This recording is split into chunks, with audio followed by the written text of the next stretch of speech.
R.M. Ballantyne. Freaks on the Fells. Story 1, Chapter 1. Mr. Sudbury in his counting house. Mr. John Sudbury was a successful London merchant. He was also a fat little man. Moreover, he was a sturdy little man, wore spectacles, and had a smooth, bald head, over which, at the time we introduce him to the reader, 50 summers had passed, with their corresponding autumns, winters, and springs. The passage of so many seasons over him appeared to have exercised a polishing influence on the merchant, for Mr. Sudbury's cranium shone like a billiard ball. In temperament, Mr. Sudbury was sanguine and full of energy. He could scarcely have been a successful merchant without these qualities. He was also extremely violent. Now, it is necessary here to guard the reader from falling into a mistake in reference to Mr. Sudbury's character. We have said that he was violent, but it must not be supposed that he was passionate. By no means. He was the most amiable and sweet-tempered of men. His violence was owing to physical rather than mental causes. He was hasty in his volitions, impulsive in his actions, madly reckless in his personal movements.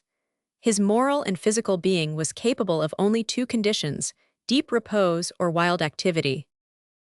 At his desk Mr. Sudbury was wont to sit motionless like a statue, with his face buried in his hands and his thoughts busy. When these thoughts culminated, he would start as if he had received an electric shock, seize a pen, and with pursed lips and frowning brows, send it careering over the paper with harrowing rapidity, squeaking and chirping. The pen, not the man, like a small bird with a bad cold. Mr. Sudbury used quills. He was a tremendous writer. He could have reported the debates of the House in longhand. The merchant's portrait is not yet finished. He was a peculiar man, and men of this sort cannot be sketched off in a few lines. Indeed, had he not been a peculiar man, it would not have been worth while to drag him thus prominently into notice.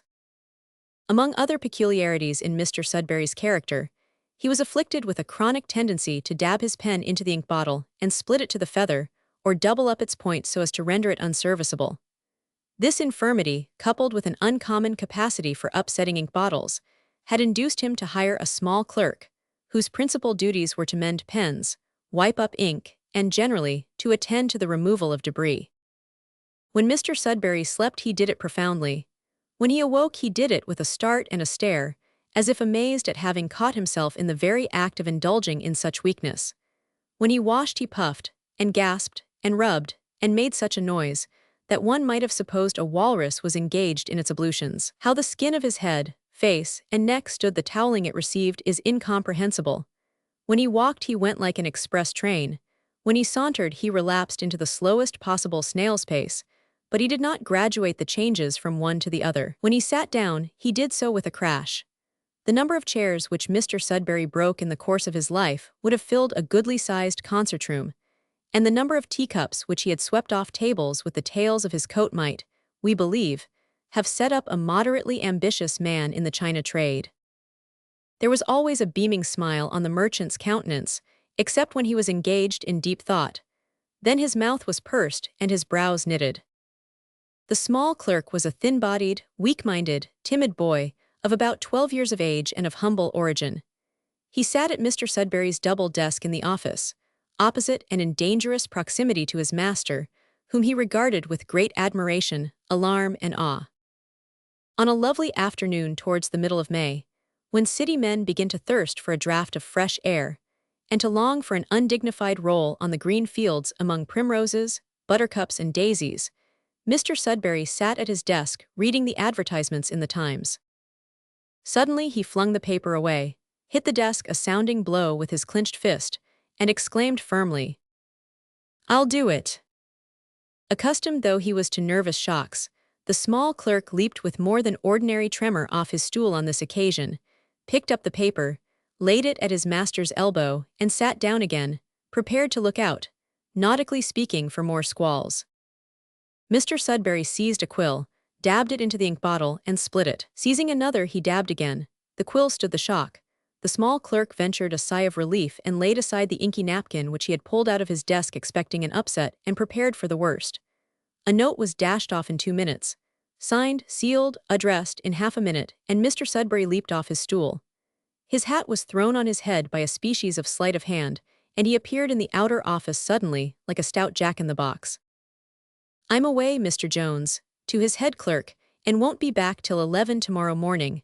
Have you the letters ready? I am going round by the post office and will take charge of them. They are here, sir, said Mr. Jones in a mild voice. Mr. Jones was a meek man with a red nose and a humble aspect. He was a confidential clerk, and much respected by the firm of Sudbury and Company. In fact, it was generally understood that the business could not get on without him. His caution was a most salutary counteractive to Mr. Sudbury's recklessness. As for Co., he was a sleeping partner, and an absolute nonentity. Mr. Sudbury seized the letters and let them fall, picked them up in haste, thrust them confusedly into his pocket, and rushed from the room, knocking over the umbrella stand in his exit. The sensation left in the office was that of a dead calm after a sharp squall. The small clerk breathed freely, and felt that his life was safe for that day. Story 1, Chapter 2. Mr. Sudbury at home. My dear, cried Mr. Sudbury to his wife, abruptly entering the parlor of his villa near Hampstead Heath, I have done the deed. Dear John, you are so violent, my nerves, really what deed?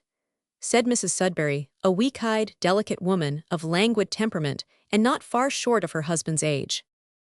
I have written off to secure a residence in the Highlands of Scotland for our summer quarters this season.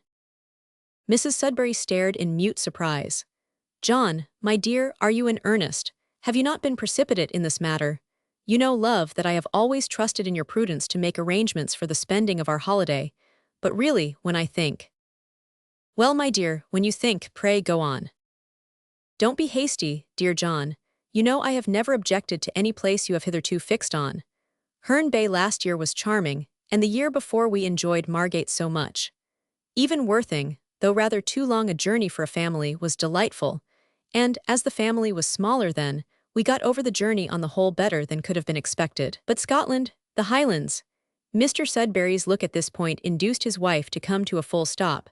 The look was not a stern look, much less a savage look, as connubial looks sometimes are. It was an aggrieved look. Not that he was aggrieved at the dubious reception given by his spouse to the arrangement he had made.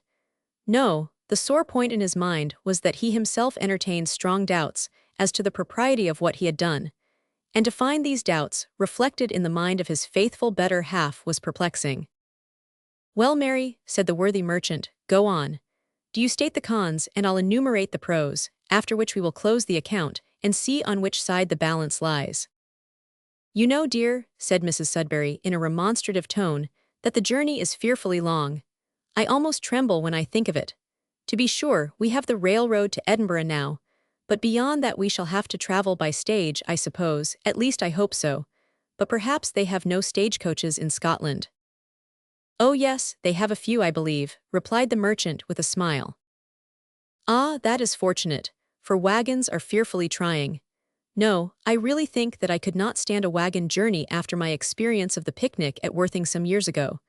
Think of our large family, 7 of us altogether, in a wagon, John.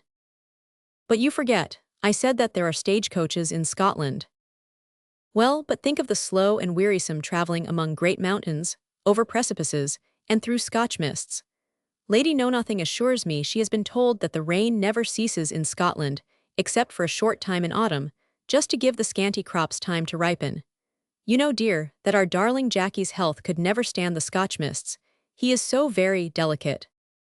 Why, Mary, exclaimed Mr. Sudbury, abruptly, the doctor told me only yesterday that for a boy of 5 years old he was a perfect marvel of robust health, that nothing ailed him, except the result of overeating and the want of open-air exercise, and I am sure that I can testify to the strength of his legs and the soundness of his lungs, for he kicks like a jackass and roars like a lion. It is very wrong, very sinful of the doctor, said Mrs. Sudbury, in a languidly indignant manner, to give such a false report of the health of our darling boy.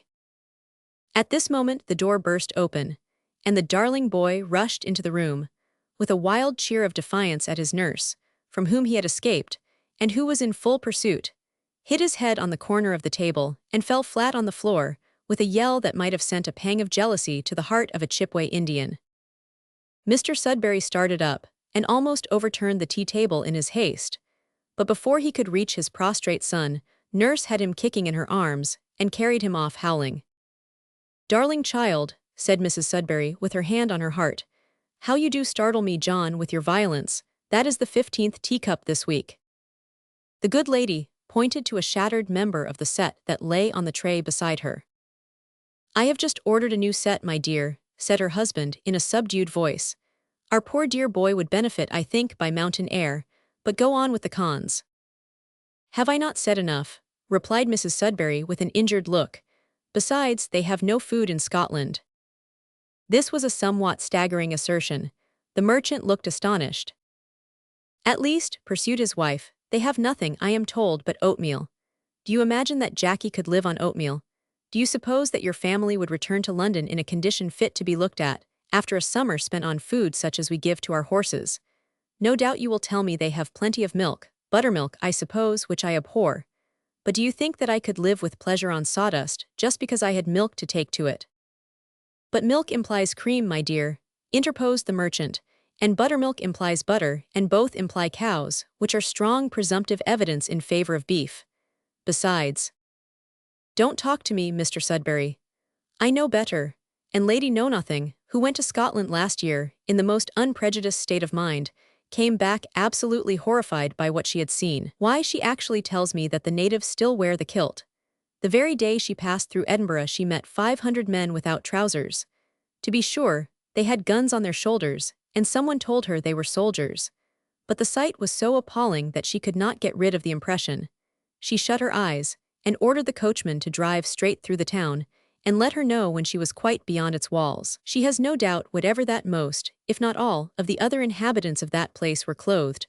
Perhaps I should say unclothed, in the same way. What surprised poor Lady Know-Nothing most was, that she did not see nearly so many kilts in the Highlands, as she saw on that occasion in Edinburgh, from which she concluded that the natives of Scotland are less barbarous in the north than they are in the south. But she did see a few. One man who played those hideous things called the pipes, which, she says, are so very like little pigs being killed, actually came into her presence one day, sat down before her with bare knees, and took a pinch of snuff with a salt spoon. "That is a dreadful account, no doubt," said Mr. Sudberry, "but you must remember that Lady Know-Nothing is given to exaggerating, and is therefore not to be depended on. Have you done with the cons?" "Not nearly done, John, but my nervous system cannot stand the sustained contemplation of such things. I should like to recover breath, and hear what you have to say in favor of this temporary expatriation, I had almost said, of your family." "Well then, here goes for the prose," cried Mr. Sudberry, while a gleam of excitement shot from his eyes, and his clenched hand came heavily down on the table. "The 16th cup as near as possible," observed his wife languidly. "Never mind the cups, my dear, but listen to me. The air of the Highlands is salubrious and bracing." "And piercingly cold, my dear John," interrupted Mrs. Sudberry. "In summer," pursued her husband, regardless of the interruption, "it is sometimes as clear and warm as it is in Italy. And often foggy, my dear. The mountain scenery is grand and majestic beyond description." "Then why attempt to describe it, dear John? The hotels in most parts of the Highlands, though rather expensive—" "Ah, think of that, my dear. Though rather expensive, are excellent, the food is of the best quality and the wines are passable. Beds. Have they beds, my dear?" "Beds are generally found to be well aired and quite clean, though of course in the poorer and more remote districts they are." "Hush, pray spare my feelings, my dear John. Remote districts, they are not so immaculate as one would wish. Then there are endless moors covered with game, and splendid lakes and rivers full of fish. Just think, Mary, what a region for our dear boys to revel in. Think of the shooting. And the dreadful accidents, my dear. Think of the fishing. And the wet feet and the colds. Poor darling Jackie, what a prospect. Think of the glorious sunrises, seen from the mountain tops before breakfast. And the falling over precipices, and broken necks and limbs, dear John. Think of the shaggy ponies for our darling Lucy to ride on. Ah, and to fall off. And the dew of early morning on the hills, and the mists rolling up from the lakes, and the wild uncultivated beauty of all around us, and the sketching and walking and driving. Dreadful. And bathing and boating. And drowning. Not to mention the Dear John, have pity on me, the pros are too much for me, I cannot stand the thought. But my dear, the place is taken. The thing is fixed, said Mr. Sudberry with emphasis. Mrs. Sudberry was a wise woman. When she was told by her husband that a thing was fixed, she invariably gave in with a good grace. Her powers of dissuasion having failed, as they always did fail, she arose, kissed Mr. Sudberry's forehead, assured him that she would try to make the most of it since it was fixed, and left the room with the comfortable feeling of having acted the part of a dutiful wife and a resigned martyr. It was towards the close of a doubtful summer's evening, several weeks after the conversation just detailed, that a heavy stagecoach of an old-fashioned description twalled slowly up the ascent of one of those wild passes by which access is gained into the highlands of Perthshire. The course of the vehicle had for some time lain along the banks of a turbulent river, whose waters, when not brawling over a rocky bed in impetuous velocity, or raging down a narrow gorge in misty spray, were curling calmly in deep pools or cauldrons, the dark surfaces of which were speckled with foam, and occasionally broken by the leap of a yellow trout or a silver salmon. To an angler, the stream would have been captivating in the extreme, but his ardor would have been somewhat damped by the sight of the dense copsewood which overhung the water, and while it added to the wild beauty of the scenery, suggested the idea of fishing under difficulties. When the coach reached the narrowest part of the pass, the driver pulled up and intimated that she would be obliged if the ladies and gentlemen would get down and walk up the brae. Hereupon there descended from the top of the vehicle a short, stout, elderly gentleman, in a Glengarry bonnet, green tartan shooting coat and shepherd's plaid vest and pantaloons. Two active youths, of the ages of 17 and 15 respectively, in precisely similar costume, a manservant in pepper and salt, and a little thin timid boy in blue, a sort of confidential page without the buttons. All of them wore drab gaiters and shoes of the thickest conceivable description. From the inside of the coach, there issued a delicate elderly lady, who leaned, in a helpless manner, on the arm of a young, plain, but extremely fresh and sweet-looking girl of about 16, whom the elder lady called Lucy, and who was so much engrossed with her mother, that some time elapsed before she could attend to the fervent remarks made by her father and brothers in regard to the scenery. There also came forth from the interior of the coach a large, red-faced, angry woman, who dragged after her a little girl of about 8, who might be described as a modest sunbeam, and a little boy of about 5, who resembled nothing short of an imp incarnate. When they were all out, the entire family and household of Mr. Sudberry stood in the center of that lovely Highland pass, and the coach, which was a special one hired for the occasion, drove slowly up the ascent. What the various members of the family said in the extravagance of their excited feelings on this occasion we do not intend to reveal. It has been said that the day was doubtful. In the south the sky was red with the refulgent beams of the setting sun, which gleamed on the mountain peaks and glowed on the purple heather. Towards the north dark leaden clouds obscured the heavens and presaged stormy weather. A few large drops began to fall as they reached the crest of the road, and opened up a view of the enclosed valley or amphitheater which lay beyond, with a winding river, a dark overshadowed loch, and a noble background of hills. In the far distance a white house was seen embedded in the blue mountains. "Yonder est ta hoose," said the driver, as the party overtook the coach and resumed their places, the males on the top and the females inside. "Oh, my dear, look, look," cried Mr. Sudberry, leaning over the side of the coach. "There is our house, the White House, our Highland home." At this moment, a growl of distant thunder was heard. It was followed by a scream from Mrs. Sudberry, and a cry of, "You'd better send Jackie inside, my dear." "Ah, he may as well remain where he is," replied Mr. Sudberry, whose imperfect hearing led him to suppose that his spouse had said, "Jackie's inside, my dear," whereas the real truth was that the boy was neither out nor inside. Master Jackie, be it known, had a remarkably strong will of his own.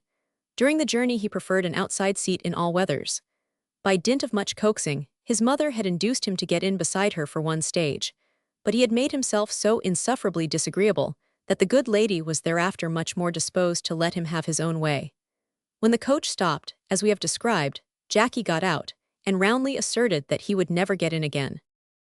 When the attention of the party was occupied with the gorgeous scenery at the extremity of the pass, Jackie, under a sudden impulse of wickedness, crept stealthily into the copse that lined the road, intending to give his parents a fright. In less than 5 minutes, these parents were galloping away at the rate of 10 miles an hour, each happy in the belief that the sweet boy was with the other. Somewhat surprised at the prolonged and death-like silence that reigned around him, Jackie returned to the road, where he actually gasped with horror on finding himself the solitary tenant of an apparently uninhabited wilderness. Sitting down on a stone, he shut his eyes, opened wide his mouth, and roared vehemently. At the end of about 5 minutes, he ventured to reopen his eyes. His face instantly assumed an expression of abject terror, and the roar was intensified into a piercing shriek when he beheld a fierce little black cow staring at him within a yard of his face. A drove of shaggy Highland cattle had come suddenly round a turn in the pass, while Jackie's eyes had been shut. They now filed slowly and steadily past the transfixed boy, as if they were a regiment and he a reviewing general. Each animal as it came up, stopped, stared for a few seconds, and passed slowly on with its head down, as if saddened by the sight of such a melancholy spectacle. There were upwards of 100 animals in the drove. The prolonged and maddening agony which Jackie endured may therefore be conceived, but cannot be described. Last of all came the drover, a kilted, plaited, and bonneted Highlander, quite as shaggy as the roughest of his cattle, and rather fiercer in aspect. He was not so in reality, however, for, on coming to the place where the poor boy sat, he stopped and stared as his predecessors had done. "Fat is she doin' there?" said he. Jackie paused, and gazed for one moment in mute surprise, then resumed his roar with shut eyes and with tenfold vigor. As it was evident that any farther attempt at conversation must prove fruitless, the drover took Jackie in his arms, carried him to the extremity of the pass, set him down, and pointing to the white house in the blue distance, said, "Yonder est ta hoose, let her see how she can rin." Jackie fixed his eyes on the house with the stare of one who regarded it as his last and only refuge, and ran as he had never done before, roaring while he ran. "She's a clever callant," observed the drover with a grim smile, as he turned to follow his cattle. Meanwhile the Sudberry family reached the white house in the midst of increasing rain and mists, and muttering thunder. Of course Jackie's absence was at once discovered. Of course the females screamed, and the males shouted, while they turned the mail coach entirely inside out in a vain search for the lost one. The din was increased by 9 shepherd dogs, which rushed down the mountainside, barking furiously with delight, probably, and with excitement, certainly, at the unwonted sight of so many strangers in that remote glen. Presently the coach was turned round, and the distracted father galloped back towards the pass. Of course he almost ran over his youngest son in less than 5 minutes. 5 minutes more placed the recovered child in its mother's arms. Then followed a scene of kissing, crying, laughing, barking, and excitement, which is utterly indescribable, accompanied by thunder, lightning, and rain, in the midst of which tempestuous mental and elemental commotion, the Sudberry family took possession of their Highland home. Story 1, Chapter 3. First Impressions. Next morning, the Sudberrys were awakened to a sense of the peculiar circumstances into which they had plunged, by the lowing of cattle, the crowing of cocks, and the furious barking of collie dogs, as the household of Donald McAllister commenced the labors of a new day. Of course every member of the Sudberry family, with the exception of Mamma, rushed to his or her respective window. "Oh, how beautiful!" gushed from the heart and lips of Lucy, as she gazed in wonder through the casement, and a shriek burst from Jackie, as he stared in wild delight upon the gorgeous scene that met his view. We have said that the White House was embedded among the Blue Hills. It was an old and extremely simple building, having an oblong front, 2 sides and a back, 2 stories, 6 windows and 1 door, which last, imbued, apparently, with a dislike to being shut, was always open. The house appeared to have an insatiable thirst for mountain air, and it was well supplied with this fresh and exhilarating beverage, for it stood in an elevated position on the slope of a mountain, and overlooked a wide tract of flood and fell, on which latter there was little wood, but a luxuriant carpet of grass and heather.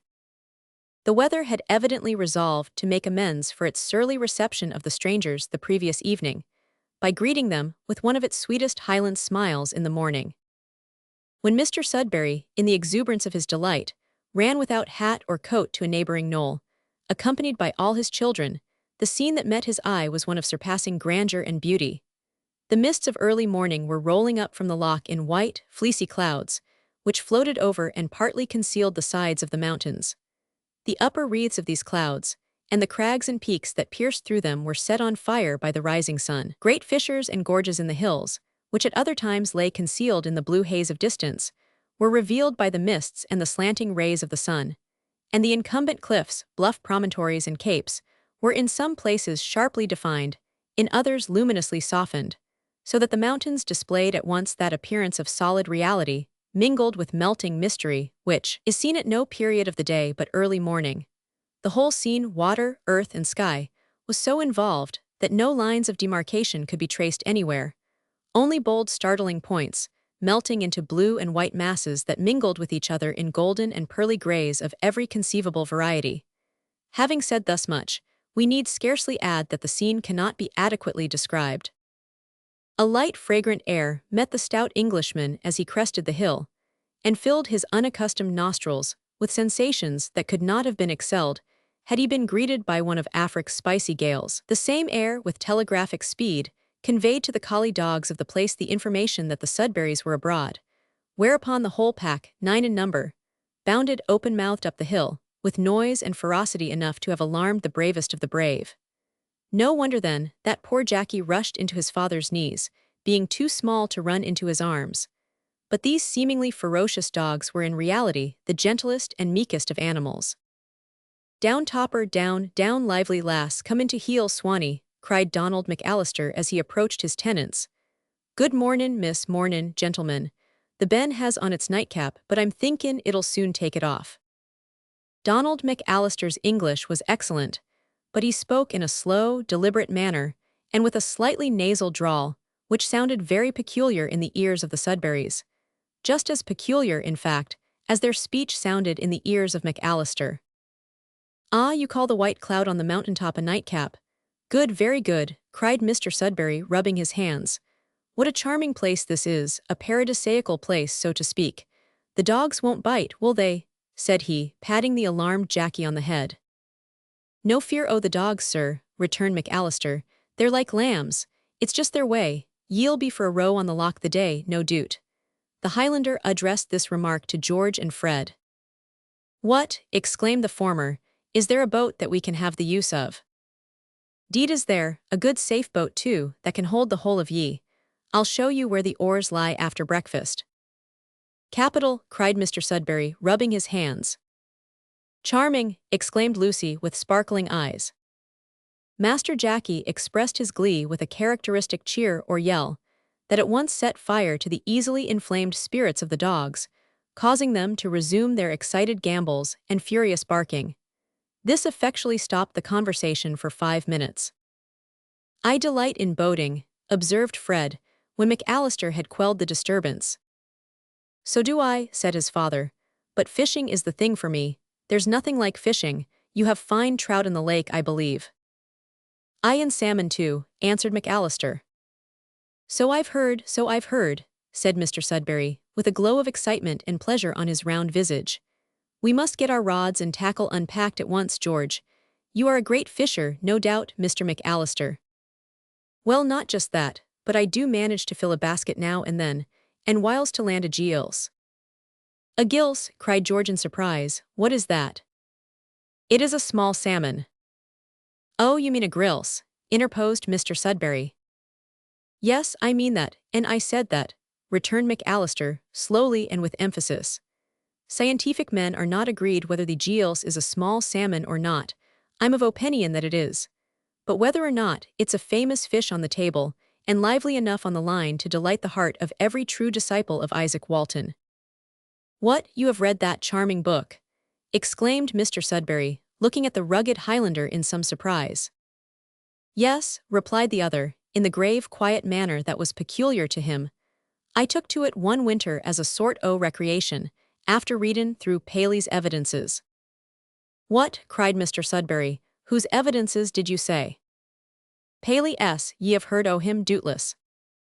"Why, yes," replied Mr. Sudberry, "I have heard of him, but I must confess that I have not read him."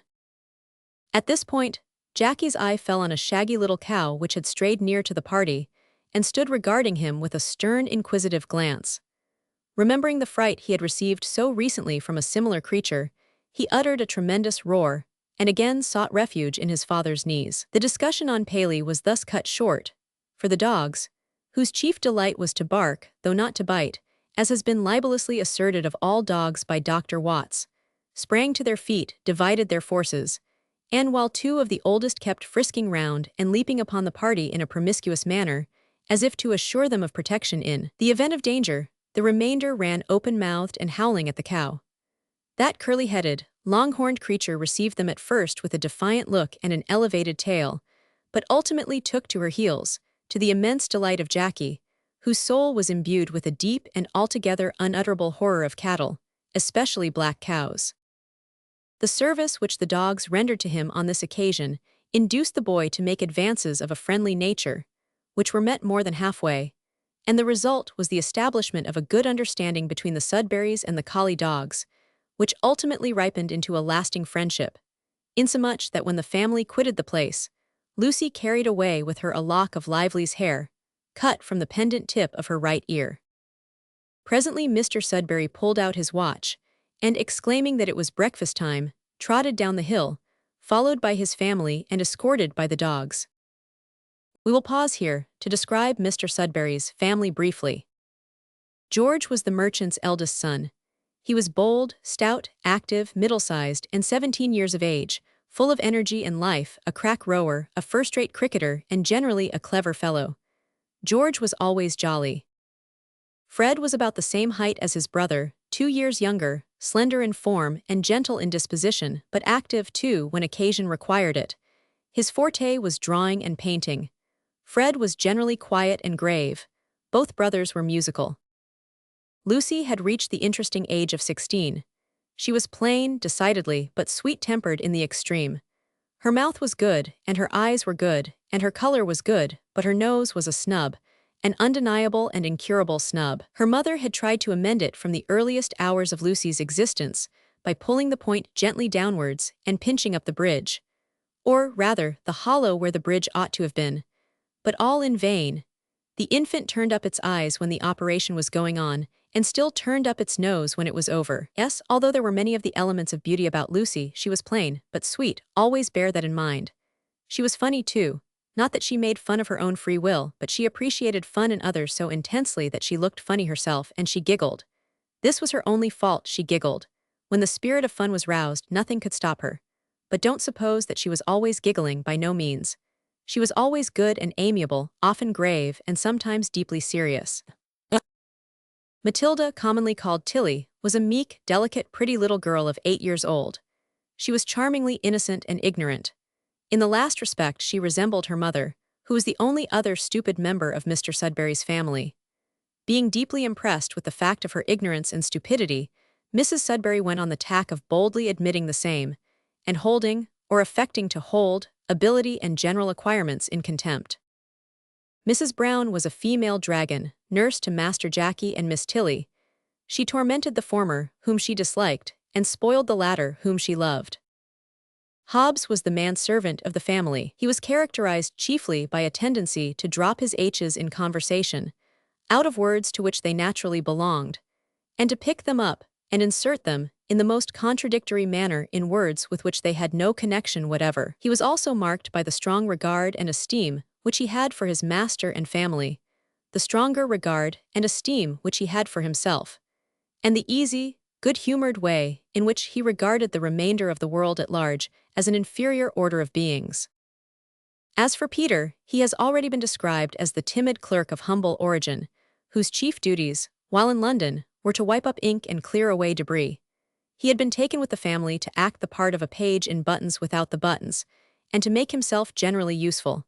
Hitherto the page's bosom had, since leaving London, been a chamber of indescribable terrors. Truly, if, as is said, the anticipation of death be worse than the reality, poor Peter must have suffered a prolonged and continuous death during the last few days. Never having been on a railway before, the first shriek of the whistle pierced him like a knife. The shock of starting rent him, figuratively, like a thunderbolt. Thereafter every passing train was an excruciating arrow in his quivering heart. Every tunnel was a plunge into the horrible anticipation that here it was coming at last. But Peter's trials were now, for a time he fondly hoped, at an end. Poor boy, he little knew what was in store for him. Story 1 Chapter 4. First comers served first, etc.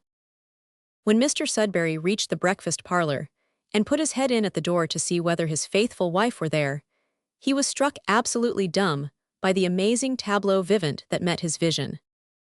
There was nothing in the aspect of the room itself to surprise him. It was homely and neat. The table was spread with a clean white cloth, on which the breakfast equipage was displayed with a degree of care and precision that betrayed the master hand of Hobbes, but on the edge of the table sat a large black cat, calmly breakfasting off a pat of delicious fresh butter. Beside the table, with its forelegs thereon and its hind legs on the floor, stood a large nanny goat, which was either looking in vain for something suited to its own particular taste, or admiring with disinterested complacency the energy with which 2 hens and a bantam cock pecked out the crumb of a wheaten loaf. If the latter were the goat's occupation, it must have been charmed beyond expression, for the half of the loaf had been devoured by the audacious trio, and just at the moment of Mr. Sudberry's appearance, the bantam's body was buried over the shoulders, and nothing of it was visible to the horrified master of the house save its tail, appearing over the edge of the loaf. "She-you!" roared Mr. Sudberry, rushing into the room and whirling his arms like the sails of a windmill.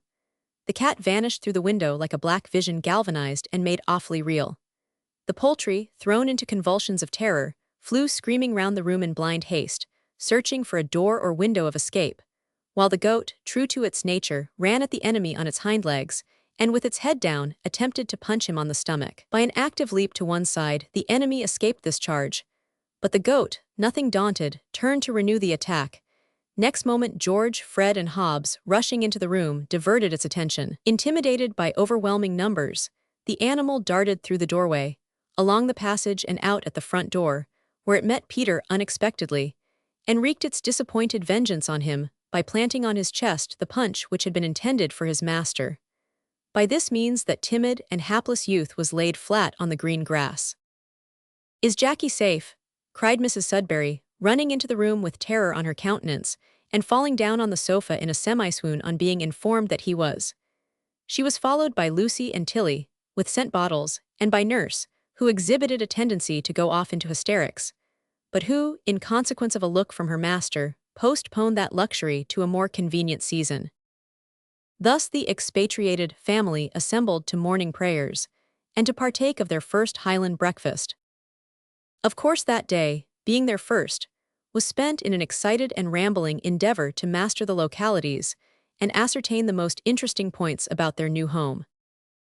Mrs. Sudberry and her daughters examined the interior accommodation of the White House minutely, and with the assistance of Mrs. Brown, Hobbes, and the page, disposed their goods and chattels to the best advantage, while her husband and sons went out to introduce themselves to the farmer and his family. They lived in a small cottage, or offshoot, at the back of the principal dwelling, in close proximity to which were the byre, stable, and barns. It would occupy too much space to relate in detail all the things and sights that called forth the delight and surprise of the excitable Mr. Sudberry. How he found to his amazement that the byre was under the same roof with the farmer's kitchen, and only separated therefrom by a wooden partition with a door in it. How he was assailed by the 9 collie dogs the moment he entered the kitchen, with threats of being torn to pieces, yet was suffered to pass unscathed. How he and his sons were introduced by Mr. McAllister to his mother, a grave, mild old woman, who puzzled them beyond measure.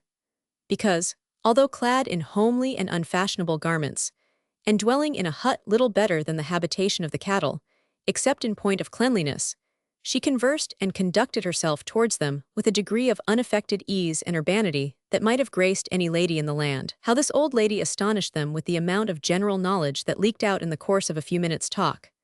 How she introduced the dogs by name, one by one, to Jackie, which delighted him immensely, and how, soon after that, Jackie attempted to explore out-of-the-way corners of the farmyard, and stepped suddenly up to the knees in a mud hole, out of which he emerged with a pair of tight-fitting Wellington boots, which filled him with ecstasy and his father with disgust.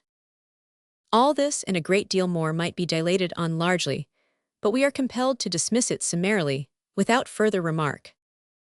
In the course of that day, Mr. Sudberry and his boys learned a great deal about their new home from McAllister, whom they found intelligent, shrewd, and well-informed on any topic they chose to broach, even although he was, as Mr. Sudberry said in surprise, quite a common man, who wore corduroy and wrought in his fields like a mere laborer. After dinner, they all walked out together, and had a row on the lake under his guidance, and in the evening they unexpectedly met Mr. Hector MacDonald, who was proprietor of the estate on which the White House stood, and who dwelt in another white house of much larger size at the head of the loch, distant about 2 miles. Mrs. Sudberry had expected to find this Highland gentleman a very poor and proud sort of man, with a rough aspect, a superabundance of red hair, and possibly a kilt.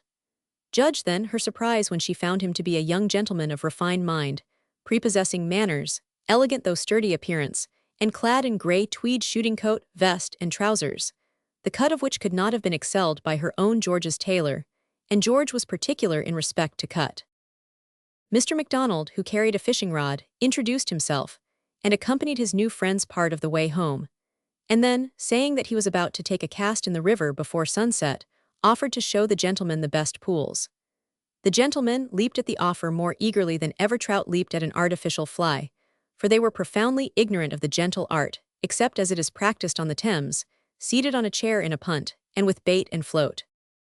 Hector MacDonald not only showed his friends where to fish, but how to fish, and the whole thing appeared so easy as practiced and explained by him, that father and sons turned their steps homeward about dusk, convinced that they could do it easily and anticipating triumph on the morrow.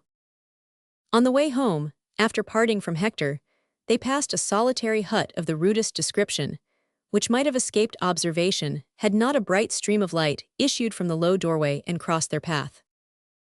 "I would like to peep into this cottage, father," said Fred, who cherished strong sympathies with poor people. "Come then," cried Mr. Sudberry, "let us explore." Jackie, who was with them, felt timid and objected, but being told that he might hang about outside, he gave in.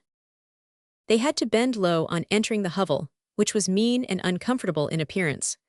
The walls were built of unhewn stones, gathered from the bed of the river hard by, and the interstices were filled up with mud and straw.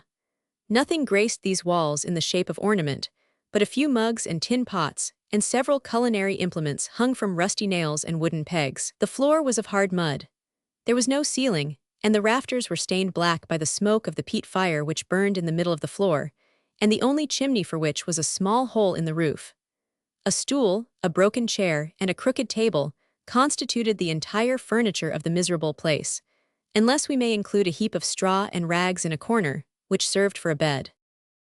Seated on the stool and bending over the fire was an old woman, so wild and shriveled in her appearance that a much less superstitious urchin than Jackie might have believed her to be a witch. Her clothing may be described as a bundle of rags, with the exception of a shepherd's plaid on her shoulders, the spotless purity of which contrasted strangely with the dirtiness of everything else around. The old creature was moaning and moping over the fire, and drawing the plaid close round her as if she were cold, although the weather was extremely warm. At first, she took no notice whatever of the entrance of her visitors, but kept muttering to herself in the Gaelic tongue. "A fine evening, my good woman," said Fred, laying his hand gently on her shoulder. "How do you know I'm good?" she cried, turning her gleaming eyes sharply on her questioner. "Don't be angry, Granny," put in Mr. Sudberry in a conciliatory tone. The effect of this remark on the old woman was the reverse of what had been expected. "Granny, Granny," she shrieked fiercely, holding up her skinny right arm and shaking her fist at Mr. Sudberry, "who dares to call me Granny?" "My dear woman, I meant no offense," said the latter, much distressed at having unwittingly roused the anger of this strange creature, who continued to glare furiously at the trio. Jackie kept well in the background, and contented himself with peeping round the doorpost. No offense, and you dare to call me Granny, go, go, go." As she uttered these 3 words with increasing vehemence, the last syllable was delivered in a piercing scream. Rising suddenly from her stool, she pointed to the door with an air of command that would have well become the Queen of the Witches. Not wishing to agitate the poor woman, whom he now regarded as a lunatic, Mr. Sudberry turned to go, but a wonderful change in the expression of her face arrested him. Her eye had fallen on the round visage of Jackie, and a beaming smile now lighted up and beautified the countenance which had so recently been distorted with passion. Uttering some unintelligible phrase in Gaelic, she held out her skinny arms towards the child, as if entreating him to come to her. Strange to say, Jackie did not run away or scream with fright as she approached him and took him in her arms. Whether it was that he was too much petrified with horror to offer any resistance, or that he understood the smile of affection and reciprocated it, we cannot tell.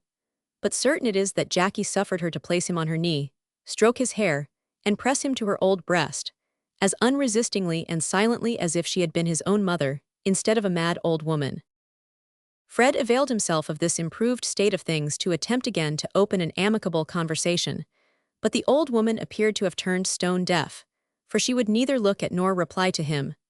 Her whole attention was devoted to Jackie, into whose wondering ears she poured a stream of Gaelic, without either waiting for, or apparently expecting, a reply. Suddenly, without a word of warning, she pushed Jackie away from her, and began to wring her hands and moan as she bent over the fire. Mr. Sudberry seized the opportunity to decamp. He led Jackie quietly out of the hut, and made for the White House at as rapid a pace as the darkness of the night would allow. As they walked home, father and sons felt as if they had recently held familiar converse with a ghost or an evil spirit. But that feeling passed away when they were all seated at tea in the snug parlor, relating and listening to the adventure, and Jackie swelled to double his size, figuratively, on finding himself invested with sudden and singular importance as the darling of an old witch. Soon, however, matters of greater interest claimed the attention of Mr. Sudberry and his sons, for their bosoms were inflamed with a desire to emulate the dexterous Hector MacDonald. Rods and tackle were overhauled, and every preparation made for a serious expedition on the morrow. That night, Mr. Sudberry dreamed of fishing. Story 1, Chapter 5. Some account of a great fishing expedition.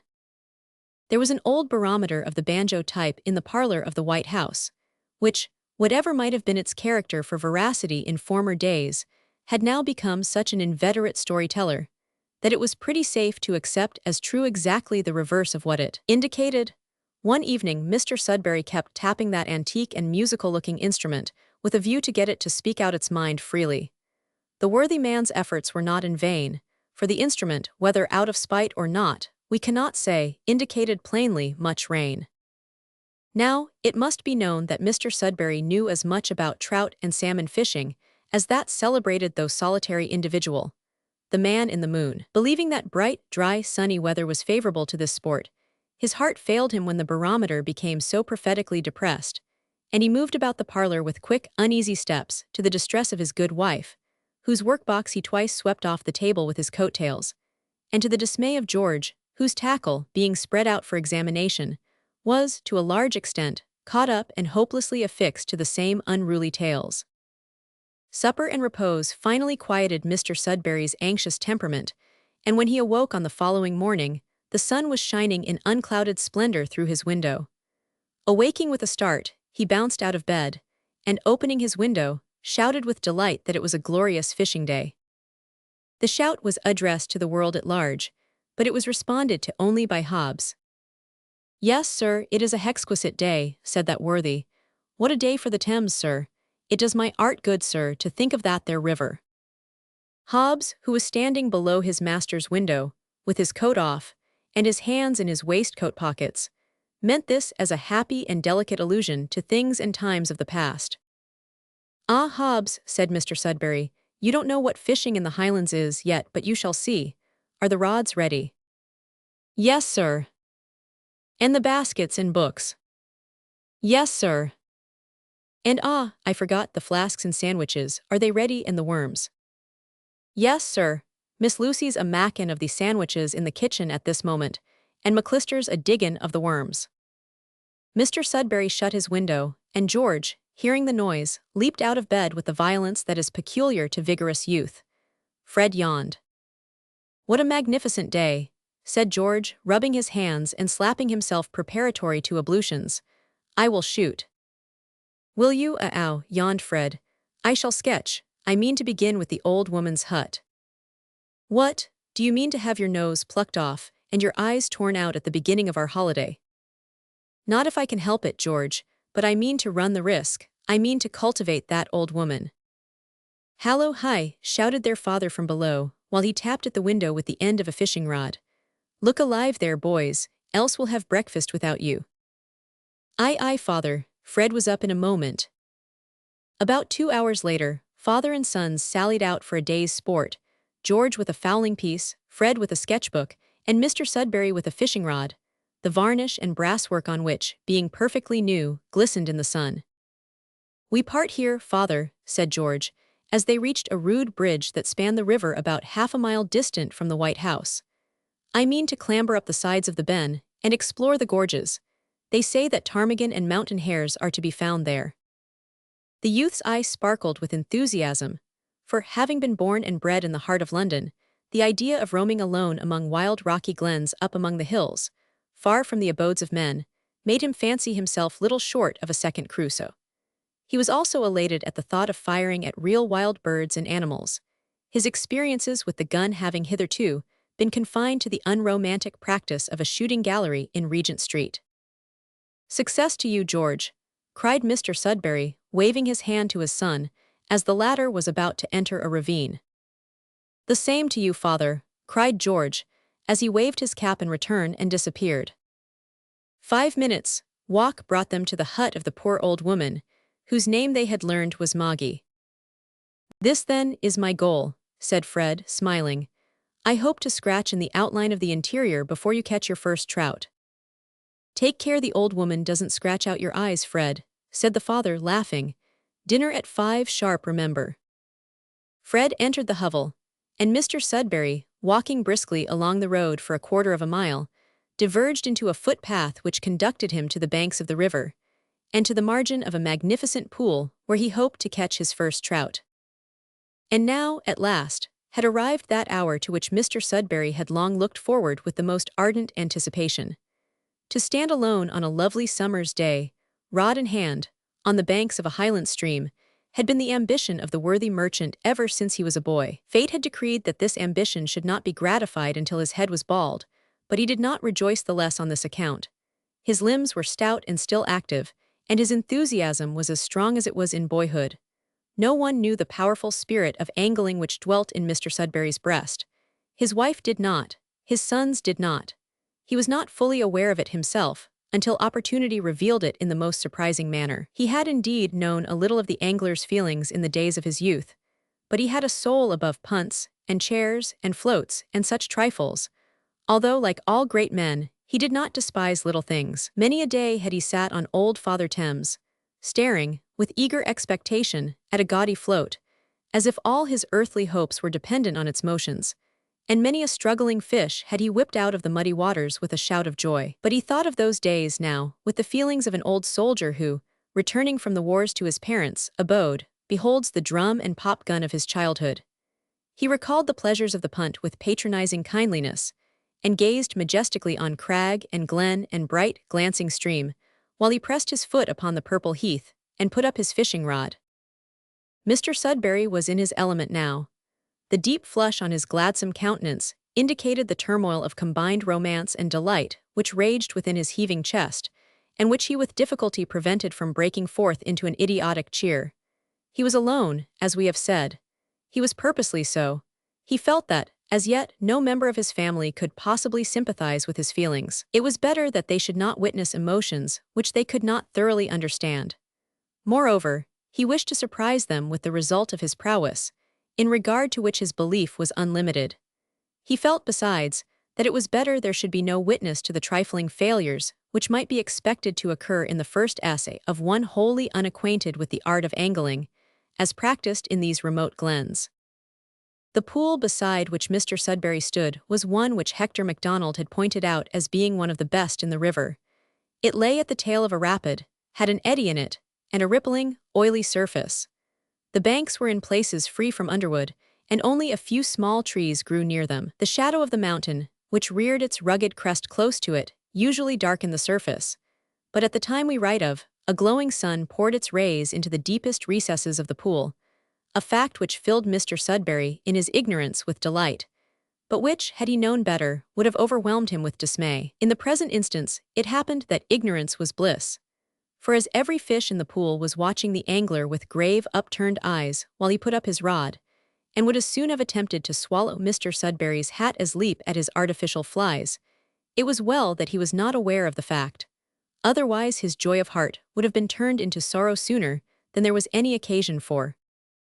Musing on piscatorial scenes past, present, and to come, Mr. Sudberry passed the line through the rings of his rod with trembling and excited fingers. While thus engaged, he observed a break on the surface of the pool, and a fish caused a number of rings to form on the water. Those floated toward him as if to invite him on. Mr. Sudberry was red-hot now with hope and expectation. It was an enormous trout that had risen. Most trouts that are seen, but not caught, are enormous. There is no pleasure without its alloy. It could not be expected that the course of true sport, any more than that of true love, should run smooth. Mr. Sudberry's ruddy face suddenly turned pale when he discovered that he had forgotten his fishing book. Each pocket in his coat was slapped and plunged into with vehement haste, while drops of cold perspiration stood on his forehead. It was not to be found. Suddenly he recollected the basket at his back. Wrenching it open, he found the book there, and joy again suffused his visage. Selecting his best line and hooks, as pointed out to him by Hector, Mr. Sudberry let out a few yards of line and prepared for action. Remembering the advice and example of his friend, he made his first cast. Not so bad. The line fell rather closer to the bank on which he stood than was consistent with the vigor of the cast. But never mind, the next would be better. The next was better. The line went out to its full extent, and came down on the water with such a splash that no trout in its senses would have looked at the place for an hour afterwards. But Mr. Sudberry was ignorant of this, so he went on hopefully. As yet the line was short, so he let out half a dozen yards boldly, and allowed the stream to draw it straight. Then, making a violent effort, he succeeded in causing it to descend in a series of circles close to his feet. This, besides being unexpected, was embarrassing. Determined to succeed, he made another cast, and caught the top branch of a small tree, the existence of which he had forgotten. There the hooks remained fixed. A deep sigh broke from the excited man as he gazed ruefully up at the tree. Under a sudden and violent impulse, he tried to pull the tackle forcibly away. This would not do. He tried again till the rod bent almost double, and he was filled with amazement to find that the casting line, though no thicker than a thread, could stand such a pull. Still the hooks held on. Laying down his rod, he wiped his forehead and sighed again. But Mr. Sudberry was not a man to be easily thwarted. Recalling the days of his boyhood, he cast off his coat and nimbly shinned up the trunk of the tree. In a few minutes he reached the top branch and seized it. At that moment the bough on which he stood gave way, and he fell to the ground with a terrible crash, bringing the top branch with him. Gathering himself up, he carefully manipulated his neck to ascertain whether or not it was broken. He found that it was not, but the line was, so he sat down quietly on the bank and replaced it with a new one. Before Mr. Sudberry left that spot on the bank beside the dark pool, he had caught the tree 4 times and his hat twice, but he had caught no trout. "They're not taking today, that's it," he muttered sadly to himself. "But come, cheer up, old fellow, and try a new fly." Thus encouraged by himself, Mr. Sudberry selected a large blue fly with a black head, red wings, and a long yellow tail. It was a gorgeous, and he thought a tempting creature, but the trout were evidently not of the same opinion. For several hours the unfortunate pescator flogged the water in vain. He became very hot during this prolonged exertion, stumbled into several holes, and wetted both legs up to the knees. Had his cap brushed off more than once by overhanging branches, and entangled his line grievously while in the act of picking it up, bruised his shins several times, and in short got so much knocked about, battered, and worried, that he began to feel in a state of mental and physical dishevelment. Still his countenance did not betray much of his feelings. He found fishing more difficult in all respects than he had expected, but what then? Was he going to give way to disgust at the first disappointment? Certainly not. Was he going to fail in perseverance now, after having established a reputation for that quality during a long commercial life in the capital of England? Decidedly not. Was that energy, that vigor, that fervor of character for which he was noted, to fail him here in an uncivilized country, where it was so much required, after having been the means of raising him from a humble station to one of affluence, after having enabled him to crush through all difficulties, small or great, as well as having caused him to sweep hecatombs of crockery to destruction with his coat-tails? Indubitably not. Glowing with such thoughts, the dauntless man tightened his cap on his brow, pressed his lips together with a firm smile, frowned good-humoredly at fate and the water, and continued his unflagging, though not unflogging, way. So the hot sun beat down upon him until evening drew on apace, and then the midges came out. The torments which Mr. Sudberry endured after this were positively awful, and the struggles that he made, in the bravery of his cheerful heart, to bear up against them, were worthy of a hero of romance. His sufferings were all the more terrible and exasperating, that at first they came in the shape of an effect without a cause. The skin of his face and hands began to inflame, and to itch beyond endurance, to his great surprise. For the midges were so exceedingly small and light, that, being deeply intent on his line, he did not observe them. He had heard of midges, no doubt, but never having seen them, and being altogether engrossed in his occupation, he never thought of them for a moment. He only became aware of ever-increasing uneasiness, and exhibited a tendency to rub the backs of his hands violently on his trousers, and to polish his countenance with his cuffs. It must be the effect of exposure to the sun, he thought. Yes, that was it. Of course, that would go off soon, and he would become case-hardened, a regular mountaineer. Ha! Was that a trout? Yes, that must have been one at last. To be sure, there were several stones and eddies near the spot where it rose, but he knew the difference between the curl of an eddy now and the splash of a trout. He would throw over the exact spot, which was just a foot or two above a moss-covered stone that peeped out of the water. He did so and caught it. The stone, not the trout, and the hooks remained fixed in the slimy green moss. Mr. Sudberry scratched his head and felt inclined to stamp. He even experienced a wild desire to cast his rod violently into the river and walk home with his hands in his pockets, but he restrained himself. Pulling on the line somewhat recklessly, the hook came away, to his immense delight, trailing a long thread of the green moss along with it. Mr. Sudberry now took to holding a muttered conversation with himself, a practice which was by no means new to him, and in the course of which he was wont to address himself in curiously disrespectful terms. Come, come, John, my boy, don't be cast down. Never say die. I hope told a flatter hallow was that a rise. No, it must have been another of these. What can be the matter with your skin today, John? I don't believe it's the sun, after all. The sun never drove anyone frantic. Never mind, cheer up, old cock.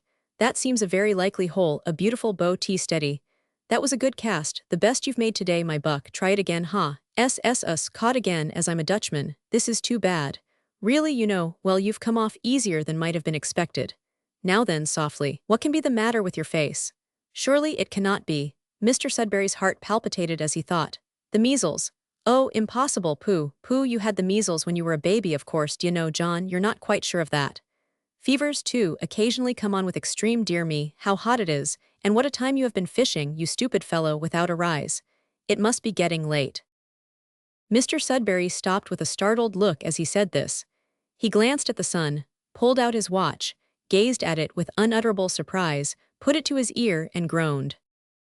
Too late, 5:30, dinner at 5 punctually. Oh, Mary, won't I catch it tonight? A cloud passed over the sun as he spoke.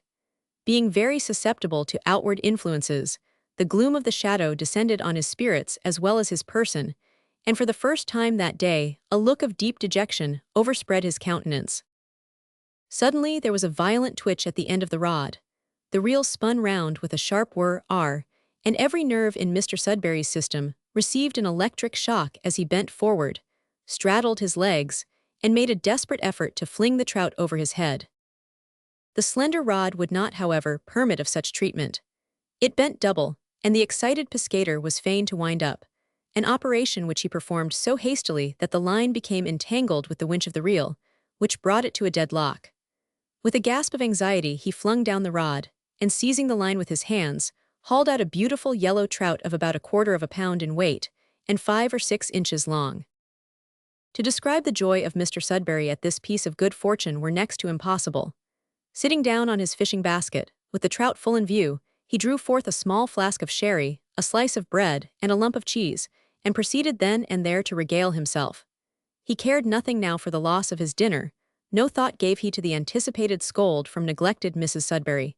He gave full scope to his joy at the catching of this, his first trout. He looked up at the cloud that obscured the sun, and forgave it, little thinking, innocent man, that the said cloud had done him a good turn that day. He smiled benignantly on water, earth, and sky.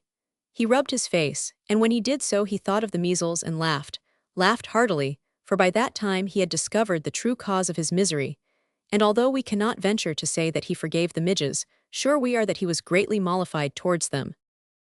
Does any ignorant or cynical reader deem such an extravagance of delight inconsistent with so trifling an occasion? Let him ponder before he ventures to exclaim, "Ridiculous!"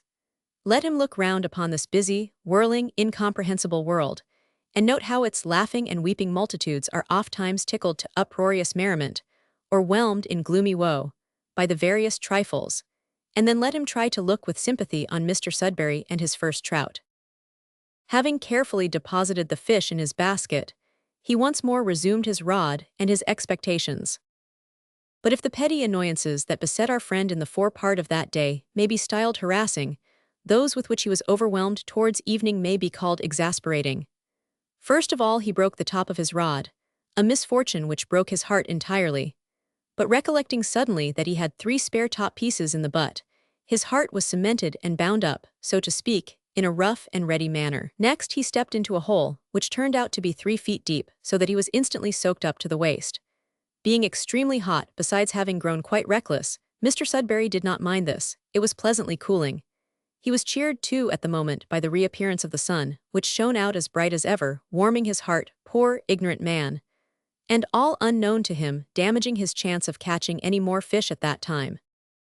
Soon after this, he came to a part of the river where it flowed through extremely rugged rocks, and plunged over 1 or 2 precipices, sending up clouds of grey mist and a dull roar which overawed him, and depressed his spirits. This latter effect was still further increased by the bruising of his shins and elbows, which resulted from the rough nature of the ground.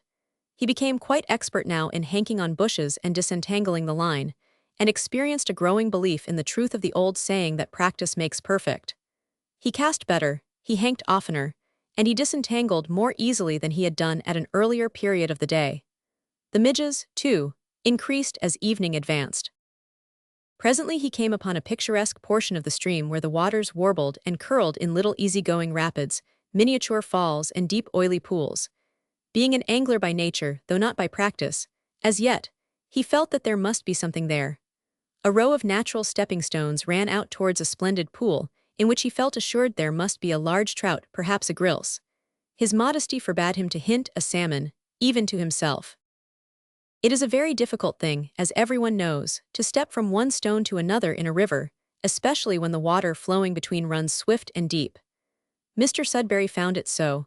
In his effort to approach the pool in question, which lay under the opposite bank, he exhibited not a few of the postures of the rope dancer and the acrobat. But he succeeded, for Mr. Sudberry was a man of indomitable pluck. Standing on a small stone, carefully balanced, and with his feet close together, he made a beautiful cast. It was gracefully done.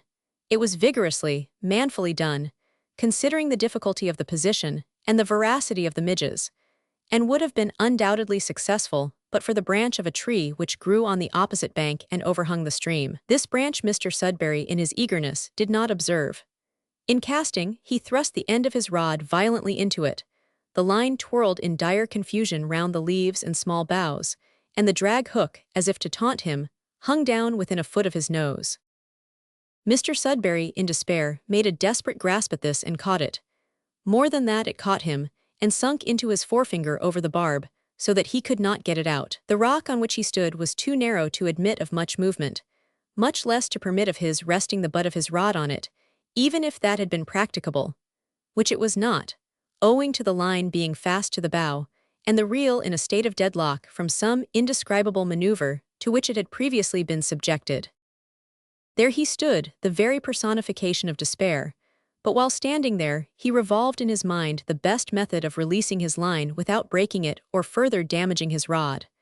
Alas, fortune, in this instance, did not favor the brave. While he was looking up in rueful contemplation of the havoc above, and then down at his pierced and captured finger, his foot slipped and he fell with a heavy plunge into deep water. That settled the question.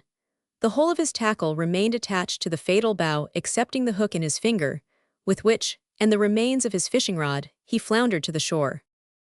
Mr. Sudberry's first act on gaining the land was to look into his basket, where, to his great relief, the trout was still reposing. His next was to pick up his hat, which was sailing in an eddy 50 yards down the stream. Then he squeezed the water out of his garments, took down his rod, with a heavy sigh strangely mingled with a triumphant smile, and turned his steps home just as the sun began to dip behind the peaks of the distant hills. To his surprise and relief, Mrs. Sudberry did not scold when, about an hour later, he entered the hall or porch of the White House with the deprecatory air of a dog that knows he has been misbehaving, and with the general aspect of a drowned rat. His wife had been terribly anxious about his non-arrival, and the joy she felt on seeing him safe and well induced her to forget the scold. "Oh, John dear, quick, get off your clothes," was her first exclamation. As for Jackie, he uttered a cheer of delight and amazement at beholding his father in such a woeful plight, and he spent the remainder of the evening in a state of impish triumph, for had not his own father come home in the same wet and draggled condition as that in which he himself had presented himself to Mrs. Brown earlier in the day, and for which he had received a sound whipping. Hooray! And with that the amiable child went off to inform his worthy nurse that Papa was as bad a boy as himself, badder, in fact, for he, Jackie, had only been in the water up to the waist, while Papa had gone into it head and heels. Story 1, Chapter 6. The Picnic. A vision of beauty now breaks upon the scene. This vision is tall, graceful, and commanding in figure. It has long black ringlets, piercing black eyes, a fair delicate skin, and a bewitching smile that displays a row of pearls. The vision is about 16 years of age, and answers to the romantic name of Flora MacDonald. It is sister to that stalwart Hector who first showed Mr. Sudberry how to fish, and stately, sedate, and beautiful does it appear, as leaning on its brother's arm, it ascends the hill towards the White House, where extensive preparations are being made for a picnic. "Good morning, Mr. Sudberry," cries Hector, doffing his bonnet and bowing low to Lucy. "Allow me to introduce my sister, Flora, but, glancing at the preparations, I fear that my visit is inopportune." Mr. Sudberry rushes forward, and shakes Hector and sister heartily by the hand. "My dear sir, my dear madam, inopportune, impossible, I am charmed. We are just going on a picnic, that is all, and you will go with us. Lucy, my dear, allow me to introduce you to Miss MacDonald." "Flora, my good sir, pray do not let us stand upon ceremony," interposes Hector. Lucy bows with a slight air of bashful reserve. Flora advances and boldly offers her hand. The blue eyes and the black meet. The former twinkle, the latter beam, and the knot is tied. They are fast friends for life. "Glorious day," cries Mr. Sudberry, rubbing his hands. "Magnificent," assents Hector. "You are fortunate in the weather, for to say truth, we have little enough of sunshine here. Sometimes it rains for 3 or 4 weeks, almost without cessation." "Does it indeed?" Mr. Sudberry's visage elongates a little for one moment. Just then George and Fred come out of the White House, laden with hampers and fishing baskets full of provisions. They start, gaze in surprise at the vision, and drop the provisions. "These are my boys, Miss MacDonald, Hector's sister, lads," cries Mr. Sudberry. "You'll join us, I trust," to Hector. Hector assents with pleasure. He is a most amiable and accommodating man. Meanwhile George and Fred shake hands with Flora, and express their delight, their pleasure, etc., at this unexpected meeting which, etc., etc. Their eyes meet too, as Lucy's and Flora's had met a minute before. Whether the concussion of that meeting is too severe, we cannot say, but the result is that the 3 pair of eyes drop to the ground, and their owners blush. George even goes the length of stammering something incoherent about Highland scenery, when a diversion is created in his favor by Jackie, who comes suddenly round the corner of the house with a North American Indian howl, and with the 9 dogs tearing after him clamorously. Jackie tumbles over a basket, of course. A state of disaster is his normal condition, bruises his shins, and yells fearfully, to the dismay of his mother, who runs shrieking to the window in her dressing gown, meets the gaze of Hector and Flora MacDonald, and retires precipitately in discomfiture. No such sensibility affects the stern bosom of Mrs. Brown, who darts out at the front door, catches the unhappy boy by one arm, and drags him into the house by it as if it were a rope, the child a homeward-bound vessel, and she a tug steamer of 900 horsepower. The sounds that proceed from the nursery thereafter are strikingly suggestive. They might be taken for loud clapping of hands, but the shrieks which follow forbid the idea of plaudits. Poor Tilly, who is confused by the uproar, follows the nurse timidly, bent upon intercession, for she loves Jackie dearly. The 9 dogs, easy-going, jovial creatures, at once jump to the conclusion that the ham and cold chicken have been prepared and laid out there on the green hillside for their special entertainment. They make a prompt dash at the hampers. Gentlemen and ladies alike rush to the rescue, and the dogs are obliged to retire. They do so with a surprised and injured look in their innocent eyes. "Have you 1 or 2 raw onions and a few cold boiled potatoes?" inquires Hector. "I'll run and see," cries George, who soon returns with the desired edibles in a tin can. "That will do. Now I shall let you taste a potato salad. Meanwhile I will assist in carrying the baskets down to the boat." Hector's and Lucy's eyes meet as this is said. There must be some unaccountable influence in the atmosphere this morning, for the meeting of eyes, all round, seems to produce unusual results. "Will Mr. McAllister accompany us?" says Mr. Sudberry. Mr. McAllister permits a quiet smile to disturb the gravity of his countenance, and agrees to do so, at the same time making vague reference to the groves of Arcadia, and the delight of dining al fresco, especially in wet weather. Observations which surprise Mr. Sudberry, and cause Hector and the 2 brothers to laugh. Mrs. Sudberry is ready at last. The gentlemen and Hobbs load themselves, and followed by Jackie and the ladies, proceed to the margin of the loch, which sheet of water Mr. Sudberry styles a loch, while his better half deliberately and obstinately calls it a lake. The party is a large one for so small a boat, but it holds them all easily. Besides, the day is calm and the water lies like a sheet of pure glass. It seems almost a pity to break such a faithful mirror with the plashing oars as they row away. Thus, pleasantly, the picnic began. George and Fred rowed, Hector steered, and the ladies sang, Mr. Sudberry assisting with a bass. His voice, being a strong baritone, was overwhelmingly loud in the middle notes, and sank into a muffled, ineffective rumble in the deep tones. Having a bad ear for tune, he disconcerted the ladies, also the rowers. But what did that matter? He was overflowing with delight, and apologized for his awkwardness by laughing loudly and begging the ladies to begin again. This they always did, with immense good humor. Mrs. Sudberry had 2 engrossing subjects of contemplation. The one was the boat, which, she was firmly persuaded, was on the point of upsetting when anyone moved ever so little. The other was Jackie, who, owing to some strange impulse natural to his impish character, strove to stretch as much of his person beyond the side of the boat as was possible without absolutely throwing himself overboard. The loch was upwards of 3 miles in length. Before the party had gone half the distance, Mr. Sudberry Sr. had sung himself quite hoarse, and Master Sudberry Jr. had leaped 3/4 of his length out of the boat 6 times, and in various other ways had terrified his poor mother almost into fits, and imperiled the lives of the party more than once. "By the way," said Fred, when his father concluded a fine old boat song with a magnificent flourish worthy of an operatic artiste, "can anyone tell me anything about the strange old woman that lives down in the hut near the bridge?" "Ha ha," laughed George, "I can tell you that she's an old witch, and a very fierce one too." A slight frown gathered on Flora's white forehead, and a flash shot from her dark eyes as George said this, but George saw it not. Lucy did, however, and became observant, while George continued. "But methinks, Fred, that the long visit you paid her lately must have been sadly misapplied if you have not pumped her history out of her." "I went to paint, not to pump. Perhaps Mr. MacDonald can tell me about her." "Not I," said Hector, lighting a cigar. "I only know that she lost her grandson about 6 years ago, and that she's been mad ever since, poor thing." "For shame, Hector," said Flora. "You know that poor old Moggy is no more mad than yourself." "Possibly not, sweet sister, but as you often tell me that I am mad, and as I never deny the charge, it seems to me that you have said nothing to vindicate the old woman's character for sanity." "Poor thing," said Flora, turning from her brother, and speaking with warmth to Fred, "if you knew how much that unhappy old creature has suffered, you would not be surprised to find her somewhat cross at times.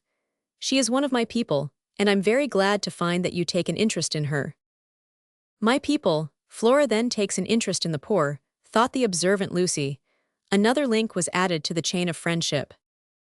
"Do tell us about her, please," cried George. "There is nothing that I love so much as a story, especially a horrible one, with 2 or 3 dreadful murders to chill one's blood, and a deal of retributive justice to warm it up again. I'm dying to know about old Moggy." "Are you?" said Flora saucily. I'm glad to hear that because I mean to keep you in a dying state. I will tell the story as a dead secret to Lucy when I take her to see my poor people, and you shan't hear it for weeks to come." George cast up his eyes in affected despair, and said with a groan that he would endeavor to exist notwithstanding. "Oh, I know all about old Moggy," cried Jackie with energy. Everyone looked at the boy in surprise. In the midst of the foregoing dialogue, he had suddenly ceased to tempt his fate, and sat down quietly with a hand on each knee and his eyes fixed intently on Flora MacDonald, to the surprise and secret joy of his mother, who, being thus relieved from anxiety on his account, had leisure to transfer the agony of her attention to the boat. "What do you know about her, child?" asked Flora. "She's jolly," replied the boy with prompt vivacity. "Most genuine testimony in her favor," laughed Hector, though the word is scarcely appropriate to one whose temper is sour. "Why do you think her jolly, my boy?" said Flora. "'Cause I do, she's a old brick." "Jackie darling," said Mrs. Sudberry, "do try to give up those ugly slang words, they're so naughty, that is to say, at least, they are very ugly if they're not positively naughty." "She's a jolly old brick," retorted Jackie, with a look at his mother that was the concentrated essence of defiance. "Dear child." Lucy snickered and coughed somewhat violently into her handkerchief, while Flora, repressing a smile, said, "But why does Jackie like old Moggy so much?" "Hallo, don't run us ashore," shouted Mr. Sudberry, starting up with a sudden impetuosity which shook the boat, and sent a pang to the heart of his wife, the sharpness of which no words can convey. A piercing shriek, however, betrayed the state of her feelings, as the boat was swept violently round by George to avoid a point of rock. As they were now drawing near to the spot where it was proposed that they should picnic, Jackie suddenly became alive to the fact that in his interest about old Moggy, he had been betrayed into a forgetfulness of his opportunities. No time was to be lost. Turning round with a cheer, he made a desperate plunge at the water and went much farther over than he had intended, insomuch that he would certainly have taken a header into its depths, had not McAllister grasped him by the baggy region of his trousers, and gravely lifted him into his mother's lap. Next moment the boat's keel grated sharply on the gravel, to the horror of Mrs. Sudberry, who, having buried her face in the bosom of her saved son, saw not what had occurred, and regarded the shock as her death warrant. Thus agreeably, the picnic continued. Story 1, Chapter 7. The picnic concluded. What a glorious day it was, and what spirits it put everybody in. The sun shone with an intensity almost torrid. The spot on which they had landed was green and bright, like a slice out of the realms of fairyland. No zephyr dared to disturb the leaves or the glassy water. Great clouds hung in the bright blue sky, rotund, fat, and heavy, like mountains of wool or butter. Everything in nature seemed to have gone to sleep at noon, as if Spanish principles had suddenly imbued the universe. And what a business they had, to be sure, with the spreading of the viands and the kindling of the fire. The latter was the first duty. Hector said he would undertake it, but after attempting to light it with damp sticks, he gave it up and assisted the ladies to lay the cloth on the grass. Then George and Fred got the fire to kindle, and Mr. Sudberry, in attempting to mend it, burnt his fingers and put it out. Whereupon McAllister came to his rescue and got it to blaze in right earnest. Jackie thereafter tried to jump over it, fell into it, and was saved from premature destruction by being plucked out and quenched before having received any further damage than the singeing of his hair and eyelashes. He was thus rendered a little more hideous and impish-like than nature had intended him to be. Jackie happened to be particularly bad that day. Not only was he more bent on mischief than usual, but fortune seemed to enhance the value, so to speak, of his evil doings by connecting them with disasters of an unexpected nature. He tried to leap over a small stream, in Scotland styled a burn, and fell into it. This necessitated drying at the fire, a slow process and disagreeable in all circumstances, but especially so when connected with impatience and headstrong obstinacy. Then he put his foot on a plate of sandwiches, and was within an ace of sitting down on a jam tart, much to his own consternation, poor boy, for had he destroyed that, the chief source of his own prospective felicity would have been dried up. It is not to be supposed that everyone regarded Jackie's eccentricities with the forgiving and loving spirit of his mother. Mr. Sudberry, good man, did not mind much. He was out for a day's enjoyment, and having armed himself cap a pie with benevolence was invulnerable. Not so the other members of the party, all of whom had to exercise a good deal of forbearance towards the boy. McAllister took him on his knee and gravely began to entertain him with a story, for which kindness Jackie kicked his shins and struggled to get away. So the worthy man smiled sadly and let him go, remarking that Ovid himself would be puzzled to metamorphose him into a good boy. This in an undertone, of course. Hector MacDonald was somewhat sanguine and irascible in temper.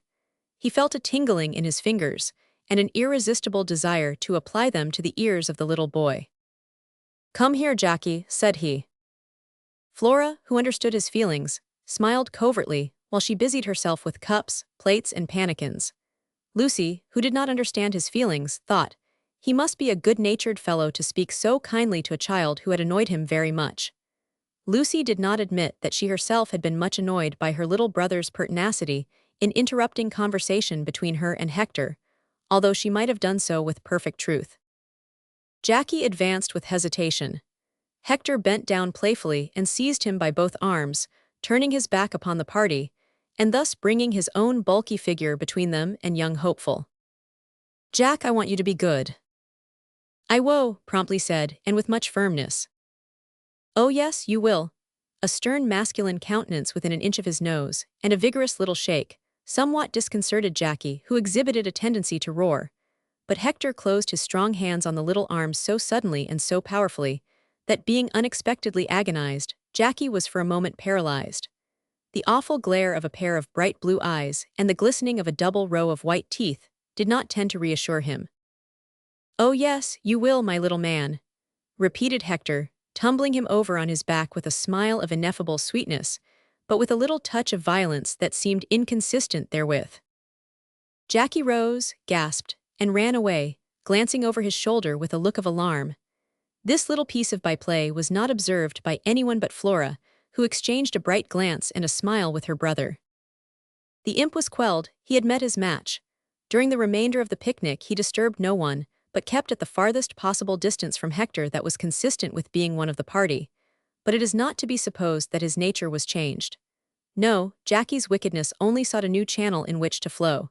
He consoled himself with thoughts of the dire mischief he would perpetrate when the dinner was over. Meanwhile, he sat down and gloated over the jam tart, devouring it in imagination. "Is that water boiling yet?" cried Mr. Sudberry. "Just about it. Hand me the eggs, Fred." "Here they are," cried Flora, going towards the fire with a basket. She looked very sweet at that moment, for the active operations in which she had been engaged had flushed her cheeks and brightened her eyes.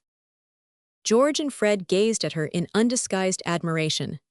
Becoming suddenly aware of the impoliteness of the act, the former ran to relieve her of the basket of eggs, the latter blushed, and all but upset the kettle in an effort to improve the condition of the fire.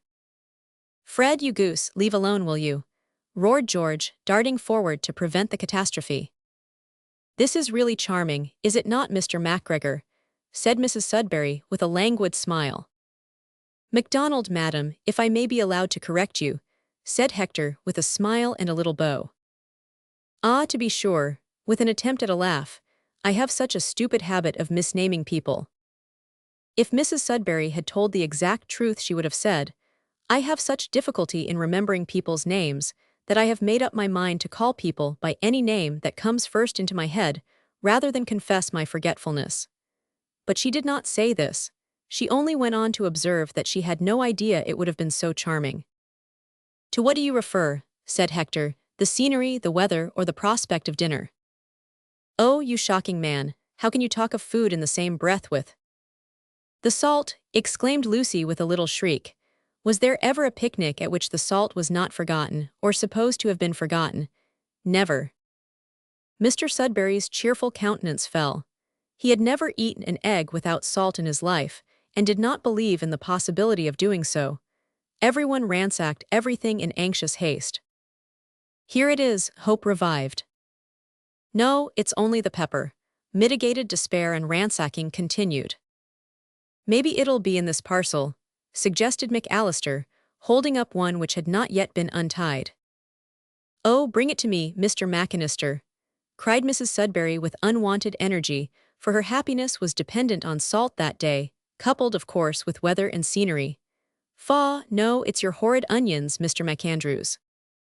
"Why, you have forgotten the potato salad, Mr. MacDonald," exclaimed Lucy. "No, I have not. It can be made in 5 minutes, but not without salt. Where can the salt be? I am certain it could not have been forgot." The only individual of the party who remained calmly indifferent was Master Jackie.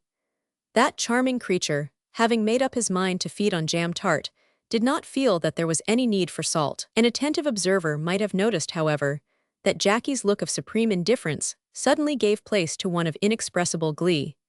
He became actually red in the face with hugging himself and endeavoring to suppress all visible signs of emotion.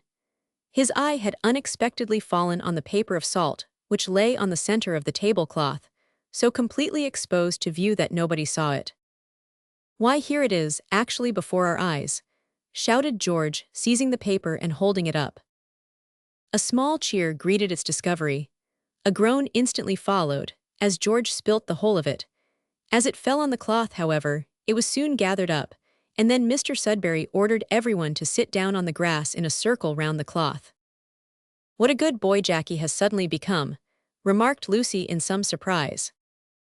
"Darling," ejaculated his mother. "A very good little fellow," said Flora, with a peculiar smile. Jackie said nothing. Hector's eye was upon him, as was his upon Hector. Deep unutterable thoughts filled his swelling heart, but he spoke not. He merely gazed at the jam tart, a large portion of which was in a few minutes supplied to him. The immediate result was crimson hands, arms, and cheeks. While Hector was engaged in concocting the potato salad, the kettle upset, extinguished the fire, and sent up a loud, triumphant hiss of steam mingled with ashes. Fortunately, the potatoes were cooked, so the dinner was at last begun in comfort. That is to say, everyone was very hot, very much exhausted and excited, and very thirsty. Jackie gorged himself with tart in 5 minutes, and then took an opportunity of quietly retiring into the bushes, sheltered by which he made a detour unseen towards the place where the boat had been left. Alas for the picnic party that day, that they allowed Hector to prevail on them to begin with his potato salad. It was partly composed of raw onions. After having eaten a few mouthfuls of it, their sense of taste was utterly destroyed. The chickens tasted of onions, so did the cheese and the bread. Even the whiskey was flavored with onions. The beefsteak pie might as well have been an onion pie. Indeed, no member of the party could, with shut eyes, have positively said that it was not. The potatoes harmonized with the prevailing flavor, not so the gingerbread, however, nor the butter. Everything was oniony. They finished their repast with a sweet onion tart. To make things worse, the sky soon became overcast, a stiff breeze began to blow, and Mr. McAllister opined that there was going to be a squall. A piercing shriek put an abrupt termination to the meal. Intent on mischief, the imp had succeeded in pushing off the boat and clambering into it. For some time he rowed about in a circle with one oar, much delighted with his performances. But when the breeze began to increase and blow the boat away, he became alarmed, and when the oar missed the water and sent him sprawling on his back, he gave utterance to the shriek above referred to. Luckily, the wind carried him past the place where they were picnicking. There was but one mode of getting at the boat. It was at once adopted. Hector threw off his coat and vest and swam out to it. 10 minutes later, they were rowing at full speed for the foot of the loch. The sky was dark and a squall was tearing up the waters of the lake. Then the rain came down in torrents. Then it was discovered that the cloaks had been left at Hazelwood Creek, as the place where they had dined was named. To turn back was impossible. The gentlemen's coats were therefore put on the ladies' shoulders. All were soaked to the skin in a quarter of an hour. Jackie was quiet, being slightly overawed but not humbled. His mother was too frightened to speak or scream. Mr. Sudberry rubbed his hands and said, "Come, I like to have a touch of all sorts of weather, and won't we have a jolly tea and a rousing fire when we get home?" Mrs. Sudberry sighed at the word home. McAllister volunteered a song, and struck up the Callum's Lament, a dismally cheerful Gaelic ditty.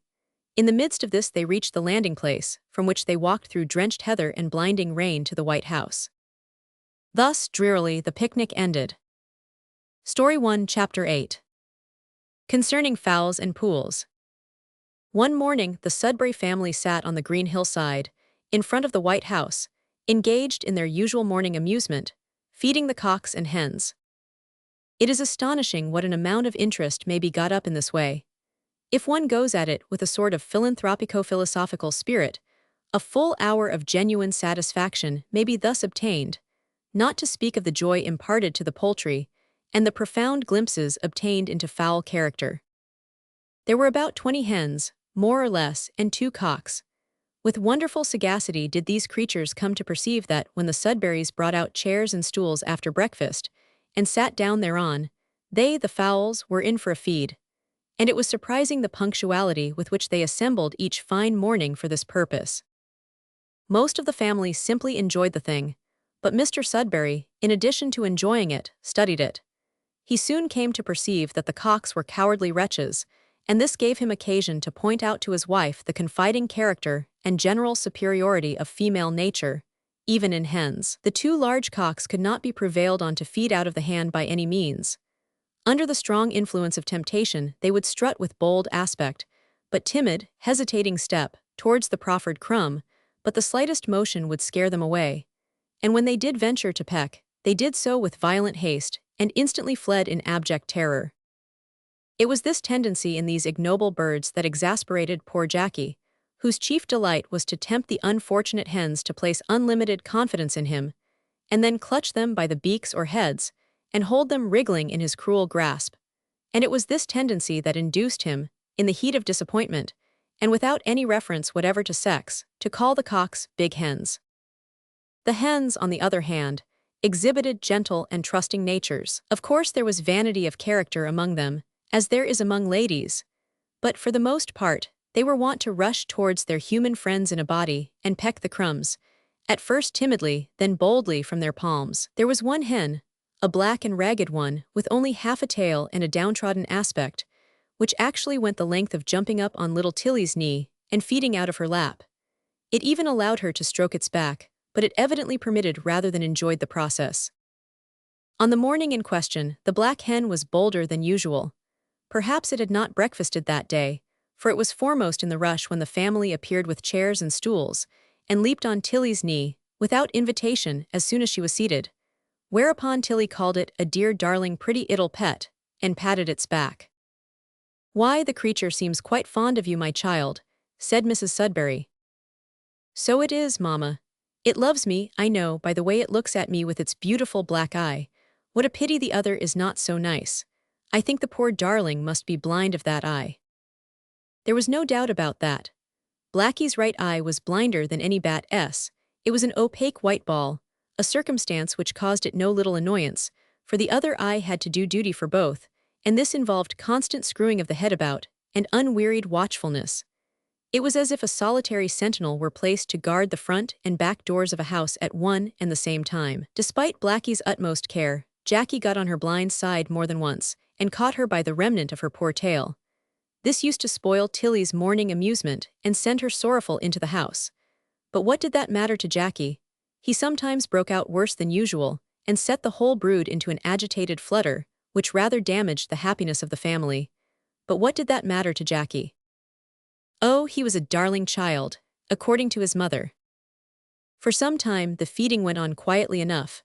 The fowls were confiding. Mr. Sudberry was becoming immensely philosophical. Mrs. Sudberry was looking on in amiable gratification. George had prevailed on a small white hen to allow him to scratch her head. Fred was taking a rapid portrait of the smallest cock. Lucy had drawn the largest concourse towards herself by scattering her crumbs on the ground. Jacky had only caught 2 chickens by their beaks, and 1 hen by its tail, and was partially strangling another. And the 9 McAllister dogs were ranged in a semicircle round the group, looking on benignantly, and evidently inclined to put in for a share, but restrained by the memory of past rebuffs. When little Blackie, standing on Tilly's knee, and having eaten a large share of what was going, raised itself to its full height, flapped its wings, and gave utterance to a cackle of triumph. A burst of laughter followed, and Tilly gave a shriek of delighted surprise that at once dissolved the spell, and induced the horrified fowl to seek refuge in precipitate flight. "By the way," said Mrs. Sudberry, "that reminds me that this would be a most charming day for your excursion over the mountains to that lake what you may call it." What connection there was between the little incident just described and the excursion to lake what you may call it, we cannot pretend to state. But there must have been some sort of connection in Mrs. Sudberry's brain, and we record her observation, because it was the origin of this day's proceedings. Mr. Sudberry had, for some time past, talked of a long walking excursion with the whole family to a certain small loch or tarn among the hills. Mrs. Sudberry had made up her mind, first, that she would not go, and second, that she would get everyone else to go, in order to let Mrs. Brown and Hobbs have a thorough cleaning up of the house. This day seemed to suit for the excursion, hence her propounding of the plan. Poor delicate Tilly seldom went on long expeditions. She was often doomed to remain at home. Mr. Sudberry shouted, "Capital, huzzah!" clapped his hands, and rushed into the house to prepare, scattering the fowls like chaff in a whirlwind. Fired by his example, the rest of the family followed. "But we must have our bathe first, Papa," cried Lucy. "Certainly, my love, there will be time for that." So away flew Lucy to the nursery, whence she reissued with Jackie, Tilly, Mrs. Brown, and towels. The bathing pool was what George called a great institution.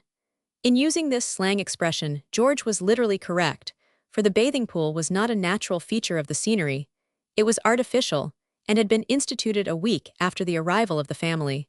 The loch was a little too far from the house to be a convenient place of resort for ablutionary purposes. Close beside the house ran a small burn. Its birthplace was one of those dark glens or corries, situated high up among those mountains that formed a grand towering background in all Fred's sketches of the White House. Its bed was rugged and broken, a deep cutting, which the water had made on the hillside. Here was quite a forest of dwarf trees and shrubs, but so small were they, and so deep the torrent's bed, that you could barely see the treetops as you approached the spot over the bare hills. In dry weather this burn tinkled over a chaos of rocks, forming myriads of miniature cascades and hosts of limpid little pools. During heavy rains, it ran roaring riotously over its rough bed, with a force that swept to destruction whatever chanced to come in its way. In this burn, screened from observation by an umbrageous coppice, was the bathing pool. No pool in the stream was deep enough in ordinary weather to take Jackie above the knees, but one pool had been found, about 200 yards from the house, which was large enough if it had only been deeper. To deepen it, therefore, they went, every member of the family. Let us recall the picture. Father, in shirt sleeves rolled up to the shoulders, and trousers rolled up to the knees, in the middle of the pool, trying to upheave from the bottom a rock larger than himself, if he only knew it.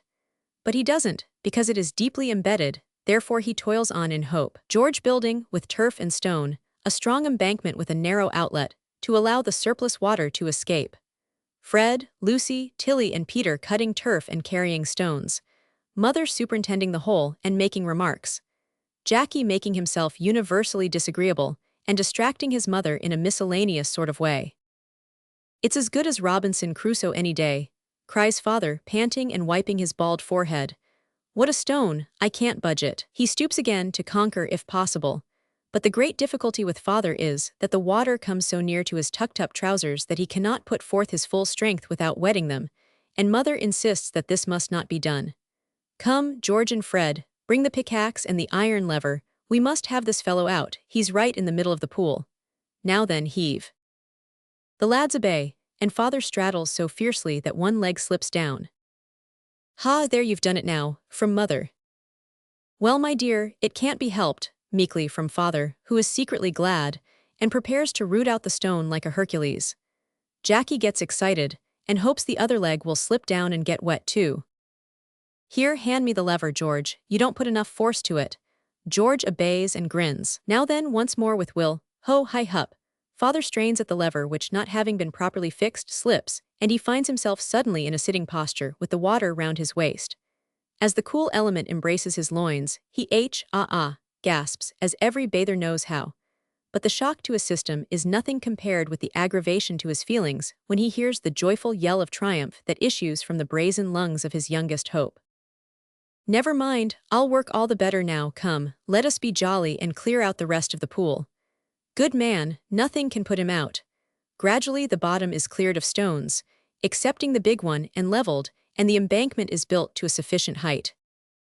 "Now for the finishing touch," cries George. "Bring the turf, Fred, I'm ready." The water of the burn is rushing violently through the narrow outlet in the dike. A heavy stone is dropped into the gap, and turf is piled on. More turf, more stones, quick, look alive. It'll burst everything there, that's it. All hands toil and work at the opening to smother it up. The angry element leaks through, bursts, gushes, is choked back with a ready turf, and squirts up in their faces.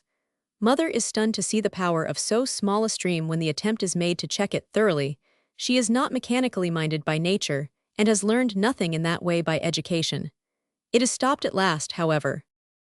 For a quarter of an hour, the waters from above are cut off from those below, as completely as were those of the Jordan in days of old. They all stand panting and silent, watching the rising of the water, while George keeps a sharp eye on the dike to detect and repair any weakness. At last it is full, and the surplus runs over in a pretty cascade, while the accommodating stream piles mud and stones against the dike, and thus unwittingly strengthens the barrier. The pool is formed, full 3 feet deep by 20 broad. Jackie wants to bathe at once. But the pool is like pea soup, my pet, wait until it clears. I won't, let me bathe. Oh Jackie, my darling. He does, for in his struggles he slips on the bank, goes in head foremost, and is fished out in a disgusting condition. So the bathing pool was made. It was undoubtedly a great institution. They did not know at the time that, like many such institutions, it was liable to destruction, but they lived to see it. Meanwhile, to return from this long digression, Lucy, Tilly, and Jackie bathed, while Mrs. Brown watched and scolded. This duty performed, they returned to the house, where they found the remainder of the party ready for a journey on foot to Lake what you may call it, which Lake Lucy named the Lake of the Clouds, its Gaelic cognomen being quite unpronounceable. Story 1, Chapter 9. A Grand Excursion Over the Mountains. Little did good Mr. Sudberry think what an excursion lay before him that day, when, in the pride of untried strength and unconquerable spirits, he strode up the mountainside, with his dutiful family following like a tail behind him. There was a kind of narrow sheep path, up which they marched in single file. Father first, Lucy next, with her gown prettily tucked up, George and Fred following, with large fishing baskets stuffed with edibles, Jackie next, light and active but as yet quiescent, timorous Peter bringing up the rear. He, also, was laden, but not heavily. Mr. Sudberry carried rod and basket, for he had been told that there were large trout in the Lake of the Clouds. Ever and anon the party halted and turned round to wave hats and kerchiefs to Mrs. Sudberry, Tilly, and Mrs. Brown, who returned the salute with interest, until the white house appeared a mere speck in the valley below, and Mrs. Brown became so small that Jackie, for the first time in his life, regarded her as a contemptible little thing. At last a shoulder of the hill shut out the view of the valley, and they began to feel that they were in a deep solitude, surrounded by wild mountain peaks. It is a fact that there is something peculiarly invigorating in mountain air. What that something is we are not prepared to say. Oxygen and ozone have undoubtedly something to do with it, but in what proportions we know not. Scientific men could give us a learned disquisition on the subject, no doubt. We therefore refer our readers to scientific men, and confine our observations to the simple statement of the fact that there is something extremely invigorating in mountain air. Every mountaineer knows it.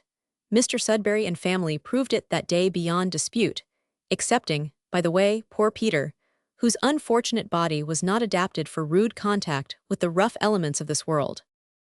The whole party panted and became very warm as they toiled upwards, but instead of growing fatigued, they seemed to gather fresh strength and additional spirit at every step, always excepting Peter, of course. Soon a wild spirit came over them.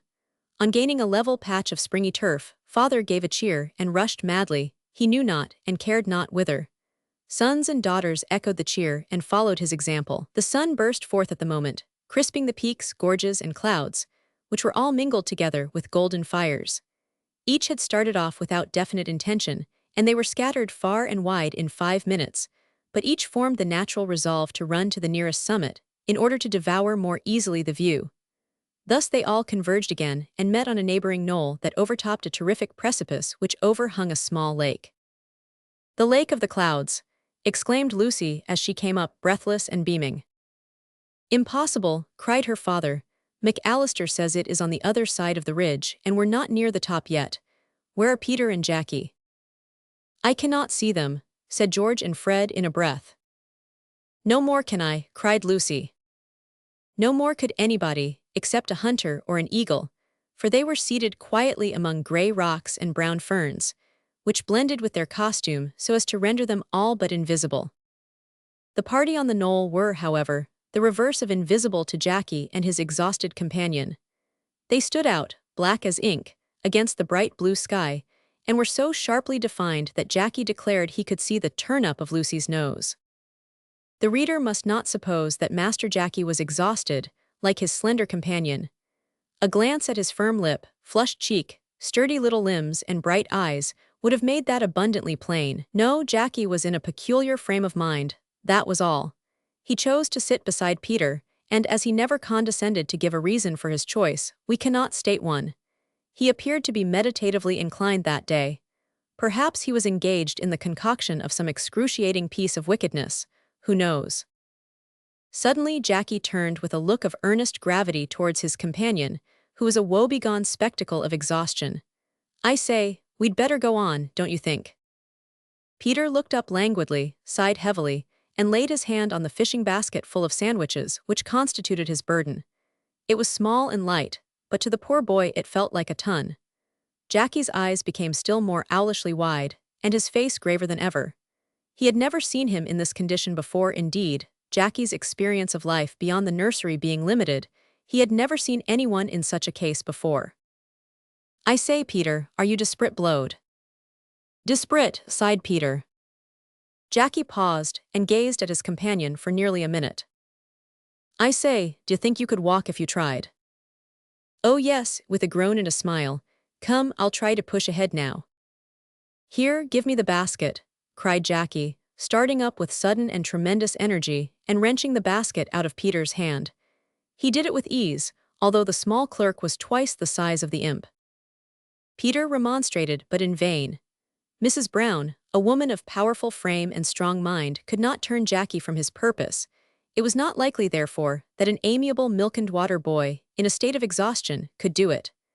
Jackie swung the basket over his shoulder with an amount of exertion that made him stagger, and commanding Peter to follow, marched up the hill with compressed lips and knitted brows. It was an epoch in the mental development of Jackie. It was a new sensation to the child. Hitherto he had known nothing but the feeling of dependence. Up to this point he had been compelled by the force of circumstances to look up to everyone, and, alas, he had done so with a very bad grace. He had never known what it was to help anyone. His mother had thoroughly spoiled him. Strange infatuation in the mother. She had often blamed the boy for spoiling his toys, but she had never blamed herself for spoiling the boy. "Darling Jackie, don't ask the child to do anything for you, he's too young yet." So Jackie was never asked to help anyone in any way, except by Mrs. Brown, who did not ask, but commanded. And although she never rewarded obedience with the laurel, either literally or figuratively, she invariably punished disobedience with the palm. Little Tilly always did everything she wanted done herself, and could never do enough for Jackie, so that she afforded no opportunity for her brother to exercise amiable qualities. Thus was Jackie trained to be a selfish little imp, and to this training he superadded the natural wickedness of his own little heart. But now, for the first time, the tables were turned. Jackie felt that Peter was dependent on him, that he could not get on without him.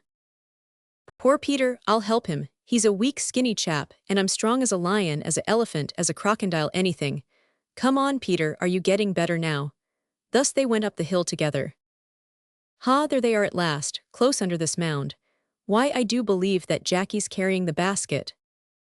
Mr. Sudberry was bereft of breath at this discovery, so was everyone else.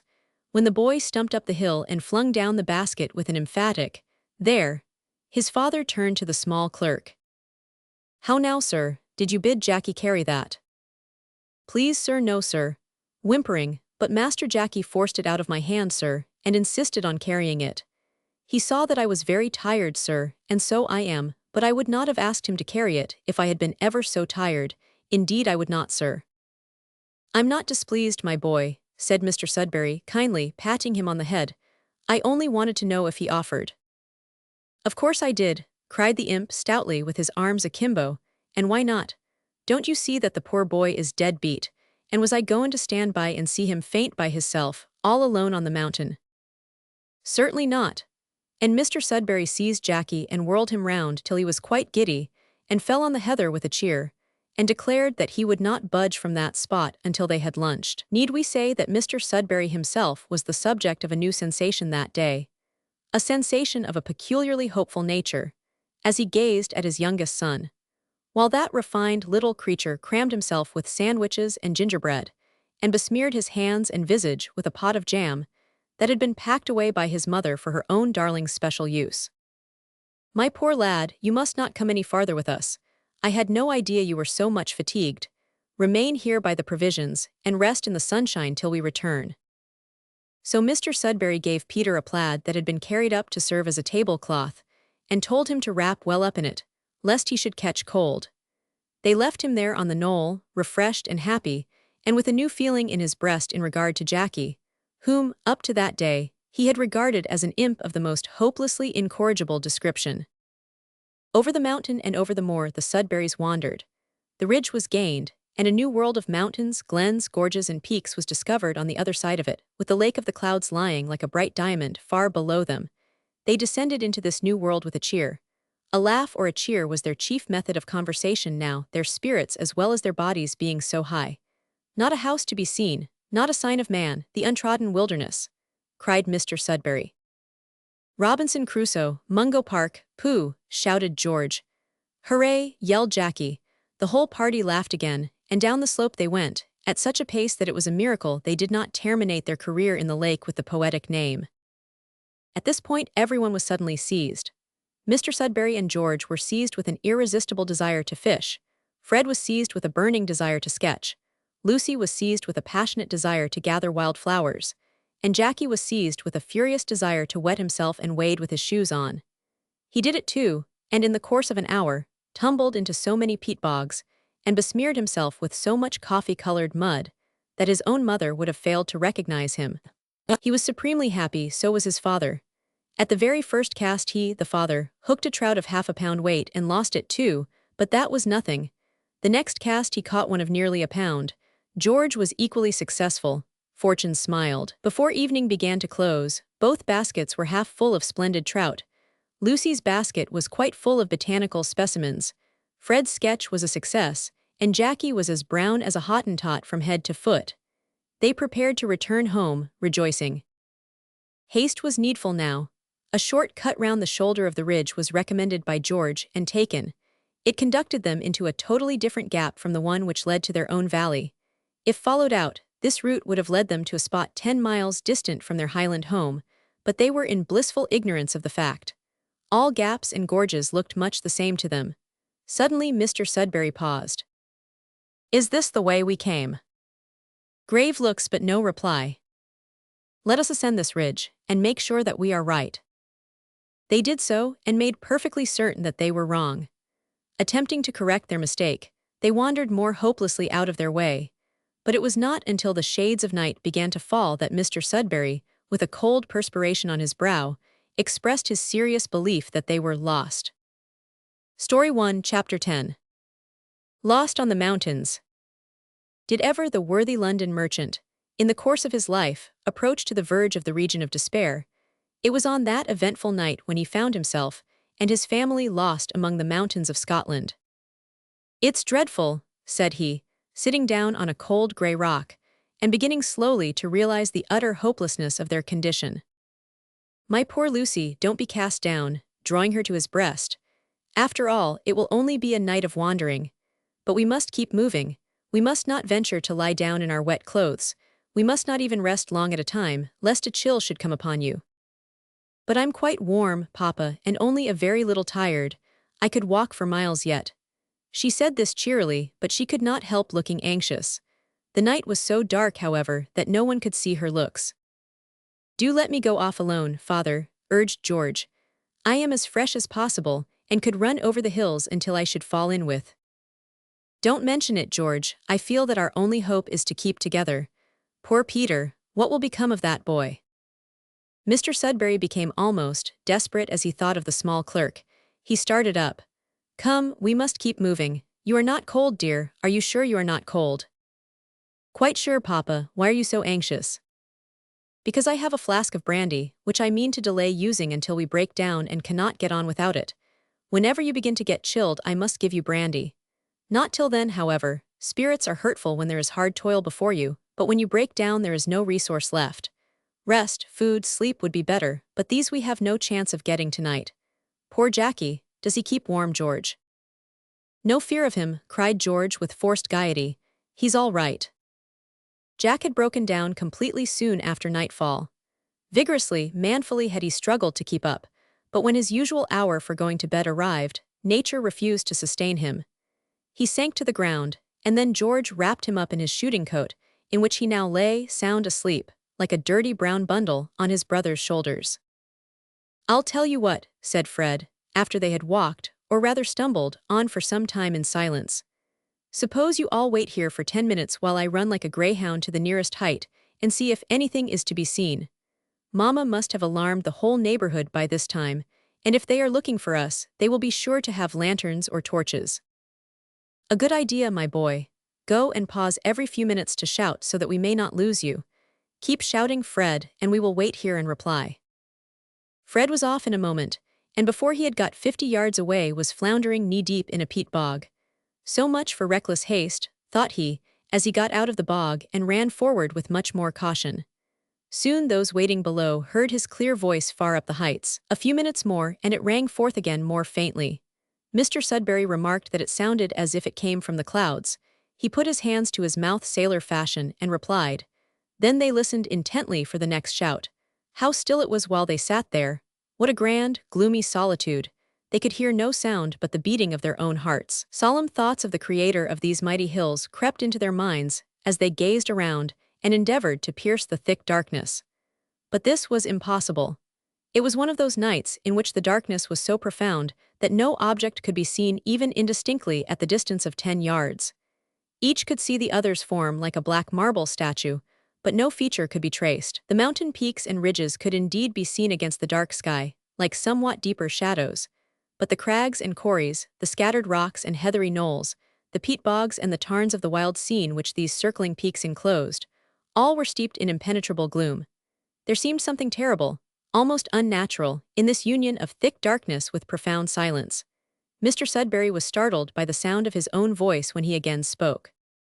The boy must have gone too far. I cannot hear. Hush! High, in the far distance, like a faint echo, they all breathed more freely, and Mr. Sudberry uttered a powerful response.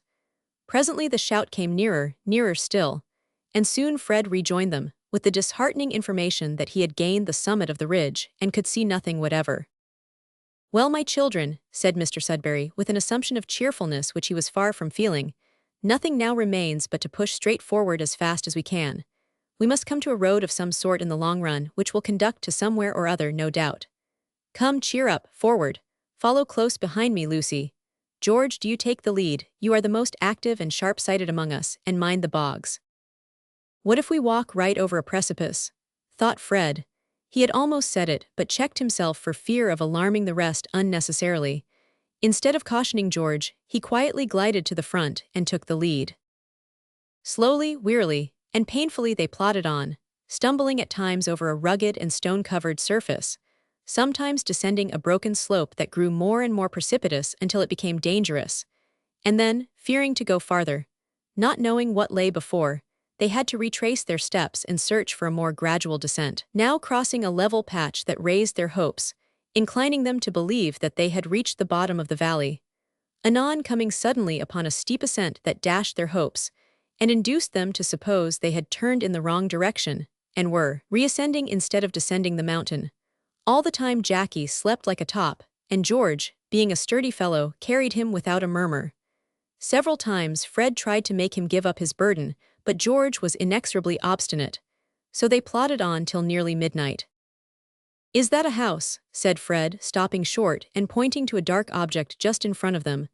No, it's a lake. Nonsense, it's a mountain. A few more steps, and Fred recoiled with a cry of horror. It was a precipice full 100 feet deep, the dark abyss of which had assumed such varied aspects in their eyes. A long detour followed, and they reached the foot in safety. Here the land became boggy. Each step was an act fraught with danger, anxiety, and calculation. Whether they should step knee-deep into a hole full of water, or trip over a rounded mass of solid turf, was a matter of absolute uncertainty until the step was taken.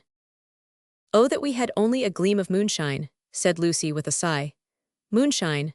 How often had George in the course of his life talked with levity, almost amounting to contempt, of things being all a matter of moonshine.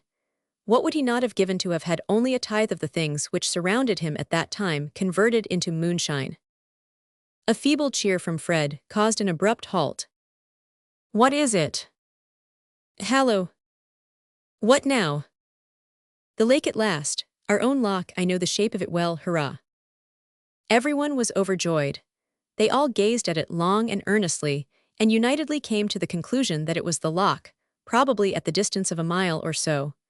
Pushing forward with revived spirits, they came upon the object of their hopes much sooner than had been anticipated. In fact, it was not more than 200 yards distant. A wild yell of laughter mingled with despair burst from Fred as the lake galloped away in the shape of a white horse. The untraveled reader may possibly doubt this, yet it is a fact that a white horse was thus mistaken for a distant lake. The revulsion of feeling was tremendous. Everyone sighed, and Mr. Sudberry groaned, for at that moment the thought of poor Peter recurred to his mind. Yet there remained a strange feeling of kindliness in the breast of each towards that white horse. It was an undeniable proof of the existence of animal life in those wild regions, a fact which the deep solitude of all around had tempted them madly to doubt, unknown even to themselves. Besides, it suggested the idea of an owner to the horse, and by a natural and easy process of reasoning, they concluded that the owner must be a human being, and that, when at home, he probably dwelt in a house. What more probable than that the house was even then within hail? Acting on the idea, Mr. Sudberry shouted for 2 minutes with all his might, the only result of which was to render himself extremely hoarse. Then George tried it, and so did Fred, and Jackie awoke and began to whimper and to ask to be let down. He also kicked a little, but being very tired, soon fell asleep again. "You must let me carry him now," said Fred. "I wo." Fred tried force, but George was too strong for him, so they went on as before, Lucy leaning somewhat heavily on her father's arm. Presently they heard the sound of water. It filled them with mitigated joy and excitement, on the simple principle that anything in the shape of variety was better than nothing. A clap of thunder would have raised in their depressed bosoms a gleam of hope. A flash of lightning would have been a positive blessing. Mr. Sudberry at once suggested that it must be a stream, and that they could follow its course, wade down its bed, if necessary, till they should arrive at something. Foolish man! He had been long enough in the Highlands by that time to have known that to walk down the bed of a mountain burn was about as possible as to walk down the shaft of a coal mine. They came to the edge of its banks, however, and looking over, tried to pierce its gloom. There was a pale gleam of white foam, a rumbling, rustling sound beneath, and a sensation of moisture in the atmosphere. "It rains," said Mr. Sudberry. "I rather think it's the spray of a fall," observed George. Had Mr. Sudberry known the depth of the tremendous gulf into which he was peering, and the steep cliff on the edge of which he stood, he would have sprung back in alarm. But he did not know. He did not entertain the faintest idea of the truth, so he boldly, though cautiously, began to clamber down, assisting Lucy to descend. Man, including woman, knows not what he can accomplish until he tries. Millions of glittering gold would not have induced any member of that party to descend such a place in the dark, had they known what it was, yet they accomplished it in safety. Down, down they went. "Dear me, when shall we reach the foot? We must be near it now." No, they were not near it. Still down they went, becoming more and more alarmed, yet always tempted on by the feeling that each step would bring them to the bottom. What a noise the stream makes! Why, it must be a river. No, it was not a river, it was a mere burn, quite a little burn, but what then? Little men are always fussier and noisier than big men. Little boys invariably howl more furiously than big boys. Nature is full of analogies, and little streams, especially mountain streams, always make more ado in finding their level than big rivers. They got down at last, and then they found the stream rushing, bursting, crashing among rent and riven rocks and boulders as if it had gone furiously mad, and was resolved never more to flow and murmur, but always to leap and roar. It was impassable. To walk down its banks or bed was impossible, so the wanderers had to reascend the bank and roam away over black space in search of another crossing. They soon lost the sound in the intricacies of cliffs and dells, and never again found that stream. But they found a narrow path, and Fred announced the discovery with a cheer. It was an extremely rugged path, and appeared to have been macadamized with stones the size of a man's head. This led them to suspect that it must be a ditch, not a path, but it turned out to be the dry bed of a mountain torrent. Dry, at least, as regards running water, though not dry in respect of numerous stagnant pools, into which at various times each member of the party stepped, unintentionally. It mattered not. Nothing could make them wetter or more miserable than they were, so they thought. They had yet to learn that the thoughts of men are forever misleading them, and that there is nothing more certain than the uncertainty of all human calculations. Story 1, Chapter 11. Still lost. Meanwhile, Mrs. Sudberry was thrown into a species of frenzied horror, which no words can describe, and which was not in any degree allayed by the grave shaking of the head, with which Mr. McAllister accompanied his vain efforts to comfort and reassure her. This excellent man quoted several passages from the works of Dugald Stewart and Locke, tending to show, in common parlance, that necessity has no law, and that the rightly constituted human mind ought to rise superior to all circumstances. Quotations, which had the effect of making Mrs. Sudberry more hysterical than ever, and which induced Mrs. Brown to call him, who offered such consolation, a brute. But McAllister did not confine his efforts solely to the region of mind. While he was earnestly administering doses of the wisdom of Stewart and Locke to the agitated lady in the parlor, Dan and Hugh, with several others, were, by his orders, arming themselves in the kitchen for a regular search. "She's ready," said Dan, entering the parlor unceremoniously with a huge stable lantern. "That's right, Dan, keep away up by the slate quarry and come down by the red tarn. If they've taken the wrong turn to the right, you're sure to fall and why them their away. Send Hugh round by the burn. I'll go straight up the hill and come down upon Loch Cognahoigly. Give a shout now and then as ye go." Dan was a man of action and few words.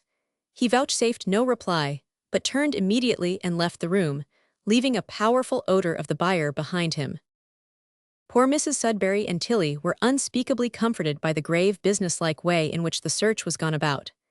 They recalled to mind that a search of a somewhat similar nature, in point of manner and time, was undertaken a week before for a stray sheep, and that it had been successful, so they felt relieved, though they remained, of course, dreadfully anxious. McAllister refrained from administering any more moral philosophy, as he was not at all anxious about the lost party, and was rather fond of a sly joke.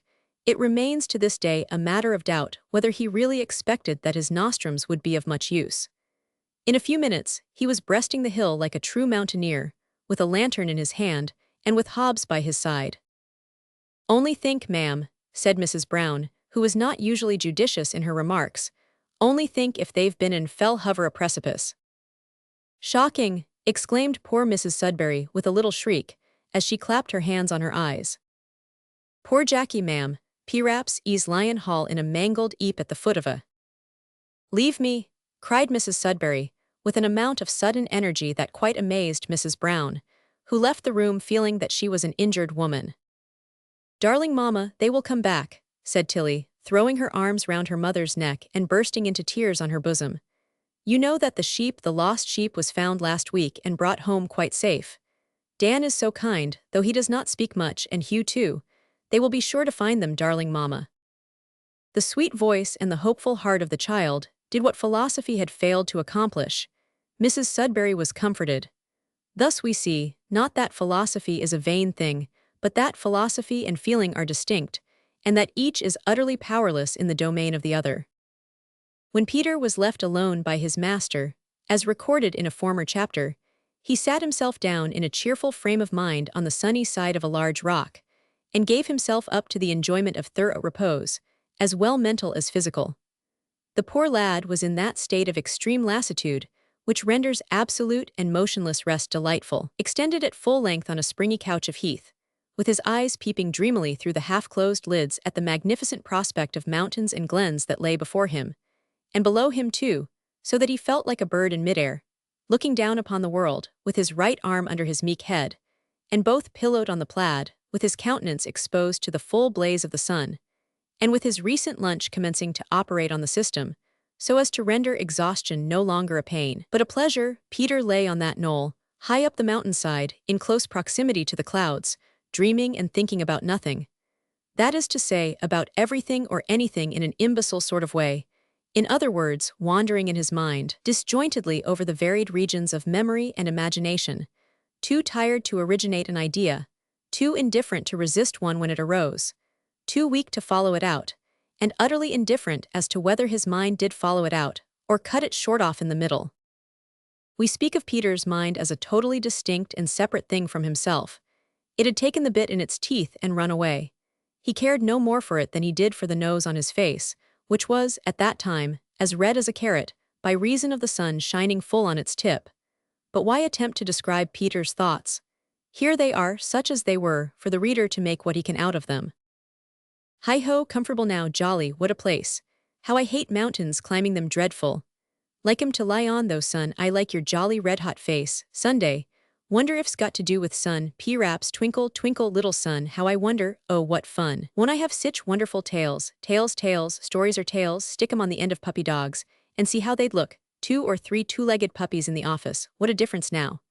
No ink bottles, no smashings, no quills, plenty of geese though and grouse and hares. What was I thinking about? Oh yes, the office, no scribbles, no stools, no desks, November, dear me, that's funny, November, what's a Vember? Cut him in two, can't join him again. No, snore. At this point Peter's thoughts went out altogether in sleep, leaving the happy youth in peaceful oblivion. He started suddenly after an hour's nap, under the impression that he was tumbling over a precipice. To give a little scream and clutch wildly at the heather was natural. He looked round. The sun was still hot and high. Scratching his head, as if to recall his faculties, Peter stared vacantly at the sandwiches which lay beside him on a piece of old newspaper. Gradually his hand wandered towards them, and a gleam of intelligence, accompanied by a smile, overspread his countenance as he conveyed one to his lips. Eating seemed fatiguing, however. He soon laid the remnant down, drew the plaid over him, nestled among the heather, and dropped into a heavy sleep with a sigh of ineffable comfort. When Peter again woke up, the sun was down, and just enough of light remained to show that it was going to be an intensely dark night. Can anyone imagine the state of Peter's feelings? Certainly not. Peter, besides being youthful, was, as we have said, an extremely timid boy. He was constitutionally afraid of the dark, even when surrounded by friends. What then were his sensations when he found himself on the mountain alone, lost? The thought was horror. Peter gasped, he leaped up with a wild shout, gazed madly round, and sank down with a deep groan. Up he sprang again and ran forward a few paces. Precipices occurred to him, he turned and ran as many paces backward. Bogs occurred to him, he came to a full stop, fell on his knees and howled. Up he leaped again, clapped both hands to his mouth, and shouted until his eyes threatened to come out, and his face became purple. Master, George, hi, hallo, oh, Jackie, ho, oh, oh, the oh was prolonged into a wild roar, and down he went again quite flat. Up he jumped once more, the darkness was deepening. He rushed to the right, left all round, tore his hair, and gazed into the black depths below, yelled and glared into the dark vault above. Poor Peter! Thus violently did his gentle spirit seek relief during the first few minutes of its overwhelming consternation. But he calmed down in the course of time into a species of mild despair. A bursting sob broke from him occasionally, as with his face buried in his hands, his head deep in the heather, and his eyes tight shut, he strove in vain to blind himself to the true nature of his dreadful position. At last he became recklessly desperate, and rising hastily, he fled. He sought, poor lad, to fly from himself. Of course the effort was fruitless. Instead of distancing himself, an impossibility at all times, doubly so in a rugged country, he tumbled himself over a cliff, fortunately not a high one, and found himself in a peat bog, fortunately not a deep one. This cooled and somewhat improved his understanding, so that he returned to the knoll a wiser, a wetter, and a sadder boy. Who shall describe the agonies, the hopes, the fears, the wanderings, the faggings, and the final despair of the succeeding hours? It is impossible to say who will describe all this, for we have not the slightest intention of attempting it. Towards midnight Dan reached a very dark and lonely part of the mountains, and was suddenly arrested by a low wail. The sturdy Celt raised his lantern on high. Just at that moment Peter's despair happened to culminate, and he lifted his head out of the heather to give free vent to the hideous groan with which he meant, if possible, to terminate his existence. The groan became a shriek, first of terror, then of hope, after that of anxiety, as Dan came dancing towards him like a jack-o'-lantern. "Fat is she shriekin' at," said Dan. "Oh, I'm so glad, I'm so, oh, ow, hoo. Poor Peter seized Dan round the legs, for being on his knees, he could not reach higher, and embraced him. "Fat's got the maester." Peter could not tell. "Can she walk?" Peter couldn't walk, his limbs refused their office. "Here's spiel up on her back." Peter could do that. He did it, and hugged Dan round the neck with the tenacity of a shipwrecked mariner clinging to his last plank.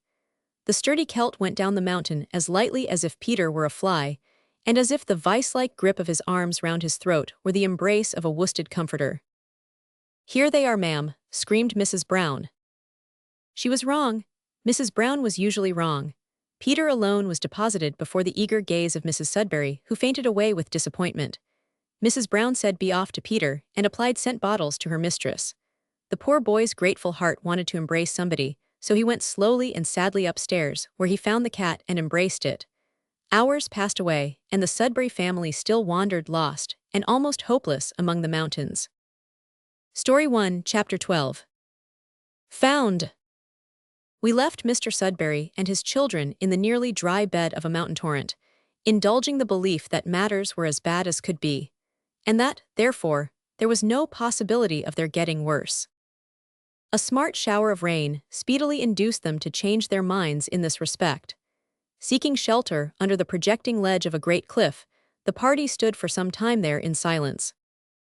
"You are cold, my pet," said Mr. Sudberry. "Just a little, Papa, I could not help shuddering," said Lucy faintly. "Now for the brandy," said her father, drawing forth the flask. "Suppose I try to kindle a fire," said George, swinging the bundle containing Jackie off his shoulder and placing it in a hollow of the rocks. "Well, suppose you try." George proceeded to do so, but on collecting a few broken twigs, he found that they were soaking wet, and on searching for the matchbox he discovered that it had been left in the provision basket, so they had to content themselves with a sip of brandy all round, excepting Jackie. That amiable child was still sound asleep, but in a few minutes he was heard to utter an uneasy squall, and then George discovered that he had deposited part of his rotund person in a puddle of water. "Come, let us move on," said Mr. Sudberry. "The rain gets heavier. It is of no use putting off time, we cannot be much damper than we are." Again the worthy man was mistaken, for in the course of another hour they were all so thoroughly drenched that their previous condition might have been considered, by contrast, one of absolute dryness. Suddenly, a stone wall, topped by a paling, barred their further progress. Fred, who was in advance, did not see this wall, he only felt it when it brought him up. "Here's a gate, I believe," cried George, groping about. It was a gate, and it opened upon the road. For the first time for many hours a gleam of hope burst in upon the benighted wanderers. Presently a ray of light dazzled them. "What, do my eyes deceive me, a cottage?" cried Mr. Sudberry. "I and a witch inside," said George. "Why, it's old, no, impossible." "Yes, it is, though it's old Moggy's cottage." "Hurrah!" cried Fred. Old Moggy's dog came out with a burst of indignation that threatened annihilation to the whole party. But on discovering who they were, it crept humbly back into the cottage. "Does she never go to bed?" whispered George, as they approached and found the old woman moping over her fire, and swaying her body to and fro, with the thin dirty gown clinging close to her figure, and the spotlessly clean plaid drawn tightly round her shoulders. "Good evening, old woman," said Mr. Sudberry, advancing with a conciliatory air. "It's mornin'," retorted the old woman with a scowl. "Alas, you are right. Here have we been lost on the hills and wandering all night, and glad am I to find your fire burning, for my poor daughter is very cold and much exhausted. May we sit down beside you?" No reply, save a furtive scowl. "What's that?" asked Moggy sharply, as George deposited his dirty wet bundle on the floor beside the fire opposite to her. The bundle answered for itself, by slowly unrolling, sitting up and yawning violently, at the same time raising both arms above its head and stretching itself. Having done this, it stared round the room with a vacant look, and finally fixed its goggle eyes in mute surprise on Moggy. The sight of this wet, dirty little creature acted, as formerly, like a charm on the old woman.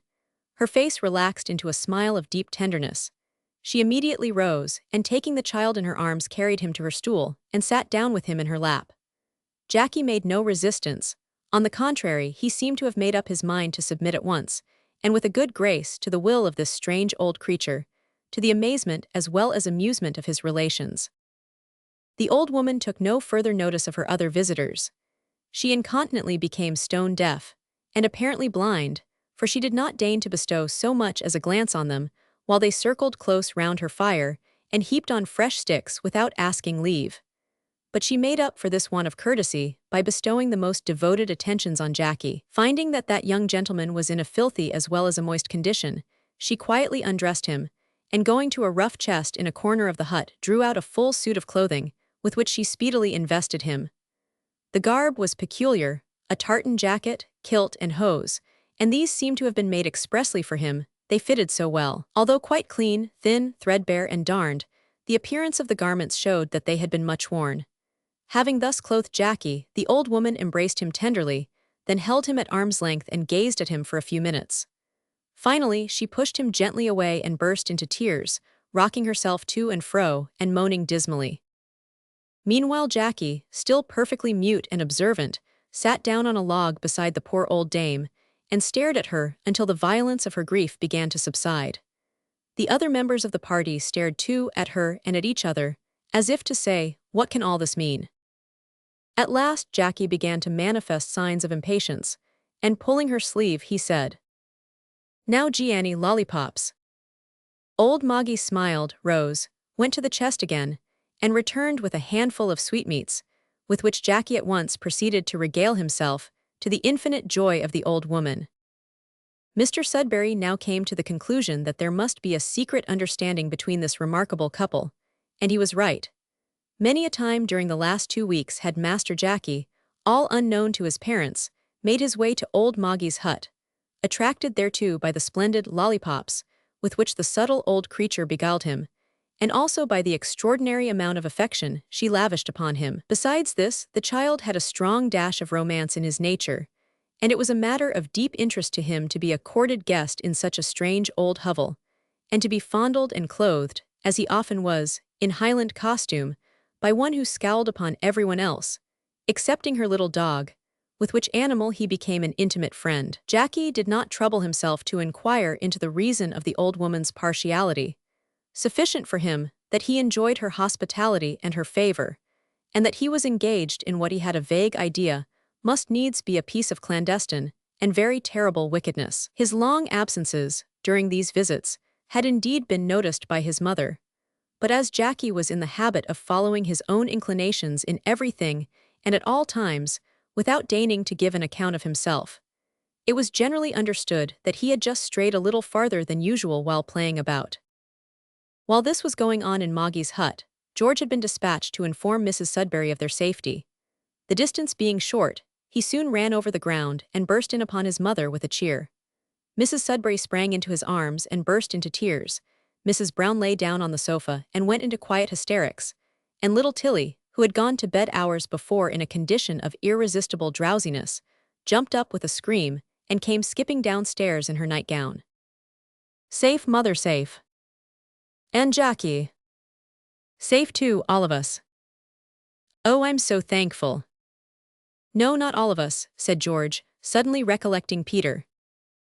Mrs. Sudberry gasped and turned pale. "Oh, George, quick, tell me." "Poor Peter," began George. "Please, sir, I've been found," said a meek voice behind him, at which George turned round with a start, still supporting his mother. Mrs. Brown, perceiving the ludicrous nature of the remark, began to grow violent on the sofa, and to kick a little. Then Mrs. Sudberry asked for each of the missing ones individually, sobbing between each question, and at each sob Tilly's sympathetic bosom heaved, and Mrs. Brown gave a kick and a subdued scream. Then George began to tell the leading features of their misfortunes rapidly, and Mrs. Brown listened intently until Mrs. Sudberry again sobbed, when Mrs. Brown immediately recollected that she was in hysterics, and recommenced kicking. "But where are they?" cried Mrs. Sudberry suddenly. "I was just coming to that, there at old Moggy's hut, drying themselves and resting." "Oh, I'll go down at once, take me there." Accordingly, the poor lady threw on her bonnet and shawl and set off with George for the cottage, leaving Mrs. Brown, now relieved from all anxiety, kicking and screaming violently on the sofa, to the great alarm of Hobbs, who just then returned from his fruitless search. "My son, my darling," cried Mrs. Sudberry as she rushed into the cottage and clasped Jackie in her arms. She could say no more, and if she had said more it could not have been heard, for her appearance created dire confusion and turmoil in the hovel. The lost and found wanderers started up to welcome her, the little dog sprang up to bark furiously and repel her, and the old woman ran at her, screaming, with intent to rescue Jackie from her grasp. There was a regular scuffle, for the old woman was strong in her rage, but George and Fred held her firmly, though tenderly, back, while Mr. Sudberry hurried his alarmed spouse and their child out of the hut, and made for home as fast as possible. Lucy followed with George almost immediately after, leaving Fred to do his best to calm and comfort the old woman. For his humane efforts, Fred received a severe scratching on the face, and was compelled to seek refuge in flight. Story 1, Chapter 13. Visiting the Poor. For some time after this, the Sudberry family were particularly careful not to wander too far from their mountain home. Mr. Sudberry forbade everyone, on pain of his utmost displeasure, to venture up among the hills without McAllister or one of his lads as a guide. As a further precaution, he wrote for 6 pocket compasses to be forwarded as soon as possible. "My dear," said his wife, "since you are writing home, you may as well." "My dear, I am not writing." "You're writing to London for compasses, are you not?" "No," said Mr. Sudberry with a smile. "I believe they understand how to manufacture the mariner's compass in Scotland. I am writing to my Edinburgh agent for them." "Oh, well, it did not occur to me. Now you mention it, I think I have heard that the Scotch have sort of scientific tendencies." "Yes, they are philosophically inclined, as our friend McAllister would say. But what did you want, my love?" "I want a hobby horse to be sent to us for Jackie, but it will be of no use writing to Edinburgh for one. I suppose they do not use such things in a country where there are so few real horses, and so few roads fit for a horse to walk on." Mr. Sudberry made no reply, not wishing to incur the expense of such a useless piece of furniture, and his wife continued her needlework with a sigh. From the bottom of her large heart, she pitied the Scottish nation, and wondered whether there was the remotest hope of the place ever being properly colonized by the English, and the condition of the aborigines ameliorated. "Mamma, I'm going with Flora MacDonald to visit her poor people," said Lucy, entering at the moment with a flushed face, for Lucy was addicted to running when in a hurry, and with a coquettish little round straw hat. "Very well, my love, but do take that good-natured man to guide you, Mr. What's-his-name, I've such a memory. Ah, McAllister, do take him with you, dear." "There is no need, mamma. Nearly all the cottages lie along the roadside, and Flora is quite at home here, you know." True, I forgot that." Mrs. Sudberry sighed, and Lucy laughed gaily as she ran down the hill to meet her friend. The first cottage they visited was a little rough-thatched one with a low roof, 1 door, and 2 little windows, in which latter there were 4 small panes of glass, with a knot in each. The interior was similar to that of old Moggie's hut, but there was more furniture in it, and the whole was pervaded by an air of neatness and cleanliness that spoke volumes for its owner. "This is Mrs. Cameron's cottage," whispered Flora as they entered. "She was knocked over by a horse while returning from church last Sunday, and I fear has been badly shaken. Well, Mrs. Cameron, how are you today?" A mild little voice issued from a box bed in a corner of the room. "Thank ye, mem, I'm no that ill, mem. The Lord is vera kind to me." There was a mild sadness in the tone, a sort of the world's in an awfu' state. "But no doot it's a for the best, and I'm resigned to my lot, though I wadna object to its being a wee thing better, I," feeling in it which told of much sorrow in years gone by, and of deep humility, for there was not a shade of complaint in the tone. "Has the doctor been to see you, my dear granny?" inquired Flora, sitting down at the side of the box bed, while Lucy seated herself on a stool and tried to pierce the gloom within. He cam and pooed af ma much and feeled ma heata over, but he said nothin', only to lie quiet and tack a pickle water gruel I. As the voice said this its owner raised herself on one elbow, and, peering out with a pair of bright eyes, displayed to her visitor the small, withered, yet healthy countenance of one who must have been a beautiful girl in her youth. She was now upwards of 70, and was, as Lucy afterwards said, a sweet, charming, dear old woman. Her features were extremely small and delicate, and her eyes had an anxious look, as if she were in the habit of receiving periodical shocks of grief, and were wondering what shape the next one would take. "I have brought you a bottle of wine," said Flora. "Now don't shake your head, you must take it, you cannot get well on gruel. Your daughter is at our house just now. I shall meet her on my way home and will tell her to insist on your taking it." The old woman smiled and looked at Lucy. "This is a friend whom I have brought to see you," said Flora, observing the glance. The old woman held out her hand, and Lucy pressed it tenderly. "She has come all the way from London to see our mountains, Granny." "Aye," said the old woman with a kind, motherly smile. "It's a lang way to Lunnon, a lang way, aye. Ye'll be thinkin' we're a wild kind o' folk hereaway. Somewhat uncouth we are, no doot." "Indeed, I think you are very nice people," said Lucy, earnestly. "I had no idea how charming your country was until I came to it." "Ooh, we can only get ideas by seein' or readin'. It's a grand thing travellin', but it's wonderful what readin'll do. My guid man, that's deed this 13 year. Aye, come Martimas, he wrought in Lunnon for a year before we was marrit, and he sent me the newspapers reglar once a month. Aye, the English is fine folk. My guid man, I said that." Lucy expressed much interest in this visit of the departed guid man, and having touched a chord which was extremely sensitive and not easily put to rest after having been made to vibrate, old Mrs. Cameron entertained her with a sweet and prolix account of the last illness, death, and burial of the said guid man, with the tears swelling up in her bright old eyes and hopping over her wrinkled cheeks, until Flora forbade her to say another word, reminding her of the doctor's orders to keep quiet. "Ooh, ye'll be gowan to read me a bit o' the book." "I thought you would ask that. What shall it be?" "Ooh, ye canna go wrang." Flora opened the Bible, and, selecting a passage, read it in a slow, clear tone, while the old woman lay back and listened with her eyes upturned and her hands clasped.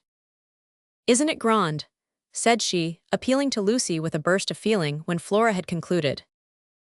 Lucy was somewhat taken aback by this enthusiastic display of love for the Bible, and felt somewhat embarrassed for an appropriate answer. But Flora came to her rescue. "I have brought you a book, Granny. It will amuse you when you are able to get up and read. There now, no thanks, you positively must lie down and try to sleep. I see your cheek is flushed with all this talking. Good day, Granny." "The next whom we will visit is a very different character," said Flora, as they walked briskly along the road that followed the windings of the river. "He dwells half a mile off." "Then you will have time to tell me about old Moggy," said Lucy. "You have not yet fulfilled your promise to tell me the secret connected with her, and I am burning with impatience to know it." "Of course you are. Every girl of your age is set on fire by a secret. I have a mind to keep you turning a little longer." "And pray, grandmamma," said Lucy, with an expressive twinkle in her eyes, "at what period of your prolonged life did you come to form such a just estimate of character in girls of my age?" "I'll answer that question another time," said Flora. "Meanwhile, I will relent and tell you about old Moggy. But after all, there is not much to tell, and there is no secret connected with her, although there is a little mystery." "No secret, yet a mystery. A distinction without a difference, it seems to me." "Perhaps it is, you shall hear. When a middle-aged woman, Moggy was housekeeper to Mr. Hamilton, a landed proprietor in this neighborhood. Mr. Hamilton's gardener fell in love with Moggy, they married, and returning to this their native hamlet, settled down in the small hut which the old woman still occupies. They had one daughter, named Mary, after Mr. Hamilton's sister. When Mary was 10 years old, her father died of fever, and soon afterwards Moggy was taken again into Mr. Hamilton's household in her old capacity, for his sister was an invalid and quite unfit to manage his house. In the course of time, little Mary became a woman and married a farmer at a considerable distance from this neighborhood. They had one child, a beautiful fair-haired little fellow. On the very day that he was born, his father was killed by a kick from a horse. The shock to the poor mother was so great that she sank under it and died. Thus the little infant was left entirely to the care of his grandmother. He was named Willie, after his father. Death seemed to cast his shadow over poor Moggy's path all her life through. Shortly after this event, Mr. Hamilton died suddenly. This was a great blow to the housekeeper, for she was much attached to her old master, who had allowed her to keep her little grandson beside her under his roof. The sister survived her brother about 5 years. After her death, the housekeeper returned to her old hut, where she has ever since lived on the interest of a small legacy left her by her old master. Little Willie, or Wee Wully, as she used to call him, was the light of old Maggie's eyes and the joy of her heart. She idolized and would have spoiled him had that been possible, but the child was of a naturally sweet disposition and would not spoil. He was extremely amiable and gentle, yet bold as a young lion and full of fun. I do not wonder that poor old Maggie was both proud and fond of him in an extraordinary degree. The blow of his removal well-nigh withered her up, body and soul. "He died," said Lucy, looking up at Flora with tearful eyes. "No, he did not. Perhaps it would have been better if the poor child had died, you shall hear. When Willie was 6 years old, a gang of gypsies passed through this hamlet, and taking up their abode on the common, remained for some time. They were a wild, dangerous set, and became such a nuisance that the inhabitants at last took the law into their own hands and drove them away. Just before this occurred, little Willie disappeared. Search was made for him everywhere, but in vain. The gypsies were suspected and their huts examined. Suspicion fell chiefly on one man, a stout, ill-favored fellow with an ugly squint and a broken nose, but nothing could be proved either against him or the others, except that at the time of the child's disappearance, this man was absent from the camp. From that day to this, dear little Willie has never been heard of. At first, the poor old grandmother went about almost mad with despair and anxiety, but as years passed by, she settled down into the moping old creature you have seen her. It is 5 years since that event. Willie will be 11 years old now, if alive, but alas, I fear he must be dead." "What a sad, sad tale," said Lucy. "I suppose it must be because our Jackie is about the age that Willie was when he was stolen, that the poor woman has evinced such a fondness for him." "Possibly, and now I think of it, there is a good deal of resemblance between the two, especially about the hair and eyes, though Willie was much more beautiful. You have noticed, no doubt, that Maggie wears a clean plaid." "Oh yes," interrupted Lucy, "I have observed that. That was the plaid that Willie used to wear in winter. His grandmother spends much of her time in washing it. She takes great pains to keep it clean. The only mystery about the old woman is the old chest in one corner of her hut. She keeps it jealously locked, and no one has ever found out what is in it, although the inquisitive folk of the place are very anxious to know. But it does not require a wizard to tell that. Doubtless it contains the clothing and toys of her grandson. Poor old Maggie." "I can enlighten you on that point," said Lucy, eagerly opening the lid of a small basket which hung on her arm, and displaying the small suit of Highland clothing in which Jackie had been conveyed home on the night when the Sudberrys were lost on the hills. "This suit came out of the large chest, and as I knew you meant to visit Maggie today, I brought it with me." The two friends reached the door of a small cottage as Lucy said this, and tapped. "Come in," gruffly said a man's voice. This was one of Flora's difficult cases. The man was bedridden and was nursed by a granddaughter. He was quite willing to accept comfort from Flora, especially when it took the shape of food and medicine, but he would not listen to the Bible. Flora knew that he liked her visits, however, so, with prayers in her heart and the Bible in her hand, she persevered hopefully, yet with such delicacy that the gruff old man became gruffer daily, as his conscience began to reprove him for his gruffness. Thus, from hut to hut she went, with love to mankind in her heart and the name of Jesus on her lip. Sometimes received with smiles and sent away with blessings, occasionally greeted with a cold look, and allowed to depart with a frigid good day. Lucy had often wished for some such work as this at home, but had not yet found courage to begin. She was deeply sympathetic and observant. Old Maggie was the last they visited that day. Flora was the only female she would tolerate. "I've been tryin' to say to night and I can't a dot," she said stoutly, as the ladies entered. "You forget the words, perhaps, dear Maggie. The Lord gave and the Lord hath." "Nah, I dinna forget them, but I canna say them." So Flora sat down on a stool, and gently sought, by means of the Bible, to teach the old woman one of the most difficult lessons that poor human nature has got to learn in this world of mingled happiness and woe. Story 1, Chapter 14. A Surprise in a Battle. "Here, halloo, hi, Hobbs, I say," shouted Mr. Sudberry, running out at the front door, after having swept Lucy's workbox off the table and trodden on the cat's tail. "Where has that fellow gone to? He's always out of the way. Halloo," looking up at the nursery window, Mrs. Brown. Mrs. Brown, being deeply impressed with the importance of learning, just because of Mrs. Sudberry's contempt thereof, was busily engaged at that moment in teaching Miss Tilly and Master Jackie a piece of very profound knowledge. "Now, Miss Tilly, what is the meaning of procrastination?" Ho, hi, halloo from Mr. Sudberry, but Mrs. Brown, supposing the shout is meant for anyone but herself, takes no notice of it. Tilly, doing today what you might have put off till tomorrow. Halloo ho, don't you hear hi, from below.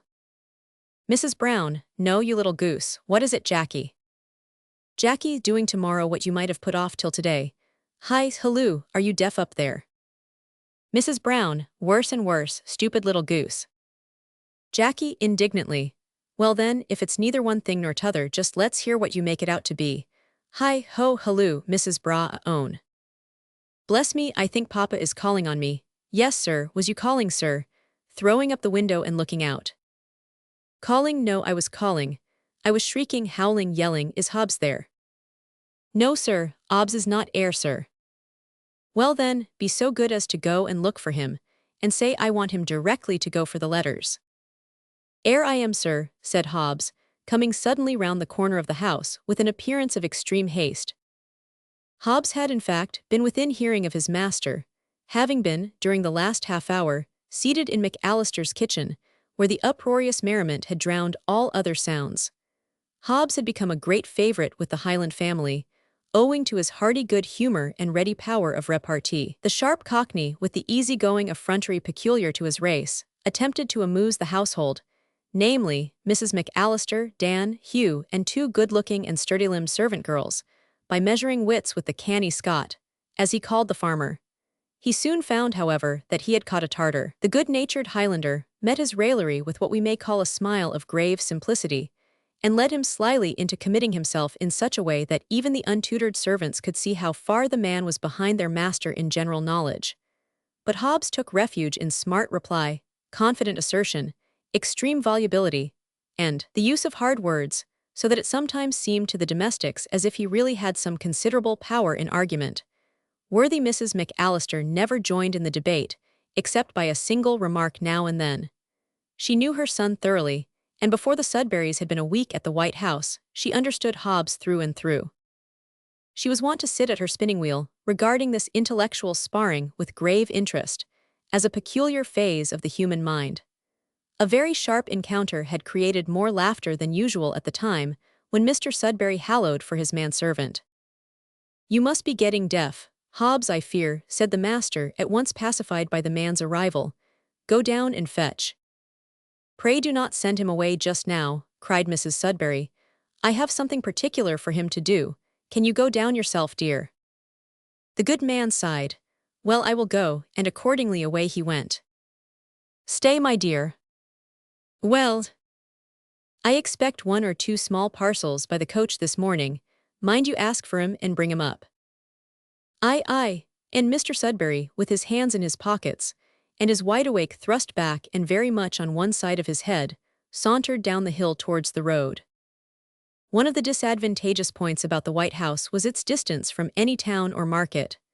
The nearest shop was 4 miles off, so that bread, butter, meat, and groceries had to be ordered a couple of days beforehand, and were conveyed to their destination by the mail coach. Even after they were deposited at the gate of Mr. McAllister's farm, there was still about half a mile of rugged cart road to be got over before they could be finally deposited in the White House. This was a matter of constant anxiety to Mr. Sudberry, because it was necessary that someone should be at the gate regularly to receive letters and parcels, and this involved constant attention to the time of the mail passing. When no one was there, the coachman left the property of the family at the side of the road. Hobbs, however, was usually up to time, fair weather and foul, and this was the first time his master had been called on to go for the letters. Walking down the road, Mr. Sudberry whistled an extremely operatic air, in the contentment of his heart, and glanced from side to side, with a feeling amounting almost to affection, at the various objects which had now become quite familiar to him, and with many of which he had interesting associations. There was the miniature hut, on the roof of which he usually laid his rod on returning from a day's fishing. There was the rude stone bridge over the burn, on the low parapet of which he and the family were wont to sit on fine evenings, and commune of fishing, and boating, and climbing, and wonder whether it would be possible ever again to return to the humdrum life of London. There was the pool in the same burn over which one day he, reckless man, had essayed to leap, and into which he had tumbled, when in eager pursuit of Jackie. A little below this was the pool into which the said Jackie had rushed in wild desperation on finding that his father was too fleet for him. Passing through a 5-barred gate into the next field, he skirted the base of a high, precipitous crag, on which grew a thicket of dwarf trees and shrubs, and at the foot of which the burn warbled. Here, on his left, stood the briar bush out of which had whirred the first live grouse he ever set eyes on. It was at this bird that, in the madness of his excitement, he had flung first his stick, then his hat, and lastly his shout of disappointment and defiance. A little further on was that other bush out of which he had started so many grouse that he now never approached it without a stone in each hand, his eyes and nostrils dilated, and his breath restrained. He never by any chance on these occasions sent his artillery within 6 yards of the game. But once, when he approached the bush in a profound reverie, and without the usual preparation, he actually saw a bird crouching in the middle of it. To seize a large stone and hit the ground at least 40 yards beyond the bush was the work of a moment. Up got the bird with a tremendous whiz. He flung his stick wildly, and hitting it, by chance, fair on the head brought it down. To rush at it, fall on it, crush it almost flat, and rise up slowly holding it very tight, was the result of this successful piece of poaching. Another result was a charming addition to a dinner a few days afterwards. At all these objects Mr. Sudberry gazed benignantly as he sauntered along in the sunshine, indulging in sweet memories of the recent past, and whistling operatically. The highroad gained, he climbed upon the gate, seated himself upon the top bar to await the passing of the mail, and began to indulge in a magnificent air, the florid character of which he rendered much more effective than the composer had intended by the introduction of innumerable flourishes of his own. It was while thus engaged, and in the middle of a tremendous shake, that Mr. Sudberry suddenly became aware of the presence of a man not more than 20 yards distant. He was lying down on the embankment beside the road, and his ragged dress of muddy brown corduroy so resembled the broken ground on which he lay that he was not a very distinct object, even when looked at point blank. Certainly Mr. Sudberry thought him an extremely disagreeable object as he ended in an ineffective quaver, and with a deep blush, for that man must be more than human, who, when caught in the act of attempting to perpetrate an amateur concert in all its parts, does not feel keenly. Being of a sociable disposition, Mr. Sudberry was about to address this ill-favored beggar, for such he evidently was, when the coach came round a distant bend in the road at full gallop. It was the ordinary tall, top-heavy mail of the first part of the 19th century. Being a poor district, there were only 2 horses, a white and a black, but the driver wore a stylish red coat and cracked his whip smartly. The road being all downhill at that part, the coach came on at a spanking pace and pulled up with a crash. The beggar turned his face to the ground and pretended to be asleep. Mr. Sudberry noticed this, but being interested in his own affairs, soon forgot the circumstance. "Got any letters for me today, my man?" "Oh yes, he has letters and newspapers too," Mr. Sudberry mutters to himself as they are handed down. "Capital. Ha, business, hum, private, ho, compasses, good, any more?" "There are no more, but there is a parcel or two." The coachman gets down and opens the door of the box behind. The insides peep out, and the outsides look down with interest. A great many large and heavy things are pulled out and laid on the road. Mr. Sudberry remarks that it would have been wiser to have stowed his parcels in front. The coachman observes that these are his parcels, shuts the door, mounts the box, and drives away, with the outsides grinning and the insides stretching their heads out, leaving Mr. Sudberry transfixed and staring. "1 or 2 small parcels," murmured the good man, recalling his wife's words, "and mind you bring 'em up. 1 salmon, 2 legs of mutton, 1 ham, 3 dozen of beer, a cask of something or other, and a bag of ditto, groceries, I suppose, and mind you bring 'em up." "How, that is the question," cried Mr. Sudberry, quoting Hamlet in desperation. Suddenly he recollected the beggar-man. "Halloo, friend, come hither." The man rose slowly, and rising did not improve his appearance. He was rather tall, shaggy, loose-jointed, long-armed, broad-shouldered, and he squinted awfully. His nose was broken, and his dark color bespoke him a gypsy. "Can you help me up to yonder house with these things, my man?" "No," said the man gruffly, "I'm footsore with travelin', but I'll watch them here while you go up for help." "Oh, ahem," said Mr. Sudberry with peculiar emphasis. "You seem a stout fellow, and might find more difficult ways of earning half a crown. However, I'll give you that sum if you go up and tell them to send down a barrow." "I'll wait here," replied the man, with a sarcastic grin, limping back to his former seat on the bank. "Oh, very well, and I will wait here," said Mr. Sudberry, seating himself on a large stone and pulling out his letters. Seeing this, the gypsy got up again and looked cautiously along the road, first to the right and then to the left. No human being was in sight. Mr. Sudberry observed the act and felt uncomfortable. "You'd better go for help, sir," said the man, coming forward. "Thank you, I'd rather wait for it." "This seems a handy sort of thing to carry," said the gypsy, taking up the sack that looked like groceries and throwing it across his shoulder. "I'll save you the trouble of taking this one up anyhow." He went off at once at a sharp walk, and with no symptom either of lameness or exhaustion. Mr. Sudberry was after him in a moment. The man turned round and faced him. "Put that where you took it from," thundered Mr. Sudberry. "Oh, you're going to resist." The gypsy uttered an oath and ran at Mr. Sudberry, intending to overwhelm him with one blow and rob him on the spot. The big blockhead little knew his man. He did not know that the little Englishman was a man of iron frame. He only regarded him as a fiery little gentleman. Still less did he know that Mr. Sudberry had in his youth been an expert boxer, and that he had even had the honor of being knocked flat on his back more than once by professional gentlemen, in an amicable way, of course, at 4 and 6pence a lesson. He knew nothing of all this, so he rushed blindly on his fate and met it. That is to say, he met Mr. Sudberry's left fist with the bridge of his nose, and his right with the pit of his stomach, the surprising result of which was that the gypsy staggered back against the wall. But the man was not a coward, whatever other bad qualities he might have been possessed of. Recovering in a moment, he rushed upon his little antagonist, and sent in 2 sledge-hammer blows with such violence that nothing but the Englishman's activity could have saved him from instant defeat. He ducked to the first, parried the second, and returned with such prompt goodwill on the gypsy's right eye that he was again sent staggering back against the wall, from which point of observation he stared straight before him and beheld Mr. Sudberry in the wildness of his excitement, performing a species of Cherokee war dance in the middle of the road. Nothing daunted, however, the man was about to renew his assault, when George and Fred, all ignorant of what was going on, came round a turn of the road, on their way to see what was detaining their father with the letters. "Why, that's father," cried Fred. "Fighting," yelled George. They were off at full speed in a moment. The gypsy gave but one glance, vaulted the wall, and dived into the underwood that lined the banks of the river.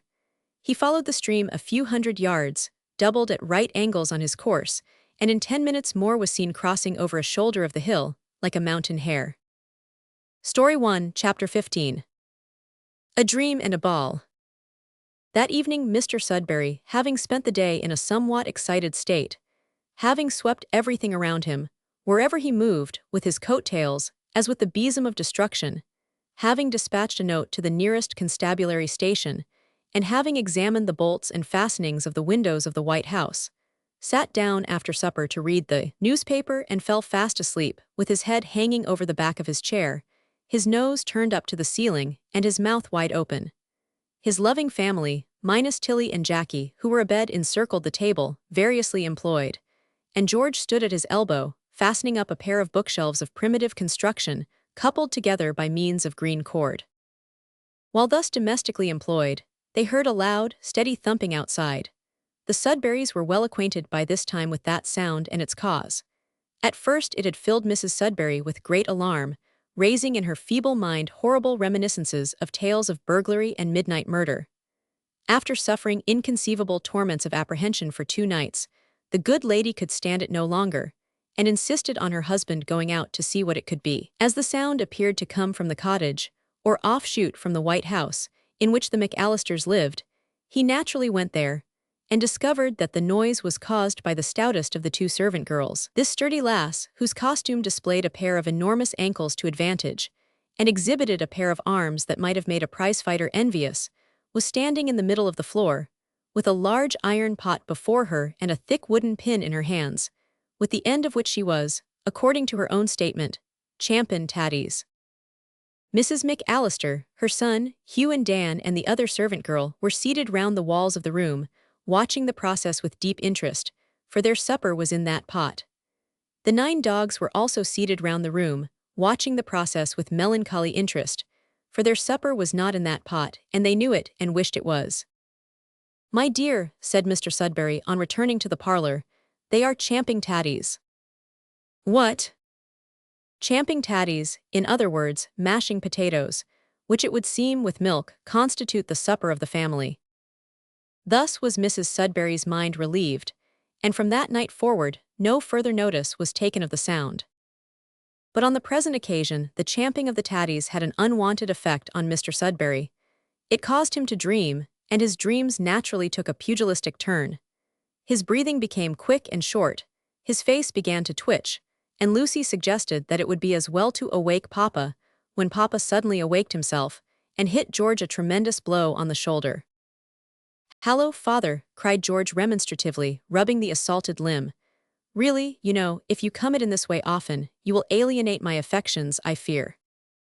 "My dear boy, what, where, why I was dreaming." Of course he was, and the result of his dream was that everybody in the room started up in surprise and excitement. Thereafter they sat down in a gay and very talkative humor. Soon afterwards, a curious squeaking was heard in the adjoining cottage, and another thumping sound began, which was to the full as unremitting as, and much more violent than, that caused by champin tatties. The McAllister household, having supped, were regaling themselves with a dance. "What say to a dance with them?" said George. "Oh," cried Lucy, leaping up. "Capital," shouted Mr. Sudberry, clapping his hands. A message was sent in. The reply was, "Heartily welcome," and in 2 minutes Mr. Sudberry and stout servant girl number 1, George and stout girl number 2, Hugh and Lucy, Dan and Hobbs, the latter consenting to act as girl number 3, were dancing the reel o Tullochgorum like maniacs, to the inspiring strains of McAllister's violin, while Peter sat in a corner in constant dread of being accidentally sat down upon. Fred, in another corner, looked on, laughed, and was caressed furiously by the 9 dogs.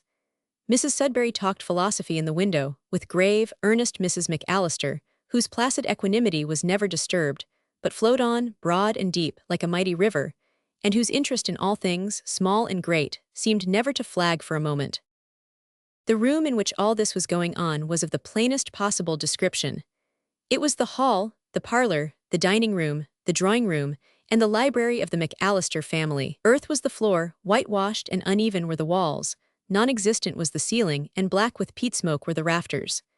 There was a dresser, clean and white, and over it a rack of plates and dishes.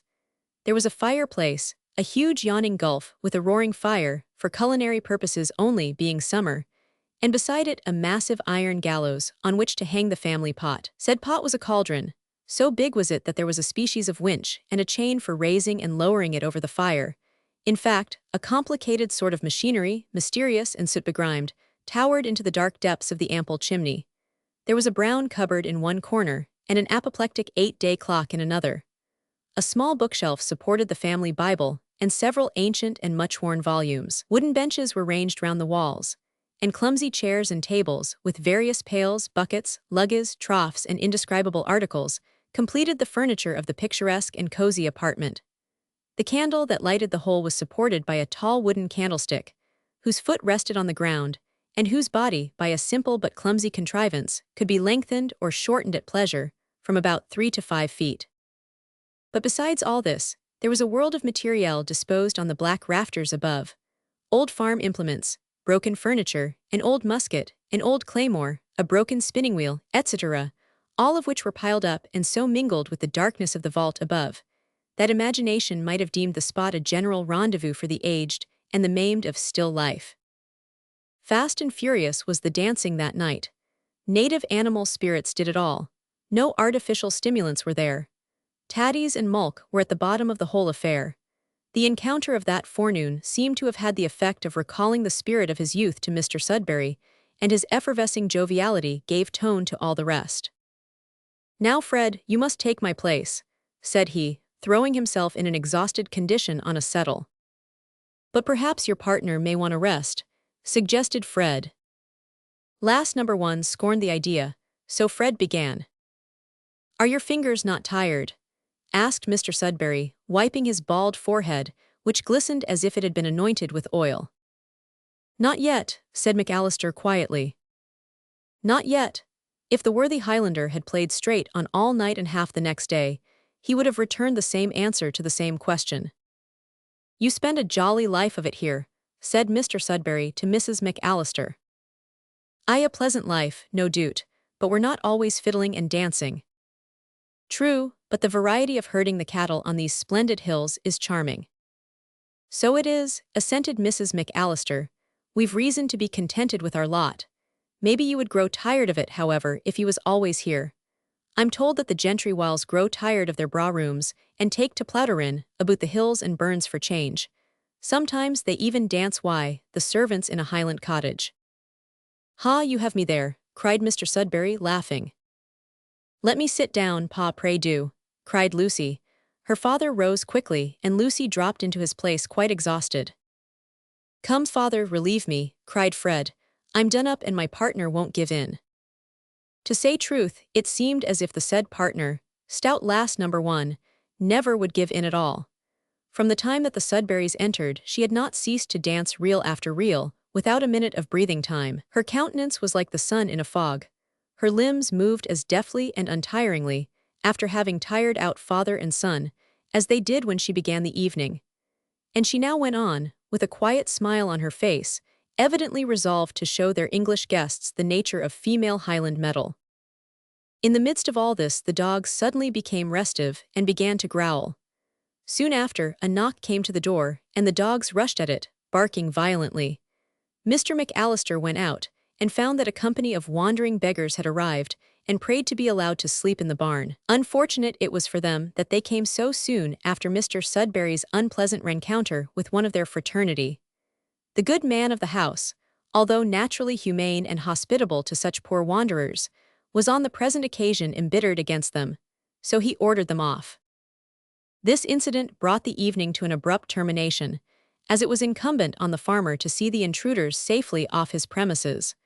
So the Sudberrys returned, in a state of great delight, excitement, and physical warmth, to their own parlor. The only other fact worth recording in regard to this event is that the Sudberrys were 2 hours late for breakfast next morning. Story 1, Chapter 16. The Effects of Compasses. The first few weeks of the Sudberrys' residence in their Highland home were of an April cast, alternate sunshine and shower. Sometimes they had a day of beaming light from morning till night. At other times they had a day of unmitigated rain, or, as Mr. Sudberry called it, a day of cats and dogs. And occasionally they had a day which embraced within its own circuit both conditions of weather, glorious bursts of sunshine alternating with sudden plumps of rain. Thus far the weather justified and strengthened the diverse opinions of both husband and wife. "Did I not tell you, my love, that the climate was charming?" was Mr. Sudberry's triumphant remark when a dazzling blaze of light would roll over flood and fell and chase the clouds away. "There, didn't I say so?" was the withering rejoinder of Mrs. Sudberry when a black cloud rolled over the sky and darkened the landscape as with a wipe of ink. Hitherto victory leaned decidedly to neither side. The smile of triumph and the humbled aspect of defeat rested alternate on either countenance, so that both faces taken together formed a sort of contradictory human barometer, which was not a bad one. At all events, it was infinitely superior to that instrument of the banjo type, which Mr. Sudberry was perpetually tapping in order to ascertain whether or not its tendencies were dropsical. When father was up at set fair, mother was certain to be depressed, inclining to much rain, yet strangely enough it was on such occasions very dry. When mother was fair, barometrically speaking of course, father was naturally down at changeable.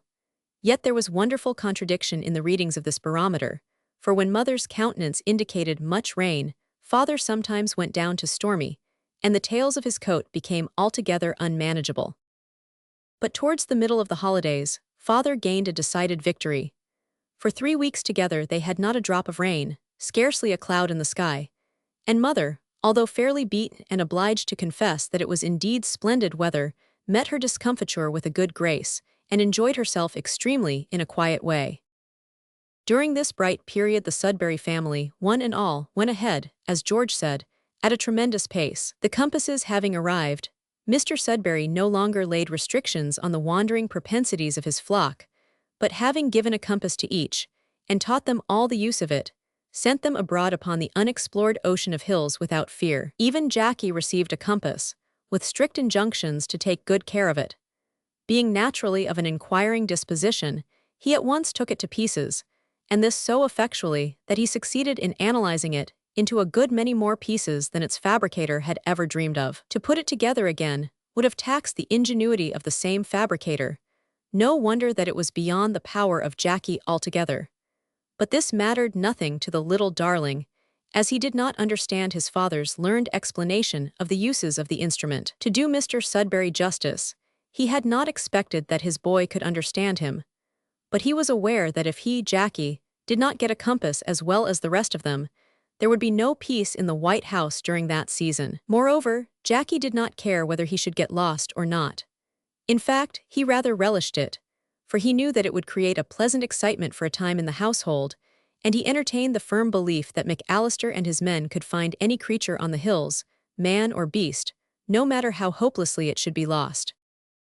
There being, then, no limit to the wanderings of the Sudberrys, they one and all gave themselves over deliberately to a spirit of riotous rambling.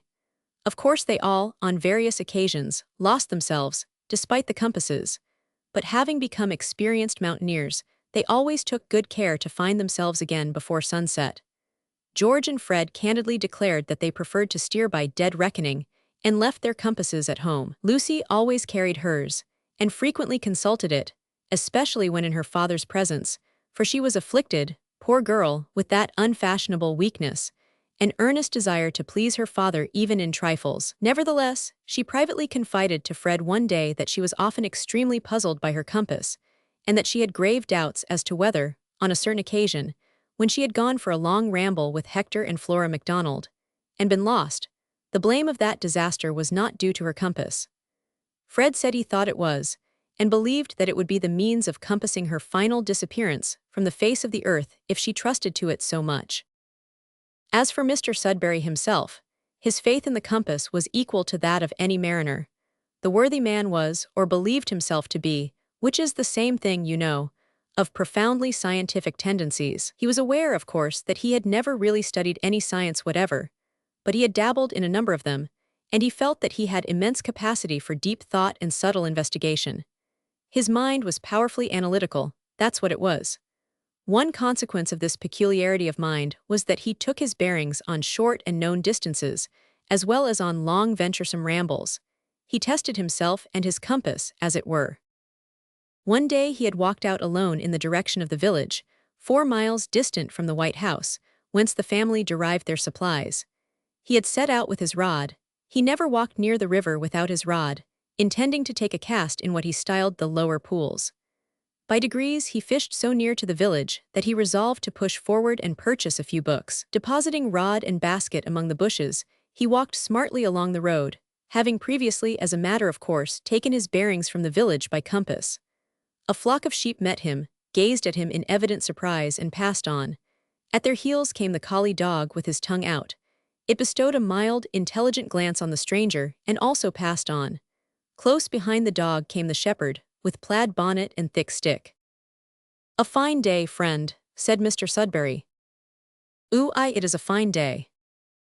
He also passed on. Another turn in the road, and Mr. Sudberry met a drove of shaggy cattle, each cow of which looked sturdy and fierce enough for any ordinary bull, while the bull himself was something awful to look upon. There is nothing ladylike or at all feminine in the aspect of a Highland cow. Mr. Sudberry politely stepped to one side and made way for them. Many of the animals paused for an instant and gazed at the Englishman with profound gravity, and then went on their way with an air that showed they evidently could make nothing of him. The drover thought otherwise, for he stopped. "Good day to you, sir." "Good day, friend, good day. Splendid weather for the. Mr. Sudberry did not know exactly for which department of agriculture the weather was most favorable, so he said, "For the cattle." Aye, the others know that ill. Can she tell the time o' day?" Out came the compass. West-northwest and by, I beg your pardon, pulling out his watch and replacing the compass, 2:15. The drover passed on, and Mr. Sudberry, chuckling at his mistake, took the bearings of a tall pine that grew on a distant knoll. On gaining the outskirts of the village, Mr. Sudberry felt a sensation of hunger and instantly resolved to purchase a bun, which article he had now learned to call by its native name of cookie. At the same instant a bright idea struck him. He would steer for the baker's shop by compass. He knew the position of the shop exactly. The milestone gave him the distance. He would lay his course for it. He would walk conscientiously with his eyes on the ground, except when it was necessary to refer to the compass, and he would not raise them until he stood within the shop. It would be a triumphant exhibition of the practical purposes, in a small way, to which the instrument might be applied. Full of this idea, he took a careful observation of the compass, the sun, and surrounding nature, laid his course for the baker's shop, which was on the right side of the village, and walked straight into the butcher's, which lay on its left extremity. He was so much put out on lifting his eyes to those of the butcher, that he ordered a leg of mutton and 6 pounds of beefsteaks on the spot. The moment after, he recollected that 2 legs of mutton and a round of beef had been forwarded to the White House by coach the day before, and that there was a poached brace of moorfowl in the larder at that moment. But having given the order in a prompt, business tone of voice, he felt that he lacked moral courage to rescind it. "Ye'll have freens common to visit ye," observed the butcher, who was gifted with a peculiar and far-sighted faculty of putting that and that together. "No, we have no immediate prospect of such a pleasure." "I hum, it's wonderful, what an appetite the hill air gives to strangers." "A tremendous appetite, good day, friend." Mr. Sudberry said this heartily, and went off to the baker's, by dead reckoning, discomfited but chuckling. The butcher pondered and philosophized over the subject the remainder of the afternoon with much curiosity, but with no success. Had the wisdom of Plato been mingled with his Scotch philosophy, the compound reduced to an essential oil of investigative profundity, and brought to bear on the subject in question, he would have signally failed to discover the reason of the Sudberrys' larder being crammed that week with an unreasonable quantity of butcher meat. Yes, during these 3 weeks of sunshine, the Sudberrys made hay of their time as diligently as the McAllisters made hay of their grass, and the compasses played a prominent part in all their doings, and led them into many scrapes. Among other things, they led them to Glen Ogle. More of this in the next chapter. Story 1, Chapter 17. The Trip to Glen Ogle. Without entering into minute comparisons, it may be truly said that Glen Ogle is one of the grandest and wildest of mountain passes in the Highlands of Perthshire. Unlike the Trossachs, which Sir Walter Scott has immortalized in his Lady of the Lake, Glen Ogle is a wild, rugged, rocky pass, almost entirely destitute of trees, except at its lower extremity, and of shrubs, except along the banks of the little burn which meanders like a silver thread down the center of the glen. High precipitous mountains rise on either hand, those on the left being more rugged and steep than those on the right. The glen is very narrow throughout, a circumstance which adds to its wildness, and which, in gloomy weather, imparts to the spot a truly savage aspect. Masses of debris and fallen rocks line the base of the precipices, or speckle the sides of the mountains in places where the slopes, being less precipitous than elsewhere, have served to check the fallen matter. And the whole surface of the narrow vale is dotted with rocks of various sizes, which have bounded from the cliffs, and, overleaping every obstacle, have found a final resting place on a level with the little stream. The road follows the course of the stream at the foot of the glen, but as it advances, it ascends the mountains on the right, and runs along their sides until the head of the pass is gained. Here it crosses, by means of a rude stone bridge, a deep chasm at the bottom of which the waters of the burn leap and roar among chaotic rocks, a foretaste of the innumerable rushes, leaps, tumbles, and plunges, which await them all down the glen. Just beyond this bridge is a small level patch of mingled rocky and mossy ground.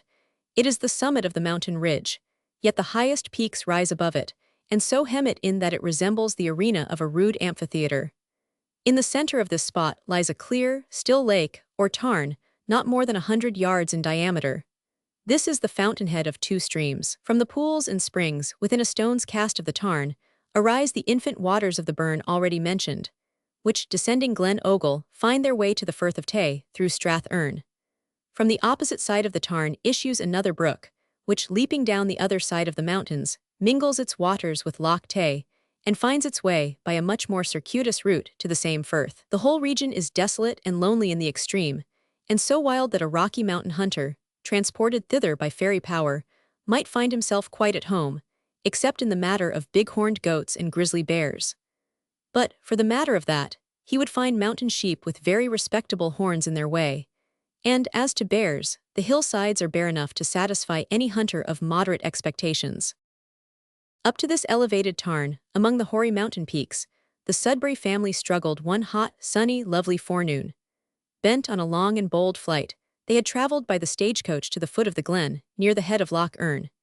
Here they were deposited at the door of a picturesque whitewashed house, which was styled the inn, and from this point they twirled up the glen on foot, intoxicating themselves on the way with deep draughts of mingled excitement, fresh air, and romance.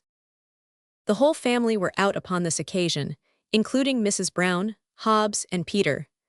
The delicate Tilly was also there, and to her Master Jackie devoted himself with an assiduity worthy of even a good boy. He took occasions several times, however, to tell Peter in a grave way that whenever he felt tired, he would be glad to carry his basket for him, and himself too, for the matter of that, if he should get quite knocked up. He indemnified himself for these concessions on the side of virtue by inflicting various little torments on the bodies and minds of Mrs. Brown and his mother, such as hiding himself at some distance ahead, and suddenly darting out from behind a rock with a hideous yell, or coming up behind with eyes staring and hair flying, and screaming, "Mad bull," with all the force of his lungs. Hector and Flora MacDonald were also of the party. George and Fred were particularly attentive to Flora, and Hector was ditto to Lucy. He carried her botanical box, and gave her a good deal of information in regard to plants and wild flowers, in which Lucy professed a deep interest, insomuch that she stopped frequently to gather specimens and listen to Hector's learned observations, until they were more than once left a considerable way behind the rest of the party. Indeed, Lucy's interest in science was so great that she unwittingly pulled 2 or 3 extremely rare specimens to pieces while listening to these eloquent discourses, and was only made conscious of her wickedness by a laughing remark from Hector that she must surely have the bump of destructiveness largely developed. Arrived at the tarn, each individual deposited his and her basket or bundle on a selected spot of dry ground, and the ladies began to spread out the viands, while Mr. Sudbury took the exact bearings of the spot by compass. While thus philosophically engaged, he observed that fish were rising in the tarn. "Hallo, Hector, why I see fish in the pond." "True," replied the young man, "plenty of trout, but they are small." "I'll fish," said Mr. Sudbury. "So will I," cried George. And fish they did for half an hour, at the end of which period they were forcibly torn away from the waterside and made to sit down and eat sandwiches, having caught between them 2 dozen of trout, the largest of which was about 5 inches long. "Why, how did ever the creatures get up into such a lake?" inquired Mr. Sudbury, eyeing the trout in surprise. "They could never jump up all the waterfalls that we have passed today." "I suppose they were born in the lake," suggested Hector with a smile. "Born in it," murmured Mr. Sudbury, pondering the idea, "but the first ones could not have been born in it. How did the first ones get there?" "The same way as what the first fishes came into the sea, of course," said Jackie, looking very pompous. Unfortunately, he unintentionally tried to perform that impossible feat which is called swallowing a crumb down the wrong throat, thereby nearly choking himself, and throwing his mother into a flutter of agitation. There was something so exhilarating in the atmosphere of that elevated region that none of the party felt inclined to waste much time over luncheon. Mr. Sudbury, in particular, was very restless and migratory. His fishing propensities had been aroused, and could not be quieted. He had, in the course of a quarter of an hour, gobbled what he deemed it his duty to eat and drink, and during the remainder of the meal, had insisted on helping everybody to everything, moving about as he did so, and thereby causing destruction to various articles of crockery. At last, he declared that he was off to fish down the burn, and that the rest of the party would pick him up on their way back to the coach, which was to start from the inn at Loch Earn Head at 5 in the afternoon. "Now don't be late," said he, "be at the inn by 4:30 precisely." "Aye, aye, yes, yes," from everybody, and away he went alone to enjoy his favorite sport. The rest of the party scattered. Some went to good points for sketching, some to botanize, and others to ascend the highest of the neighboring peaks. Mrs. Brown and Hobbs were left in charge of the debris of luncheon, to the eating up of which they at once devoted themselves with the utmost avidity as soon as the others were gone.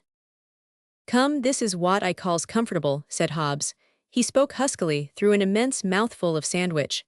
"Ain't it, Mrs. Brown?" "Humph," said Mrs. Brown. It is to be remarked that Mrs. Brown was out of temper. Not that that was an unusual thing, but she had found the expedition more trying than she had anticipated, and the torments of mind and body to which Jackie had subjected her were of an uncommonly irritating nature. "What," continued Hobbs, attacking a cold tongue, "do you think of the natives of this air place?" "Nothink at all," was Mrs. Brown's prompt rejoinder. Hobbs, who was naturally of a jolly, sociable disposition, felt a little depressed at Mrs. Brown's repellent manner, so he changed his mode of address. "Try some of this air fowl, Mrs. Brown. It's remarkably tender, it is. Just suited to the tender lips of dear me, Mrs. Brown. How improvin' the mountain hair is to your complexion, if I may venture to speak of improvin', that WH is perfect already." "Get along, Hobbs," said Mrs. Brown, affecting to be displeased. "My dear, I'm gettin' along like a game chicken, perhaps I might say like Dan, who's got the most uncommon happetite as I ever did see. He's a fine fellow, Dan is, ain't he, Mrs. Brown?" "Brute," said Mrs. Brown, "they're all brutes." "Ah," said Hobbs, shaking his head, "strong language, Mrs. Brown. But admitting that, merely for the sake of argument of course, you cannot deny that they are rather clever brutes." "I do deny it," retorted Mrs. Brown, taking a savage bite out of the leg of a chicken, as if it represented the whole Celtic race. "Don't they talk the most arrant stuff? Specially that McAllister, who is forever speakin' about things that he don't understand, and that nobody else does." "Speak for yourself, ma'am," said Hobbs, drawing himself up with as much dignity as was compatible with a sitting posture. "I do speak for myself. Moreover, I speak for some whom I might name, and who ain't vera far away." "If, ma'am, you mean that insinuation to apply." "I make no insinuations. Hand me that pot of jam, no, the unopened one." Hobbs did as he was required with excruciating politeness, and thereafter took refuge in dignified silence, suffering, however, an expression of lofty scorn to rest on his countenance. Mrs. Brown observed this, and her irate spirit was still further chafed by it.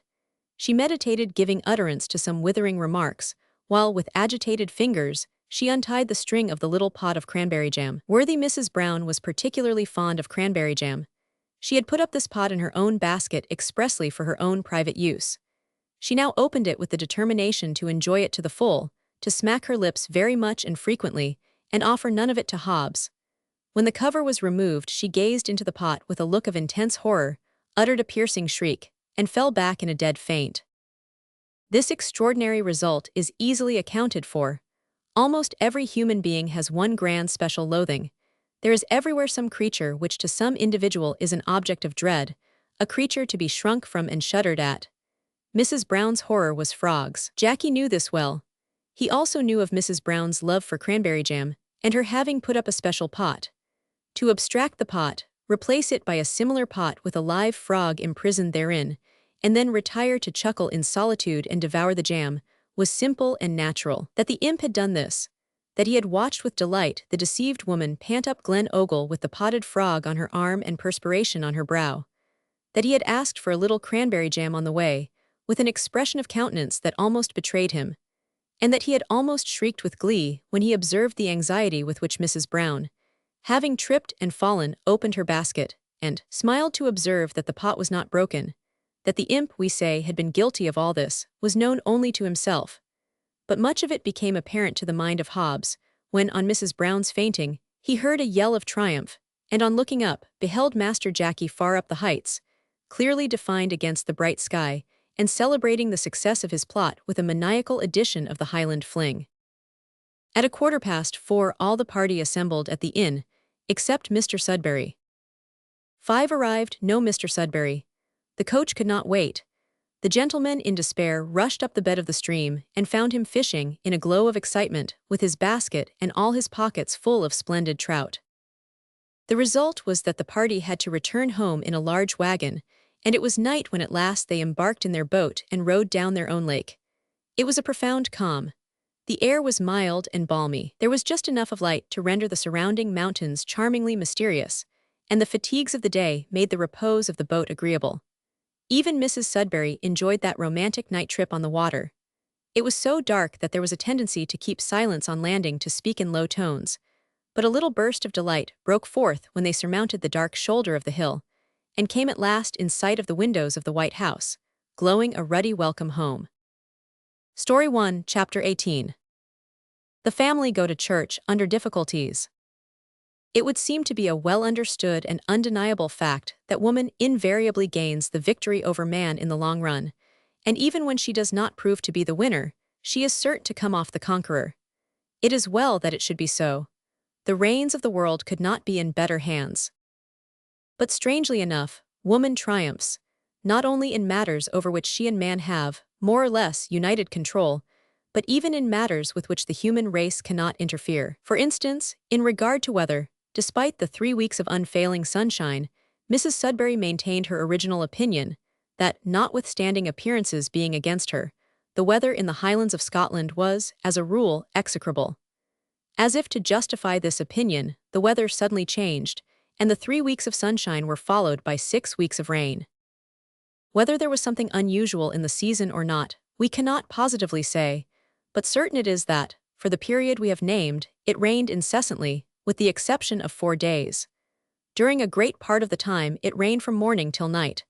Sometimes it was intermittent, and came down in devastating floods. At other times it came in the form of Scotch mist, which is simply small rain, so plentiful that it usually obliterates the whole landscape, and so penetrating that it percolates through everything except waterproof. It was a question which was the more wetting species of rain, the thorough downpour or the heavy mist. But whether it poured or permeated, there was never any change in the leaden sky during these 6 weeks, and the mountains were never clearly seen except during the 4 accidental days already referred to. At first Mrs. Sudberry triumphed, but long before that season was over she had reached such a condition of humility that she would have actually rejoiced in a fine day. As for the rest of the family, they bore up against it bravely for a time. On the first day of this wet season, they were rather pleased than otherwise to be obliged to stay in the house. Jackie, in particular, was delighted, as it afforded him a glorious opportunity of doing mischief, and making himself so disagreeable that all, except his mother, felt as if they hated him. On the second day, indoor games of various kinds were proposed and entered into with much spirit. On the third day the games were tried again, with less spirit. On the fourth day they were played without any spirit at all, and on the fifth they were given up in disgust. The sixth day was devoted to reading and sulking, and thus they ended that week. The seventh day, which chanced to be Sunday, was one of the 4 fine days before mentioned. The sky was blue, the sun intensely bright, and the inundated earth was steaming. The elastic spirits of the family recovered. "Come, we'll walk to church," cried Mr. Sudberry as they rose from breakfast. "What, my dear?" exclaimed his wife, "and the roads knee-deep in mud and water." "I care not if they were waist-deep," cried the reckless man. "I've been glued to my seat for a week, so I'll walk to church if I should have to swim for it." So will I, from George and Fred. "So will we all," from Lucy, and "me too," timidly from Tilly, with "hurrah," furiously from the imp. This decided the business. "Very well," said the resigned mother of the flock, "then I will go too." So away they went to church, through mud and mire and water, with the 9 collie dogs at their heels, and Mr. McAllister bearing them company. Fred and McAllister walked together in rear of the rest, conversing earnestly, for the latter was learned in theology, and the former dearly loved a philosophical discussion.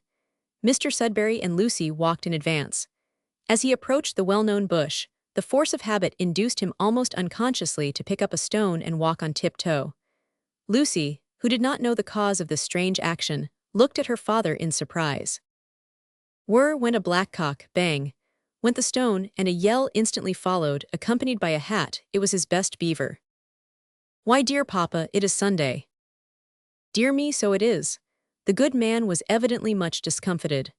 "Ah, Lucy dear, that shows the effect and force of bad habit, that is to say of habit, for the simple act cannot be called bad on the wrong day.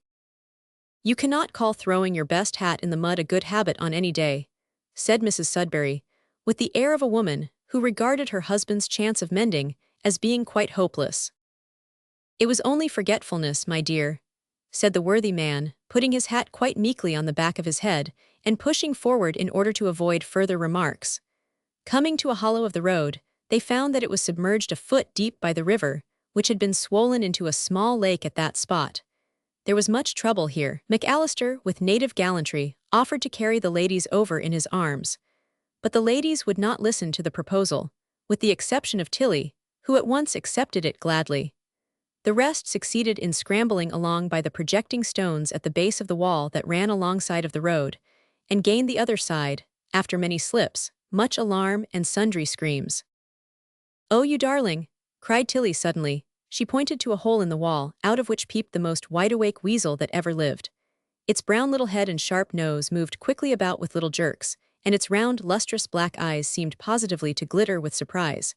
Perhaps it was delight at the Sudberry family. Of course Jackie rushed at it with a yell. There was a good deal of the terrier in Jackie, and of course the weasel turned tail and vanished like a flash of light.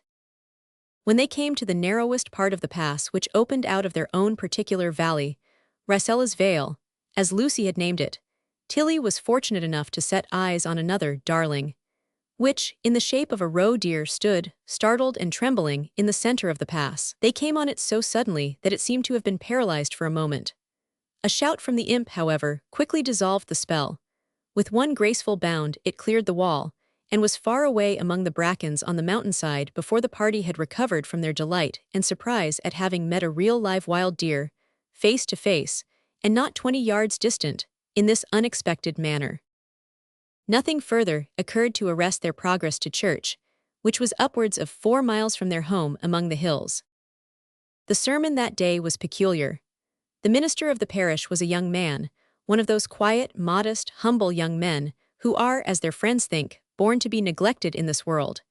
He was a shrewd, sensible young fellow, however, who, if put to it, could have astonished his friends not a little. He was brimful of Scotch theology, but strange to say, he refrained from bringing that fact prominently before his flock, insomuch that some of the wiser among them held the opinion that, although he was an excellent, worthy young man, he was, if anything, a little commonplace.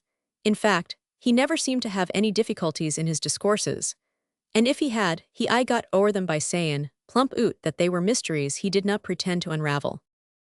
Anyone with half an eye might have seen that the young clergyman was immeasurably above his flock intellectually. A few of them, among whom was our friend McAllister, perceived this and appreciated their minister. The most of them, good souls, thought him worthy but weak. Feeling that he had been appointed to preach the gospel, this youth resolved to make himself all things to all men, in order that he might gain some. He therefore aimed at preaching Christ crucified, and kept much of his own light in the background, bringing it out only in occasional flashes, which were calculated to illuminate, but not dazzle, the minds of his people. He remembered the remark of that old woman, who, when asked what she thought of a new minister, said, "Hoot, I think Nathan owe him Ava. I understand every word he says." And he resolved rather to be thought nothing of it all than pander to the contemptible craving of those who fancy that they are drinking deep draughts of wisdom when they read or hear words that are incomprehensible, but which sound profoundly philosophical. But we might have spared our readers all this, for the young minister did not preach that day. He was unwell, and a friend had agreed to preach for him. The friend was an old man, with bent form and silvery hair, who, having spent a long life in preaching the gospel, had been compelled by increasing age to retire from active service. Yet, like a true warrior, he could, when occasion required, buckle on his Christian armor and fight stoutly, as of old, for his beloved master and for the salvation of human souls. His eye was dim and his voice was weak, and it brought tears to the eyes of the sympathetic among the people to see the old man lose his place and unconsciously repeat his sentences. But not a shadow of disrespect mingled with their feelings. There was no mistaking the glow of love and the kindly fire which flushed the pale face when salvation was the theme. When he mentioned the name of Jesus and urged sinners to flee from the wrath to come, the people felt the truth of that word. God's strength is perfected in man's weakness. The Sudberrys felt very happy that day on returning home. They overtook old Moggy, stumping along through mud and water, with tears bedewing her cheeks. "Why, Moggy, you are all wet," said Fred, hastening towards her. I fell into a dub as I cam out o' the kirk. But sirs, I've heard blessed words this day. The Sudberrys spent that evening in their usual way. They went to a particular spot, which Lucy had named the Sunny Knoll, and there learned hymns off by heart, which were repeated at night, and commented on by Mr. Sudberry. After supper they all got into what is called a talk. It were presumptuous to attempt to explain what that means. Everyone knows what it is. Many people know, also, that a talk can be got up when people are in the right spirit, on any subject, and that the subject of all others most difficult to get up this talk upon is religion. Mr. Sudberry knew this. He felt much inclined at one time that night to talk about fishing, but he laid strong constraint on himself, and gave the conversation a turn in the right direction. The result was a talk, a hearty, free, enthusiastic communing on the Savior, the soul, and eternal things, which kept them up late and sent them happy to bed, happier than they had yet been all that season. Story 1, Chapter 19. A Strange Homecoming. Master Jackie made 2 discoveries next day, both of which he announced with staring eyes and in breathless haste, having previously dashed into the parlor like a miniature thunderbolt. The first was that the bathing pool was clean swept away by the floods, not a vestige of it being left. The whole family rushed out to see with their own eyes.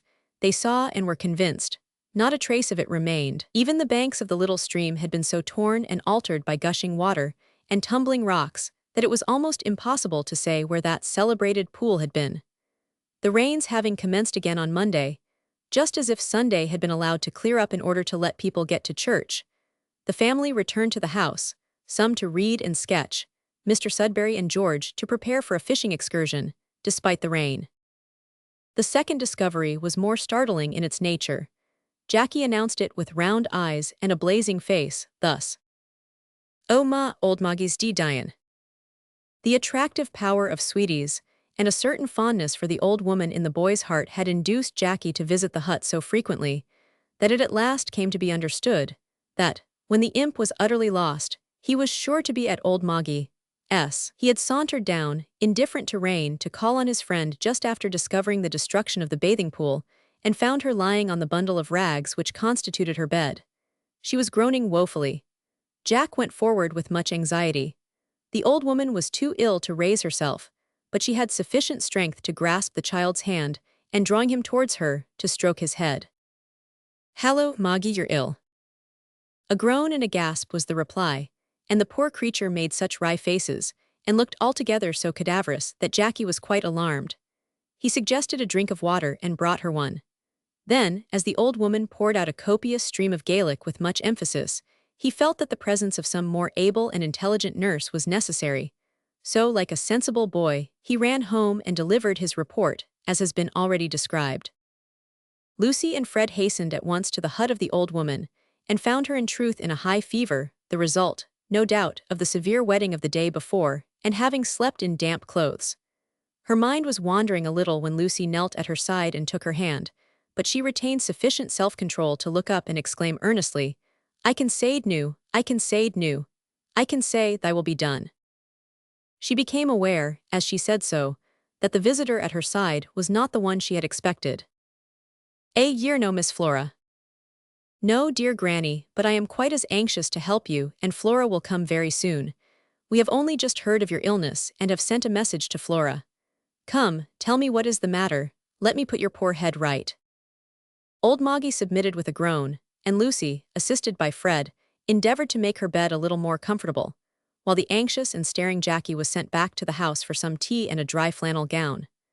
Before his return, however, Flora MacDonald, who chanced to be in the neighborhood, came in to see Moggy, and immediately took the case in hand, in a way that greatly relieved Fred and Lucy, because they felt that she was accustomed to such incidents, and thoroughly understood what to do. Hobbs, who came in a few minutes later with the Sudberry medicine chest, was instantly dispatched by Flora for the doctor, and George, who entered a few minutes after that, was sent about his business, as were also a number of gossips, whose presence would ere long have rendered the small hut unbearably warm, but for Flora's decision. Meanwhile, all this unusual bustle had the effect of diverting the mind of the patient, who ceased to groan, and took to wandering instead. Leaving them all thus engaged, we must beg the reader to accompany us to a very different scene. It is a dense thicket within the entrance of the pass, to which reference has been made more than once. Here a band of wandering beggars or gypsies had pitched their camp on a spot which commanded an extensive view of the high road, yet was itself concealed from view by the dwarf trees which in that place covered the rugged hillside. There was a rude hut constructed of boughs and ferns, underneath which several dark-skinned and sturdy children were at play. A dissipated-looking young woman sat beside them. In front of this hut, a small fire was kindled, and over it, from a tripod, hung an iron pot, the contents of which were watched with much interest, and stirred from time to time by a middle-aged woman of forbidding aspect. Beside her stood our amiable friend with the squint and the broken nose, who has already been mentioned as having received a merited thrashing from Mr. Sudberry. "Yes, the little brute has come back," said the gypsy, grinding his teeth in a way that might have led one to suppose he would have been glad to have had the little brute between them. "Serves ye right for stealin' him away," said the woman. "Serves me right," echoed the man, bitterly. "Did I not vow that I would have my revenge on that old witch? Did she not stand up in court and witness again me, so that I got 2 year for a job that many a fellow gets off with 6 months for?" "Well, you know you deserved it," was the woman's comforting rejoinder. "You committed the robbery." "So I did, but if that she-wolf had not made it out so bad, I'd have got off with 6 months. Ha, but I knew how to touch her up. I knew her weakness. Swore, afore I left the dock, that I'd steal away the little cub she was so fond of, and I did it." There was a gleam of triumph in the gypsy's face as he said this, but it was quickly followed by a scowl when the woman said, "Well, and much you have made of it. Here is the brat come back at the end o' 5 years to spoil our harvest." "How could I know he'd do that? I paid the captain a goodish lump o' tin to take him on a long voyage, and I thought he was so young that he'd forget the old place." "How d'ye know that he hasn't forgot it?" inquired the woman. "'Cause I seed him not 20 miles from this, and heard him say he'd stop at the Blue Boar all night, and come on here in the morning. That's tomorrow, so I come straight out to ask you what I'm to do." "Ha, that's like you. Too chicken-hearted to do anything till I set you on, and mean enough to saddle it on me when ye're nabbed." "Come, that's an old story," growled the man. "You know what I am, and I knows what you are. But if something's not done, we'll have to cut this here part o' the country in the very thick o' the season, when these southern sightseers are ranging about the hills." "That's true," rejoined the woman seriously. "Many a penny the bairns get from them, and there's no part so good as this. Ye couldn't put him out o' the way, could ye?" "No," said the man doggedly. The woman had accompanied her question with a sidelong glance of fiendish meaning, but her eyes at once dropped, and she evinced no anger at the sharp decision of her companion's reply. "Mother," cried the young woman, issuing from the hut at the moment, "don't you dare to go and tempt him again like that. Our hands are black enough already, don't you try to make them red, else I'll blab." The elder woman assumed an injured look as she said, "Who spoke of makin' them red? Evil dreaders are evil doers. Is there no way o' puttin' a chick out o' the way besides murderin' him?" "Hush!" exclaimed the man, starting and glancing round with a guilty look, as if he fancied the bare mention of the word, murder, would bring the strong arm of the law down on his head. "I won't hush," cried the woman. "You're cowards, both of you. Are there no corries in the hills to hide him in, no ropes to tie him with, that you should find it so difficult to keep a brat quiet for a week or 2? A gleam of intelligence shot across the ill-favored face of the gypsy. "Ha, you're a wise woman. Come, out with your plan, and see if I'm not game to do it." "There's no plan worth speakin' of," rejoined the woman, somewhat mollified by her companion's complimentary remarks. "All you've to do is to go down the road tomorrow, catch him, and bring him to me. I'll see to it that he don't make his voice heard until we've done with this part of the country. Then we can slip the knot and let the brat go free."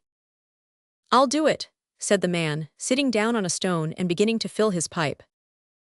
"I thought he was dead," said the woman. "So did I, but he's not dead yet, and don't look as if he'd die soon."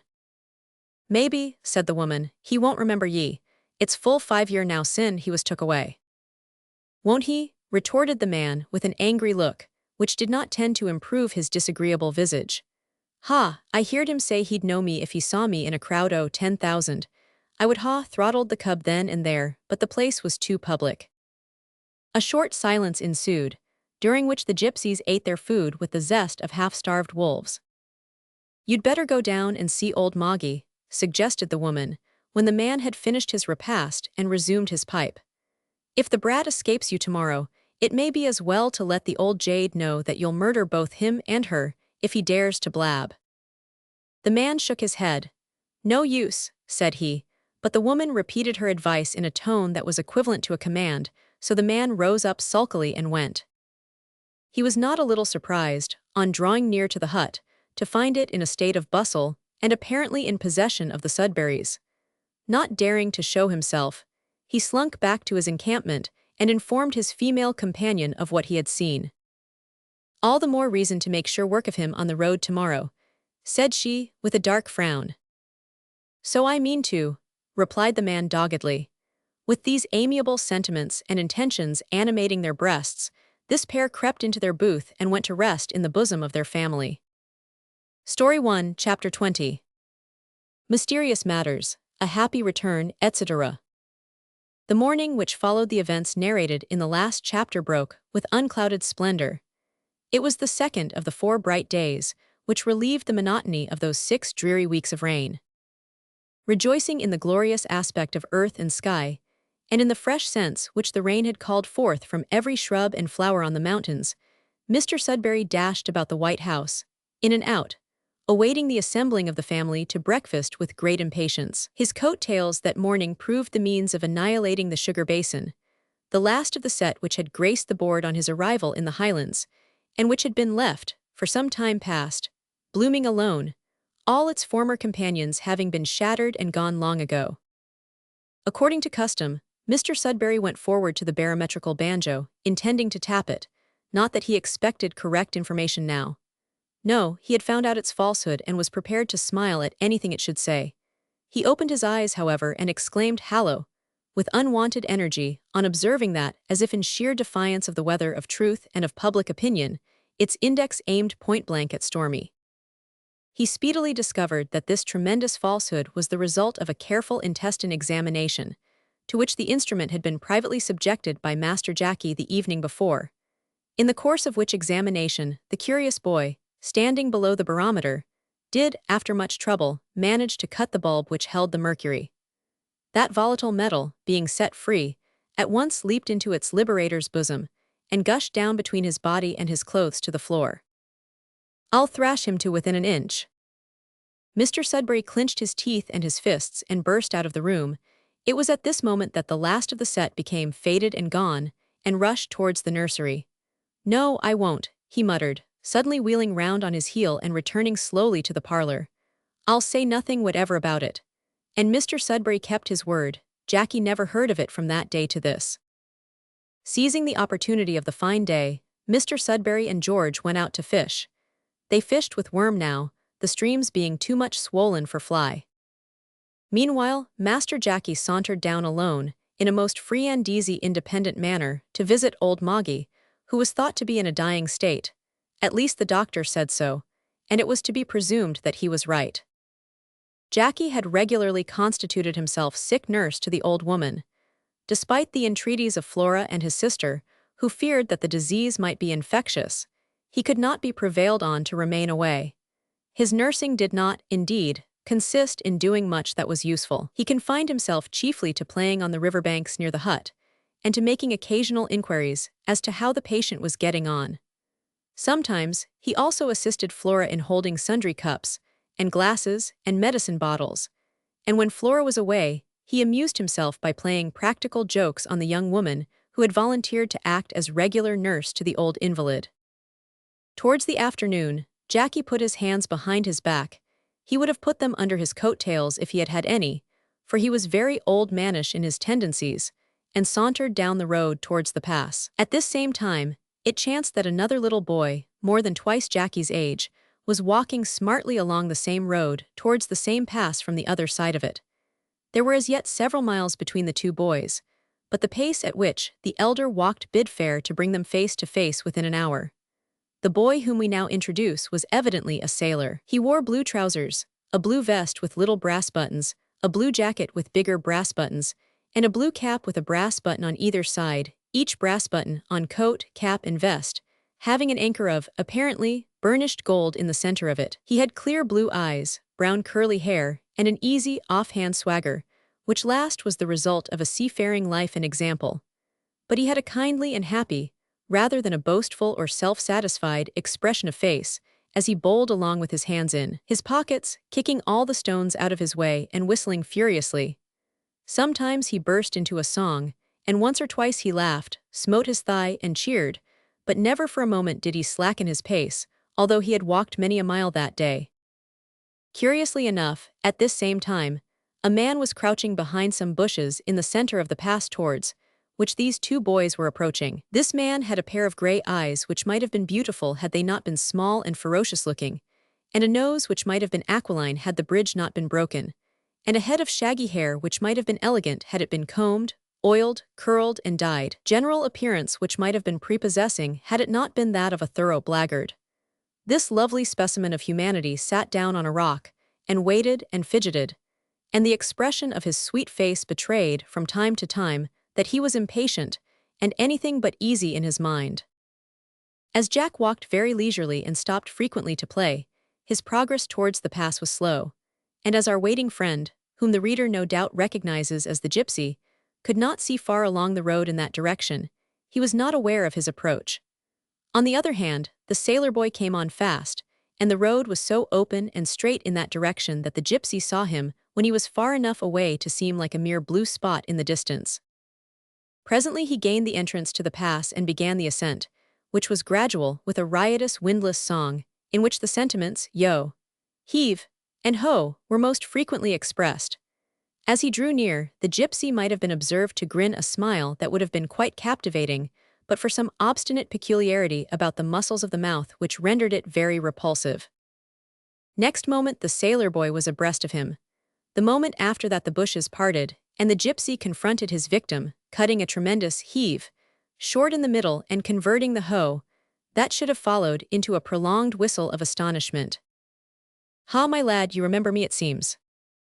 "Remember you? Yes, I just do," answered the boy, in whose countenance every trace of boyishness was instantly swallowed up in an intense gaze of manly determination. This mute but meaning glance had such a strange effect upon the gypsy that he actually cowered for a moment, and looked as if he were afraid he was going to catch it. However, he forced a laugh and said, "Come, Billy, you needn't look so cross. You know I was hard put to it I sent you aboard the Fair Nancy, and you shouldn't ought to owe me a grudge for puttin' ye in the way o' mackin' your fortin." The man kept edging towards the boy as he spoke, but the boy observed this and kept edging away, regarding the man with compressed lips and dilated eyes, but not vouchsafing a word in reply. "I say, Billy, it's unkind, you know, to forget old times like this. I want to shake hands, and there's my old woman up on the hill as wants to see you again." Suddenly the fierce look left the boy's face, and was replaced by a wild, waggish expression. "Oh, your old woman wants to see me, does she? And you want to shake hands, do you? Now look here, growler, I see through you. You thought to catch a flat, and you'll find you've caught a tartar, or rather that the tartar has caught you. But I've grown merciful since I went to sea." The lad tucked up his wristbands at this point, as if he really meditated a hand-to-hand encounter with his huge antagonist. "I do remember old times, and I know how richly you deserve to be hanged, but I don't want to mix up my homecoming, if I can help it, with dirty work. Now, I'll tell you what, I'll give you your choice o' two courses. Either take yourself off and be out o' hail of this part of the country within 12 hours, or walk with me to the nearest police station and give yourself up. There, I'll give you exactly 2 minutes to think over it." The youthful salt here pulled out an enormous double-case silver watch with an air of perfect nonchalance, and awaited the result. For a few seconds the gypsy was overwhelmed by the lad's coolness, then he burst into a gruff laugh and rushed at him. He might as well have run at a squirrel. The boy sprang to one side, crossed the road at a bound, and still holding the watch said, "Half a minute gone." Again the man rushed at his small opponent with similar result, and a cool remark, that another half-minute was gone. This so exasperated the gypsy that he ran wildly after the boy for half a minute, but the latter was as active as a kitten and could not be caught. "Time's up, 2 minutes and a quarter, so don't say that I'm not merciful. Now follow me to the constable." So saying, Billy, as the man had called him, turned his back towards the pass and ran off at full speed towards the village. The gypsy followed him at once, feeling that his only chance lay in capturing the boy. But so artfully did Billy hang back and allow his pursuer to come close up, that he had almost succeeded in enticing him into the village, when the man became suddenly aware of his folly and stopped. Billy stopped too. "What, you're not game to come on?" The man shook his fist, and turning his face towards the pass, ran back towards his booth in the hills, intending to take the boy's first piece of advice and quit that part of the country. But Billy had no idea of letting him off thus. He now became the pursuer. However fast the gypsy ran, the sailor lad kept up with him. If the man halted, as he frequently did in a breathless condition, and tried to gain over his adversary, Billy also stopped, said he was in no hurry, thrust his hands into his jacket pockets, and began to whistle. Thus he kept him in view until they once more stood in the pass. Here the man sat down on a large stone, thoroughly exhausted. The boy sat down on another stone opposite to him, looking quite fresh and jolly. 5 years of hearty devotion to a noble calling had prepared the muscles of the little sailor for that day's exercise. The same number of years spent in debauchery and crime had not prepared the vagabond giant for that day's work. "What has brought you back?" said Growler savagely. "To see the old granny whom you stole me from," replied the boy. "Also, to have the satisfaction of puttin' you in limbo, although I did not expect to have this pleasure." "Ha ha," laughed Growler sarcastically, "you'll fail in both. It's not so easy to put me in limbo as you think, and your grandmother is dyin'." "That's false," cried Billy, springing halfway across the road and shaking his little fist at his enemy. "You know it is. The landlord of the Blue Boar told me he saw her at church strong and well last Sunday." "She's dyin', however, may be dead," said the man, with a sneer so full of triumph that it struck a chill to the heart of the poor boy. Just at that moment, Jackie Sudberry turned slowly round a sharp angle of the road, and stood there transfixed, with his eyes like 2 saucers, and his mouth as round as an O. The sight of this intruder distracted Billy's attention for a moment. Growler at once bounded over the low wall and dived into the underwood. Billy hesitated to follow him, for the last piece of information weighed heavily on his mind. That moment's hesitation was sufficient for the gypsy to make good his retreat. Although Billy leaped the wall the next moment, and darted hither and thither through the copse, he failed to catch sight of him again, and finally returned to the road, where he found Jackie seated on a stone, pondering in a state of bewilderment on what he had seen. "Well, my boy, how goes it?" cried the sailor heartily, as he came forward, wiping his heated brow with a blue-spotted cotton handkerchief. "All right," was Jackie's prompt reply. "I say, was you fightin' with that man?" "Aye, that was I, and I've not done with him yet." Jackie breathed hard, and looked upon the young sailor lad with a deep reverential awe, feeling that he was in the presence of a real Jack the Giant Killer. "He runned away," said Jackie in amazement. "Did you hit him hard?" "Not with my fists, they ain't big enough for that yet. We've only had a sparring match with words and legs." Jackie glanced at Billy's legs, as if he regarded them in the light of dire engines of destruction.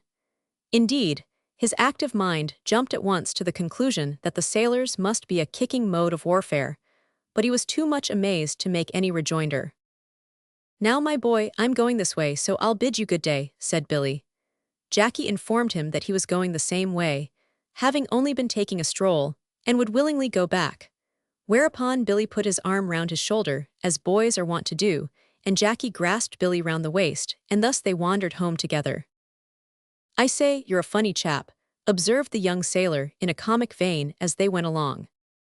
"So are you," replied Jackie with intense gravity, being deeply serious. Billy laughed, but as the two friends at that moment emerged from the pass and came in sight of the White House, the laugh was suddenly checked, and was followed by a sound that was not unlike choking. Jackie looked up in alarm and was surprised to see tears hopping over his companion's brown cheeks. To find a lad who could put a giant to flight was wonderful enough, but to find one who could cry without any reason at all was beyond belief. Jackie looked perplexed and said, "I say, what's the matter?" "Oh, nothing, only this is my old home, and my scrimmage with that villain has made me come plump on it without thinkin'. I was born here, I know every stone and bush. Aye, there's the old—" He choked again at this point, and Jackie, whose mind was only opening, stood looking on in silent wonder. "My old granny lives here, old Moggy." The expression of Jackie's face caused Billy to stop. "Why, what's wrong, boy?" Old Moggy your granny?" cried Jackie, eagerly, stumbling over his words as if he had come upon stepping stones in the dark. "I's what then?" "I know her." "Do you, my boys?" Yes, she's dyin'." The result of this remark was that the sailor boy turned deadly pale and stared at his little friend without being able to utter a word. Mere human nature taught Jackie that he had made a mistake in being so precipitate, but home education had not taught him to consider the feelings of others. He felt inclined to comfort his new friend, but knew not how to do it. At last a happy thought occurred to him, and he exclaimed eagerly, "But she's not dead yet." "Does she live in the same cottage?" asked the boy, in a low, husky voice, not considering that his companion could not know what cottage she had occupied in former days. Jackie, also ignoring this fact, nodded his head violently, being past speech with excitement, and pointed in the direction of the hut. Without another word, Billy, more correctly speaking Willie, at once took to his heels, and was followed by Jackie as fast as his short legs could carry him. Flora MacDonald was administering a glass of hot wine and water to her patient, when the door was quickly, yet gently, opened, and a sailor lad sprang into the room, fell on his knees beside the lowly couch, seized the old woman's hand, gazed for a few seconds into her withered face, and then murmuring, "Granny, it's me," laid his head on her shoulder and burst into tears. Flora gently drew the boy away. "Willie, is it possible? Can it be you?" "Is she dyin'?" said Willie, looking up in Flora's face with an expression of agony. "I trust not, dear boy, but the doctor says she is very ill and must be kept quiet." "Hoot awow, why the doctor? He's rang," cried old Moggy, suddenly raising herself with great energy on one elbow. "Don't I see my ain Willie there as I've seen him in my dreams mony a night?" Flora grasped Willie's arm to prevent his running towards her, and pointed to Jackie, who had at that moment entered the room and was at once recognized by Moggy. "Aye, little did I think when I said yestreen, thy woe be done, that he wad send my ain laddie back again." She folded Jackie, who had gone to the bedside, in her arms, and was with difficulty prevailed on to let him go. It was quite evident that her mind was wandering. The effect of this little episode on Willie was powerful and twofold. A pang of jealousy at first shot through his heart like a flash of lightning, but when he perceived that the loving embrace was meant for his old self he broke down, and the tears once more tumbled over his brown cheeks. "She cannot recognize you just now, dear Willie," said Flora, deeply touched by the sorrow of the lad, "and even if she could, I fear it would do her harm by exciting her too much. Come, my poor fellow," leading him softly to the door, "I am just going up to visit a kind English family, where they will be only too glad to put you up until it is safe to let her know that you have returned." "But she may die and never know that I have returned," said Willie, almost passionately, as he hung back. "She is in God's loving hands, Willie." "Can I not stay and help you to nurse her?" asked the boy in pitiful tones. Flora shook her head, and Willie meekly suffered himself to be led out of the hut. This, then, was the homecoming that he had longed for so intensely, that he had dreamed of so often when far away upon the sea. No sooner was he in the open air than he burst away from Flora without a word, and ran off at full speed in the direction of the pass. At first, he simply sought to obtain relief to his feelings by means of violent muscular exercise. The burning brain and throbbing heart were unbearable. He would have given the world for the tears that flowed so easily a short time before, but they would not now come. Running, leaping, bounding madly over the rough hillside, that gave him some relief, so he held on, through bush and brake, over heathery knoll and peat swamp, until the hut was far behind him. Suddenly his encounter with the gypsy occurred to him. The thought that he was the original cause of all this misery roused a torrent of indignation within him, and he resolved that the man should not escape. His wild race was no longer without purpose now.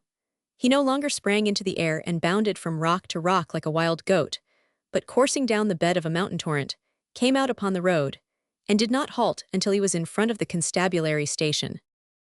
"Hallo, laddie, what's rang?" inquired a blue-coated official, whose language betokened him a lowland Scot. "I've seen him, come with me quick, I'll take you to his whereabouts," gasped Willie. "Seen we?" inquired the man with slow deliberation. "The gypsy, growler who stole me, and would have murdered me this morning if he could have caught me. But quick, please. He'll get off if you don't look alive." The earnestness and fervor of the lad had the effect of exciting even the constable's phlegmatic nature. So, after a short conversation, he summoned a comrade and set off for the pass at a round trot, led by Willie. 500, ye think it's likely he'll ken ye have come here to tell on him?" inquired the constable, as they ran. "I said I would have him nabbed," replied the boy. "Hoot, moan, that was na wise-like, but after a year ony a bairn. Here, Tam, ye'd better gang up by the stank burn and keep a lookoot o'er the hills, and I'll start him." Thus advised, the second constable diverged to the right, and plunging into the copsewood, was instantly out of sight. Soon afterwards, Willie came to the place where he had met the gypsy. Here a consultation was held as to where the booth might probably be. "He jumped over the wall here," said Willie, "and I'm sure he took the hill in this direction at first." "Aye, laddie, but Cheels o' his stamp never gang straight to their mark. We'll follow him up this way. Ho long ist sin ye perded why him," said he, examining the place where the gypsy had entered the copse. Willie returned no answer. The unusual amount of fatigue and the terrible mental excitement which he had undergone that day were too much for him. A feeling of deadly sickness came suddenly on him, and when the constable looked round, he was lying on the road in a swoon. This unexpected incident compelled the man to abandon further pursuit for the time. Giving utterance to a pure laddie, he raised the boy in his arms and carried him to the nearest hut, which happened to be that of old Moggy. No one was there but the young woman who acted as nurse to the invalid. It chanced that Moggy had had a sleep, and she awoke with her mental faculties much cleared, when the constable entered and laid Willie on a mat not far from her bed. The old woman gazed long and earnestly in the boy's face, and seemed much troubled and perplexed while the nurse applied water to his temples. At last Willie opened his eyes. Moggy at once recognized him. She strove eagerly to reach her long-lost child, and Willie, jumping up, sprang to her side. But ere they met she raised both arms in the air, and uttering a long piercing cry, fell back insensible upon the bed. Story 1, Chapter 21. The End. Rain, rain, rain, continual, pertinacious, unmitigated rain. The White House was no longer white, it was gray. Things were no longer damp, they were totally flooded. Mr. McAllister's principal hayfield was a pond, every ditch was a rivulet. The burn was a destructive cataract. The white torrents that raged down the mountains everywhere, far and near, looked like veins of quartz, and the river had become a lake with a strong current in the middle of it. There was no sunshine now in the highlands, not a gleam. Nevertheless, there was sunshine in the hearts of some who sojourned there. Mr. Sudberry had found out that he could fish just as well in wet weather as in dry, and that the fish were more eager to be caught. That was sunshine enough for him.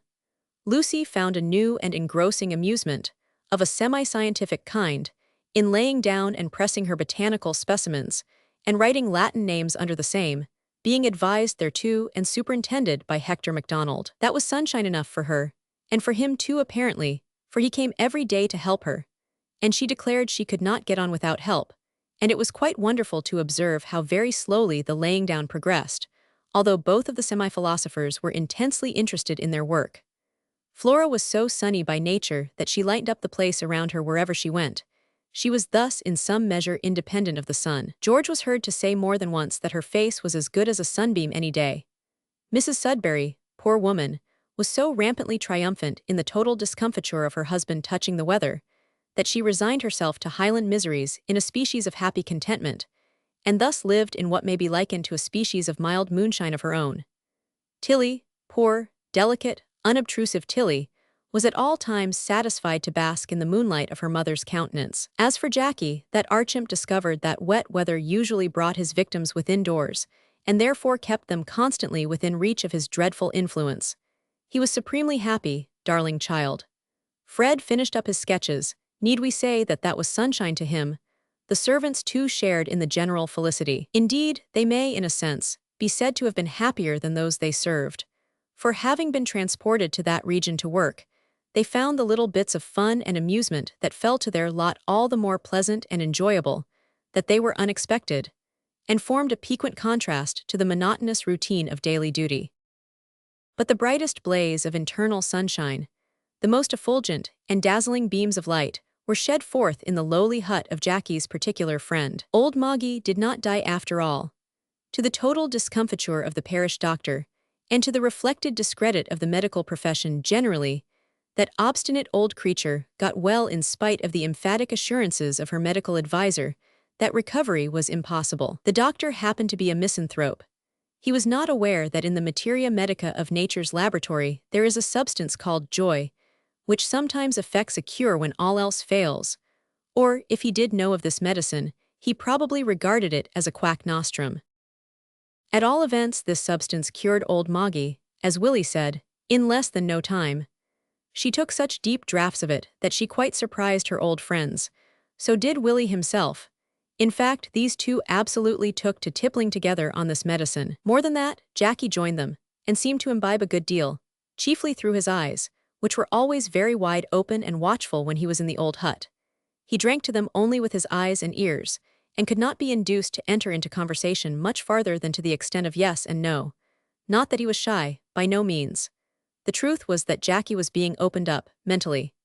The new medicine was exercising an unconscious but powerful influence on his sagacious spirit. In addition to that, he was fascinated by Willie.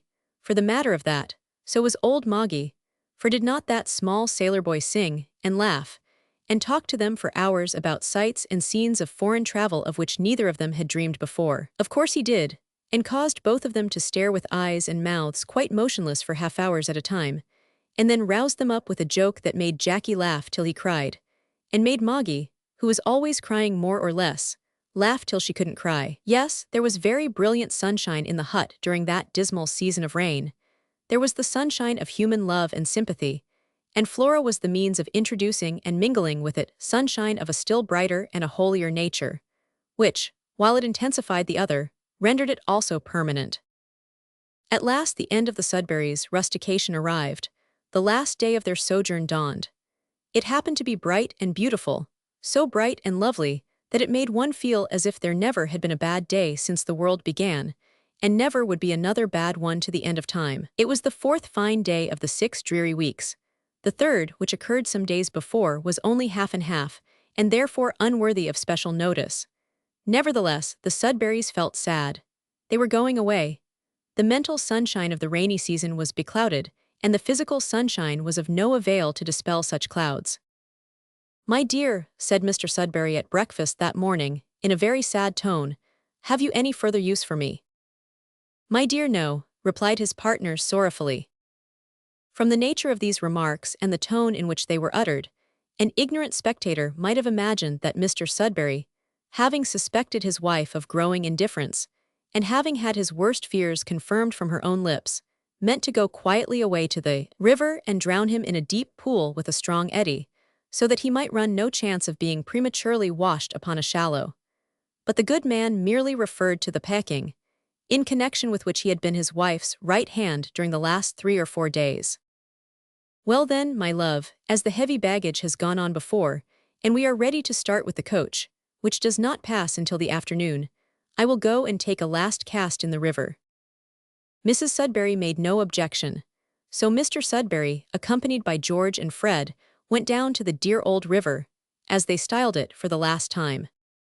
Now it must be known that, some weeks previous to this time, Hobbs had been allowed by his master to go out for a day's trout fishing, and Hobbs, failing to raise a single fin, put on a salmon fly in reckless desperation. He happened by the merest chance to cast over a deep pool in which salmon were, and still are, wont to lie. To his amazement, a whale, as he styled it, instantly rose, sent its silvery body half out of the water, and fell over with a tremendous splash, but missed the fly. Hobbs was instantly affected with temporary insanity. He cast in violent haste over the same spot, as if he hoped to hook the fish by the tail before it should get to the bottom. Again, and over again, but without result. Then, dancing on the bank with excitement, he changed the fly, tried every fly in the book, the insanity increasing, tried 2 flies at once, back to back, put on a bunch of trout flies in addition, wound several worms round all, failed in every attempt to cast with care, and finished off by breaking the top of the rod, entangling the line round his legs and fixing the hooks in his coat-tails. After which he rushed wildly up to the White House, to tell what he had seen and show what he had done. From that day forward Mr. Sudberry always commenced his day's sport at the salmon pool. As usual on this his last day, he went down to the salmon pool, but he had so often fished there in vain that hope was well nigh extinguished. In addition to this, his spirits were depressed, so he gave the rod to Fred. Fred was not naturally a fisher, and he only agreed to take the rod because he saw that his father was indifferent about it.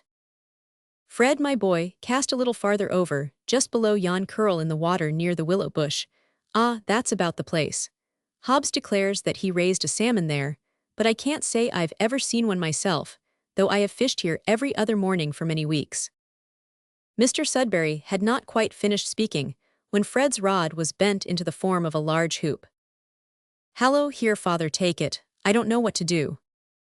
What a blaze of excitement beamed on the father's countenance. "Hurrah, hold on, Fred, no, ease off, he'll break all away." The caution was just in time. Fred was holding on like a true Briton. He suddenly let the rod down and allowed the line to run out, which it did like lightning. "What now, father? Oh, do take it, I shall certainly lose the fish." No, boy, it is your fish, try to play it out." No one but the good man himself knew what a tremendous effort of self-denial Mr. Sudberry made on this occasion, but Fred felt certain that the fish would get off. He also knew that his father would give £50 down on the spot to land a salmon, so he said firmly, "Father, if you don't take the rod, I'll throw it down." This settled the question. Father took the rod under protest, and having had considerable experience in trout fishing, began to play the salmon with really creditable skill, considering the difficulty of the operation and the fact that it was his first big fish. What varied expression flitted across the countenance of the enthusiastic sportsman on this great occasion. He totally forgot himself and his sons. He forgot even that this was his last day in the Highlands. It is an open question whether he did not forget altogether that he was in the Highlands. So absorbed, so intensely concentrated, was his mind on that salmon. George and Fred also became so excited that they lost all command of themselves, and kept leaping about, cheering, giving useless advice in eager tones, tripping over stones and uneven places on the banks, and following their father closely, as the fish led him up and down the river for full 2 hours. They, too, forgot themselves. They did not know what extraordinary faces they went on making during the greater part of the time. Mr. Sudberry began the battle by winding up the line, the salmon having begun to push slowly upstream after its first wild burst. In a moment it made a dart towards the opposite bank, so sudden and swift that the rod was pulled straight, and the line ran out with a whiz of the most violent description. Almost simultaneously with the whiz, the salmon leaped its entire length out of the water, gave a tremendous fling in the air, and came down with a heavy splash. Fred gasped, George cheered, and Mr. Sudberry uttered a roar of astonishment, mingled with alarm, for the line was slack, and he thought the fish had broken off. It was still on, however, as a wild dash downstream, followed by a spurt up and across with another fling into the air, proved beyond a doubt. The fish was very wild. Fortunately it was well hooked and the tackle was strong. What with excitement and the violent action that ensued at each rush, Mr. Sudberry was so dreadfully blown in the first minutes that he trembled from head to foot and could scarce wind up the line. For one moment the thought occurred that he was too old to become a salmon fisher, and that he would not be able to fight the battle out. He was quite mistaken. Every minute after this, he seemed to gain fresh strength. The salmon happily took it into his head to cease its antics for half a minute, just when the fisher was at his worst. That half-minute of breathing space was all that was wanted. George cut wata. George could not make out what his agitated parent wanted. Water, chalkin, reiterated his father. Oh, all right. George scooped up a quantity of water in a leathern cup, and ran with it to his choking sire, who, holding the rod tight with both hands, turned his head aside and stretched over his left arm, still, however, keeping his eyes fixed on the line. Here, up with lips. The lips were projected, and George raised the cup to them, but the salmon moved at the moment, and the draught was postponed. The fish came to another pause soon after. Now George, try gain. Once more the lips were projected. Once again the cup was raised, but that salmon seemed to know what was going on, for just as the cup and the lips met, it went off in an unusually fierce run down the river. The cup and its contents were knocked into George's face, and George himself was knocked over by his father as he sprang down the bank and ran along a dry patch of gravel, which extended to the tail of the pool. Hitherto the battle had been fought within the limits of one large pool, which the fish seemed to have an objection to quit. It now changed its tactics, and began to descend the river tail foremost, slowly but steadily. The round face of the fisher, which had all this time been blazing red with eager hope, was now beclouded with a shade of anxiety. "Don't let him go down the rapids, father," said George. "You'll never get past the thick bushes that overhang the bank."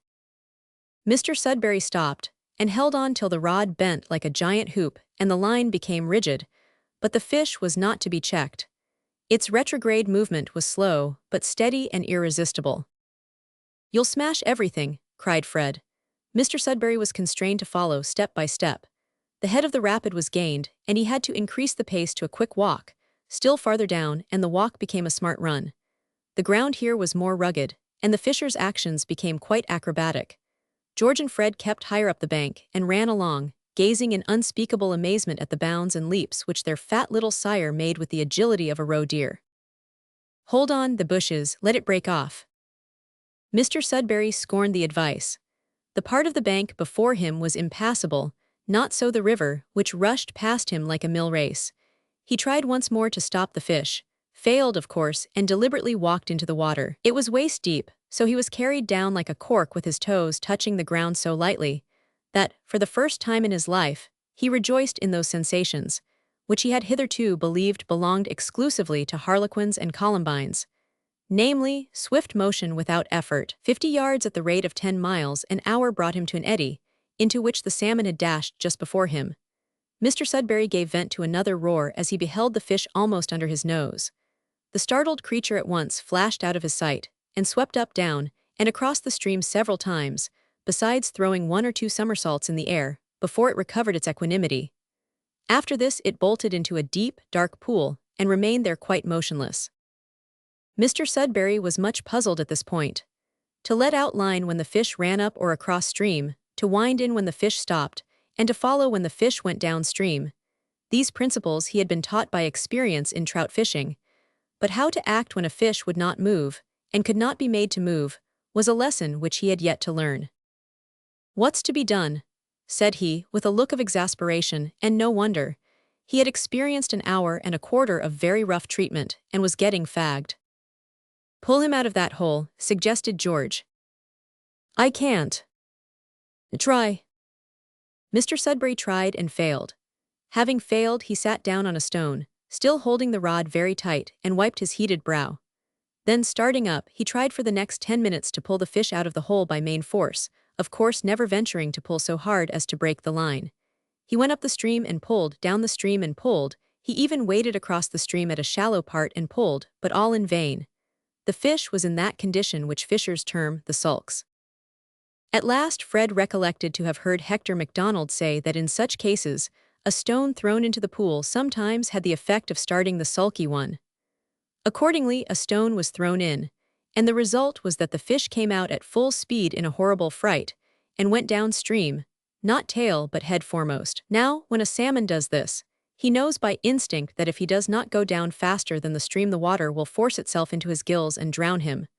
Therefore, when he goes down head first, which he seldom does, except when on his way to the sea, he goes at full speed, and the fisher's only chance of saving his fish is to run after him as fast as he can, in the hope that he may pause of his own accord in some opportune eddy. A fine open space of bank enabled Mr. Sudberry to run like a deer after his fish for nigh 1/4 of a mile, but at the end of this burst, he drew near to the falls, a succession of small cataracts and rapids which it seemed impossible for any fisher to go down without breaking his neck and losing his fish. George and Fred roared, "Hold on!" Mr. Sudberry glanced at the falls, frowned, and compressed his lips. He felt that he was in for it. He resolved not to be beat, so on he went. The fish went right down the first fall. The fisher leaped over a ledge of rock 3 feet high, scrambled across some rough ground, and pulled up at an eddy where the fish seemed disposed to rest. He was gratified here by seeing the fish turn up the white of his side, thus showing symptoms of exhaustion. But he recovered and went over another fall. Here he stopped again, and George and Fred, feeling convinced that their father had gone mad, threw off their coats and ran to the foot of the fall, ready to plunge into the stream and rescue him from the fate which they thought they saw impending. No such fate awaited the daring man. He succeeded in drawing the fish close to a gravelly shallow, where it gave an exhausted wallop or two, and lay over on its side. George came up and leaping into the water tried to kick it out. He missed his kick and fell. Fred dashed in and also missed. Mr. Sudberry rushed forward and gave the salmon such a kick that he sent it high and dry on the bank. But in doing so, he fell over George and tripped up Fred, so that all three were instantly soaked to the skin, and returned to the bank without their hats. Mr. Sudberry flung himself on the conquered fish and held it fast, while George and Fred cheered and danced round him in triumphant joy. Thus Mr. Sudberry landed his first and last salmon, a 10-pounder, and thus, brilliantly, terminated his 3 months' rustication in the Highlands. But this was not the end of the whole affair, by no means. Mr. Sudberry and family returned to London, and they took that salmon with them. A dinner party of choice friends was hastily got up to do honor to the superb fish, and on that occasion, Fred and his father well-nigh quarreled on the point of who caught the salmon, Mr. Sudberry insisting that the man who hooked the fish was the real catcher of it, and Fred scouting the ridiculous notion, and asserting that he who played and landed it was entitled to all the honor. The point was settled, however, in some incomprehensible way, without the self-denying disputants coming to blows, and everyone agreed that it was, out of sight, the best salmon that had ever been eaten in London. Certainly, it was one of the merriest parties that ever ate a salmon, for Mr. Sudberry's choice friends were of an uncommonly genial stamp. Jones, the head clerk, the man with the red nose and humble aspect, was there, and so brilliant was Mr. Sudberry that Jones was observed to smile, the first instance on record of his having given way to levity of demeanor. Lady Know-Nothing was there too, and before the evening was over, she knew a few things that surprised, but did not in the least convince her. Oh no, she knew everything so thoroughly that there was no possibility on earth of increasing her stock of knowledge. Truly it was a happy party, and Mr. Sudberry enjoyed himself so much that he volunteered the Highland fling in the drawing-room, George whistling the music, on which occasion he, Mr. Sudberry, swept nearly half the tea service off the table with his coat-tails, and Mrs. Sudberry was so happy that she didn't care a button, and said so. But this was not the end of it yet, by any means. That winter Hector and Flora MacDonald visited London and were received by the Sudberrys with open arms. The result was that Lucy became intensely botanical in her tastes, and rooted out the old plants. Of course Hector could not do less than assist her, and the finale was, that these two scientific individuals were married, and dwelt for many years thereafter in the Highlands. Strange to say, George and Flora fell in love with each. But why say more? We do not mean to write the history of these two families. It is enough to say that every summer, for many years after that, the Sudberrys spent 2 or 3 months in the Highlands with the MacDonalds, and every winter the MacDonalds spent a similar period with the Sudberrys. On the former of these occasions, Fred renewed his intercourse with Mr. McAllister, and these two became so profoundly, inconceivably, deep and metaphysical, besides theological, in their converse, that they were utterly incomprehensible to everyone except themselves. Best of all, Jackie became a good boy. Yes, that day on the hills with Peter was the beginning of it. Old Moggy, Willie, and Flora were the continuation of it, and Jackie became good to the unspeakable joy of his mother. Old Moggy lived to a fabulous age, and became at last as wrinkled as a red herring. For all we know to the contrary, she may be alive yet. Willie lived with her, and became a cultivator of the soil. But why go on? Enough has been said to show that no ill befell any individual mentioned in our tale. Even Mrs. Brown lived to a good old age, and was a female dragon to the last. Enough has also been said to prove that, as the old song has it, we little know what great things from little things may rise. Story 2, Chapter 1. Why I did not become a sailor. There is mystery connected with the incidents which I am about to relate. Looked at from one point of view, the whole affair is mysterious, eminently so, yet, regarded from another point of view, it is not so mysterious as it seems. Whatever my reader may think about it as he goes along, I entreat him to suspend his judgment until he has reached the conclusion of my narrative. My only reason for bringing this mysterious matter before the public is that, in addition to filling me with unutterable surprise, it had the effect of quenching one of my strongest desires, and effectually prevented my becoming a sailor. This, I freely admit, is not in itself a sufficient reason to justify my rushing into print. But when I regard the matter from what may be termed a negative point of view, I do feel that it is not absolutely presumptuous in me to claim public attention. Suppose that Sir John Franklin had never gone to sea. What a life of adventure and discovery would have been lost to the world. What deeds of heroism undone, and therefore untold. I venture to think that if that great navigator had not gone to sea, it would have been a matter of interest, knowing what we now know, to have been told that such was the case. In this view of the matter, I repeat it, as being of possible future interest, that the incident I am about to relate prevented my becoming a sailor. I am said to be a soft boy, that is to say, I was said to be soft. I'm a man now, but of course I was a boy once. I merely mention this to prove that I make no pretension whatever to unusual wisdom, quite the reverse. I hate sailing under false colors, not that I ever did sail under any colors, never having become a sailor, and yet I shouldn't say that either, for that's the very point round which all the mystery hangs. I did go to sea.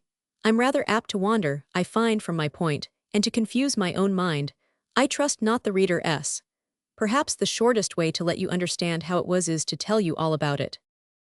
My name is Robert Smith, not an unusual name, I am given to understand. It was of little use to me during the period of my boyhood, for I never got any other name than Bob. Sometimes Soft was added. I had a father. He loved me. As a natural consequence, I loved him. He was old, partially bald, silver-haired, kind, affectionate, good, 5'6", and wore spectacles. I, at the time I write of, was young, stout, well-grown, active, and had a long nose. Much too long a nose. It was the only point in regard to which I was sensitive. It was owing to the length of this member, I believe, that I once went by the name of Mozambique. You see, I conceal nothing. The remarkable, the mysterious, the every way astonishing incidents I am about to relate require that I should be more than usually careful and particular in stating things precisely as I saw them and understood them at the time. In this view of the matter, I should remark that the softness with which I was charged did not refer to my muscles. They were hard and well developed, but to my intellect. I take this opportunity of stating that I think the charge unjust. But to conclude my description of myself, I am romantic. One of my dearest companions used to say that my nose was the same, minus the tick. What he meant by that I never could make out. I doubt if he himself knew. My chief delight in my leisure hours was to retire to my bedroom and immerse myself in books of travel and adventure. This was my mania. No one can conceive the delight I experienced in following heroes of every name over the pathless deep, and through the trackless forests of every clime. My heart swelled within me, and the blood rushed through my veins like liquid fire, as I read of chasing lions, tigers, elephants in Africa, white bears and walrus in the polar regions, and deer and bisons on the American prairies. I struggled long to suppress the flame that consumed me, but I could not. It grew hotter and hotter. At last it burst forth, and this brings me to the point. I thought one dark, dismal night in the middle of November, mind, I don't say I determined, no, but I thought, of running away from home and going to sea. I confess it with shame. The image of my dear father rose before me with a kind and sorrowful look. I repented, started to my feet, and seized the book I was reading with the intention of tossing it into the fire. In doing so, I accidentally turned over a leaf. There was an illustration on the page. I looked at it. An African savage firing the whole contents of a 6-barreled revolver down the throat of a Bengal tiger, without apparently doing it any harm. I thought not of the incongruous combination. My soul was fired anew. Once again I thought of running away from home and going to sea, not by any means with the intention of remaining at sea, but for the purpose of reaching foreign, if possible, unknown lands. Having conceived the thought, I rose calmly, shut the book carefully, but with decision, thrust my hands firmly into my pockets, knitted my brows, and went out in search of my bosom friend John Brown, also a commonplace name, I believe, at least, so it is said. Jack, as I used to call him, had a mother but no father. His father died when Jack was an infant. I've often fancied that there was a delicate bond of union between us here. He had a mother but no father. I had a father but no mother. Strange coincidence. I think the fact helped to draw us together. I may be wrong, but I think so. Jack was on a visit to us at the time, so I had only to cross the passage to reach his room. "Come in," he cried as I knocked. "Jack, come to my room. It's more comfortable than yours. I want your advice." He rose, in some surprise, and followed me. If John Brown's name was commonplace, his person was certainly not so. He looked like a young lord. He was a noble fellow, by nature if not by birth. A clear, sunny face, masculine chin and nose, sweet, firm mouth, the eye of an eagle, and the soft, curly, golden hair of a child. Tall, broad-shouldered, elegant, bold as a lion, gentle and kind as a lamb, such was my best, my dearest friend Jack. Jack, said I, I'm going to run away. My friend fell into a chair, put both legs straight out, and looked at me in speechless amazement for a second. Then he burst into an uncontrollable fit of laughter. Jack, I repeated, I'm going to run away. You'll do nothing of the sort, said he. And, I continued, regardless of his remark, I mean that you shall run away with me. I'll do nothing of the sort, he replied. But come, Bob, my boy, you're joking. Surely this is not the object for which you called me out of my room. Indeed it is. Listen to me, Jack. I looked at him impressively. He returned the look, for Jack was earnest as well as gay. You know that my dear father positively refused to let me go abroad, although I have entreated him to do so again and again. Now I think that's hard, you know. I love my dear father very much, but… You love yourself better, is that it? Well, put it so if you choose. I don't care. I'm going to run away, and if you won't go with me you can stay at home, that's all. Come, come, Bob, don't be cross, said Jack kindly. You know you don't mean it. But I do, and I'm sure I don't see what it is that prevents you from going too, said I testily. Well, there's a small matter, a sort of moral idea, so to speak, that prevents. And what is that? Respect for my mother. Bob, my boy, I've been too deeply imbued with that in my babyhood to shake it off now, even if I wish to do so. But I don't, Bob, I don't. I'm proud of my mother, and moreover, I remember her teachings. There's one little verse I used to repeat to her every Sunday night, along with the rest of the 10 Commandments. Honor thy father and thy mother, etc. It seems to me that running away is rather flying in the face of that. Doesn't it strike you in that light, Bob? I was silent. I felt that I had no argument against such reasoning. Jack rose. It's late, Bob. We are to start on our fishing expedition tomorrow morning at 6, so it behoves us to get into bed. Good night, and think over it. I seized his hand and pressed it warmly. Good night, Jack, I will. Story 2, Chapter 2. My bedroom was a small one, with little furniture in it. A small iron stove in the fireplace acted instead of a grate, and as I was accustomed to read late, my father allowed me to light it in cold weather. It was blazing cheerfully when Jack left me, and the bright gleams of ruddy light that darted through the chinks of the door and fell on the opposite wall, threw the light of my solitary candle quite into the shade. I have already remarked that the night was dark and dismal. In addition to that, it was stormy. The wind moaned drearily among the venerable elms that surrounded our quiet country residence, and ever and anon came in sharp, fitful gusts that caused the window frames to rattle, and even shook the house, at times, to its foundation. Heavy drops of rain fell occasionally on the window panes, and in a few minutes the storm broke forth in full violence. As the old house had stood many such in years gone by, I did not give myself much concern about the gale, but pulled down the blind, placed my little table and books near the stove, and drawing in my chair, sat down to think. How long I remained in this condition I cannot tell, but my reveries were broken by the large clock on the stairs striking 12. I started up and clenching my hands exclaimed aloud, No, I've made up my mind I won't run away. Under the impulse of the feeling I threw open the door of the stove and heaped on fresh coals, muttering to myself. As I did so, No, I won't run away, I won't run away. No, no, no, I won't run. I was checked suddenly by my eye falling a second time on that terrific African savage, sending from his revolver a charge down the throat of that magnificent Bengal tiger that would have blown the inside entirely out of any living creature smaller than an elephant. I sat down, I gazed at the picture, I read the account, I followed up the adventurous savage. My head reeled with excitement. A strange, terrible heat seemed to dart like lightning through my veins, and the book began to flicker before my eyes. I became alarmed. Surely some terrible fever is seizing on me, I exclaimed, and in the terror of the thought I started up and paced my room rapidly. But the fire increased, and my head swam. I meditated ringing the bell and alarming the household, but the thought of this quieted me, and gradually I became calmer. It was at this moment that my former resolution returned upon me with tenfold violence. I'll submit to this no longer, I growled between my teeth. I will run away. The instant I said that, I felt as if I were imbued with a determination that nothing could shake. Jack's reasoning never once came into my mind.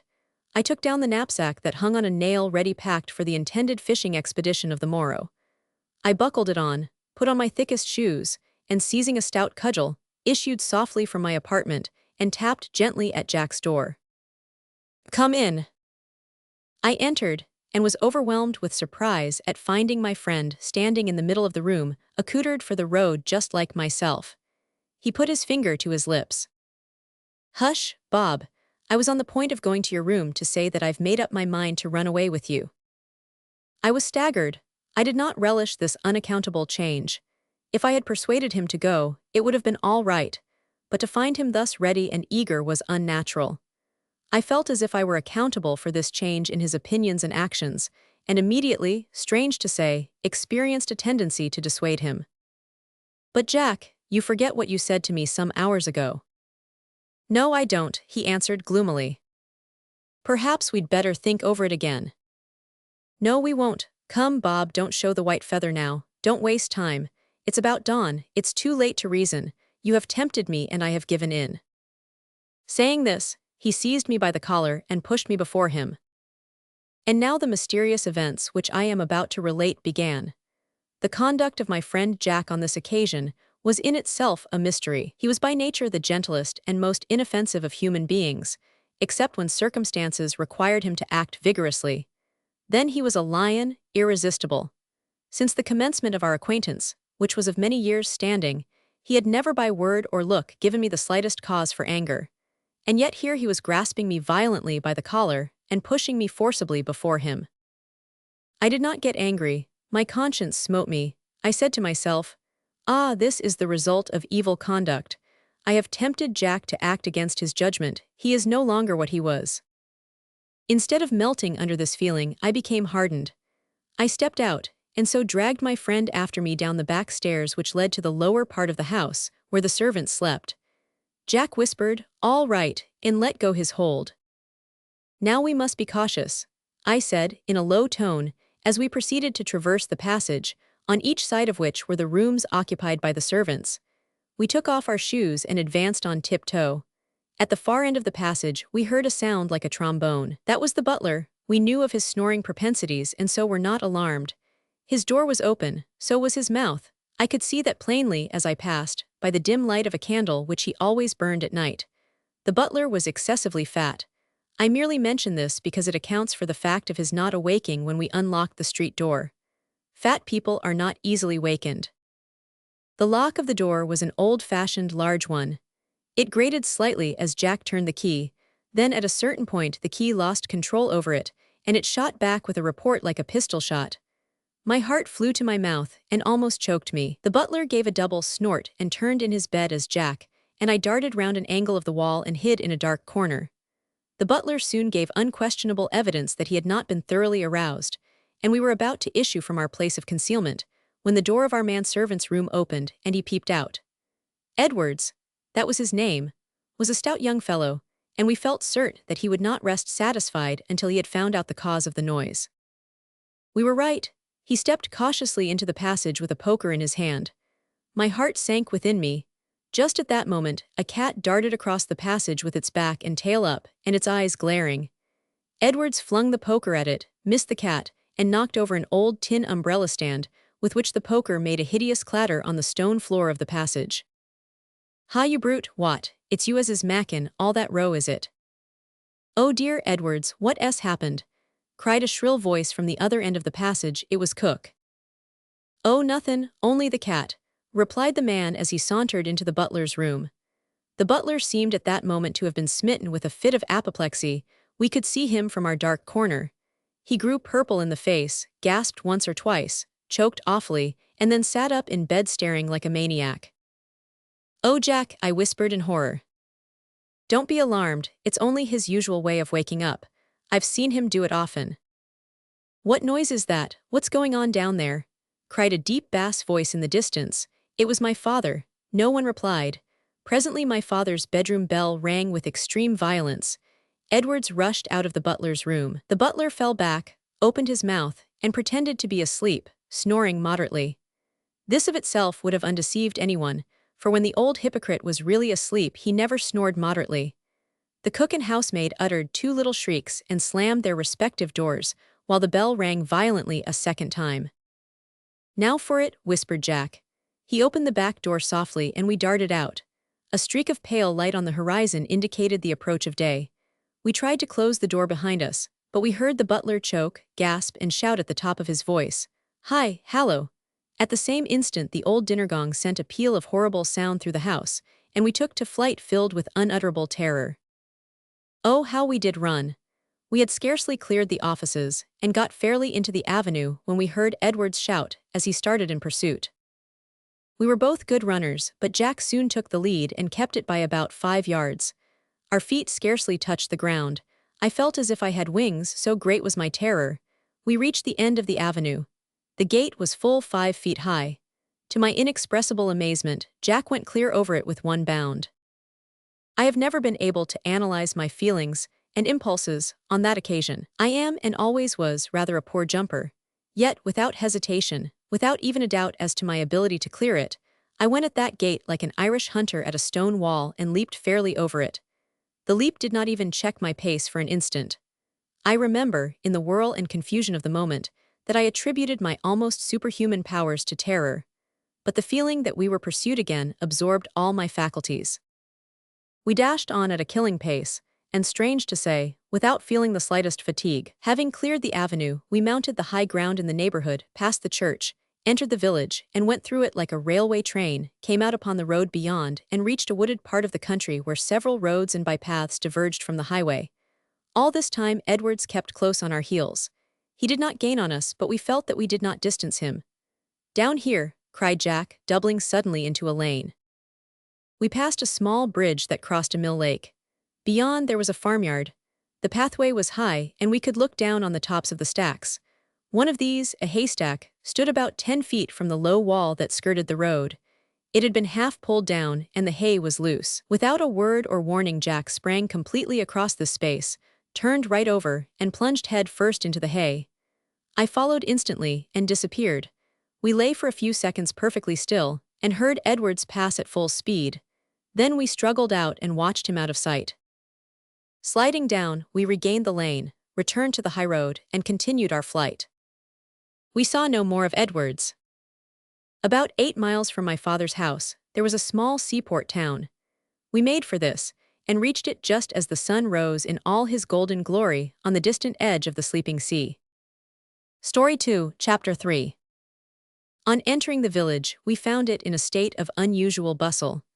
I had often been there before, and had thought it rather a quiet place for a seaport, but now there was a sort of bustling activity and an air of mystery about it that I could not understand.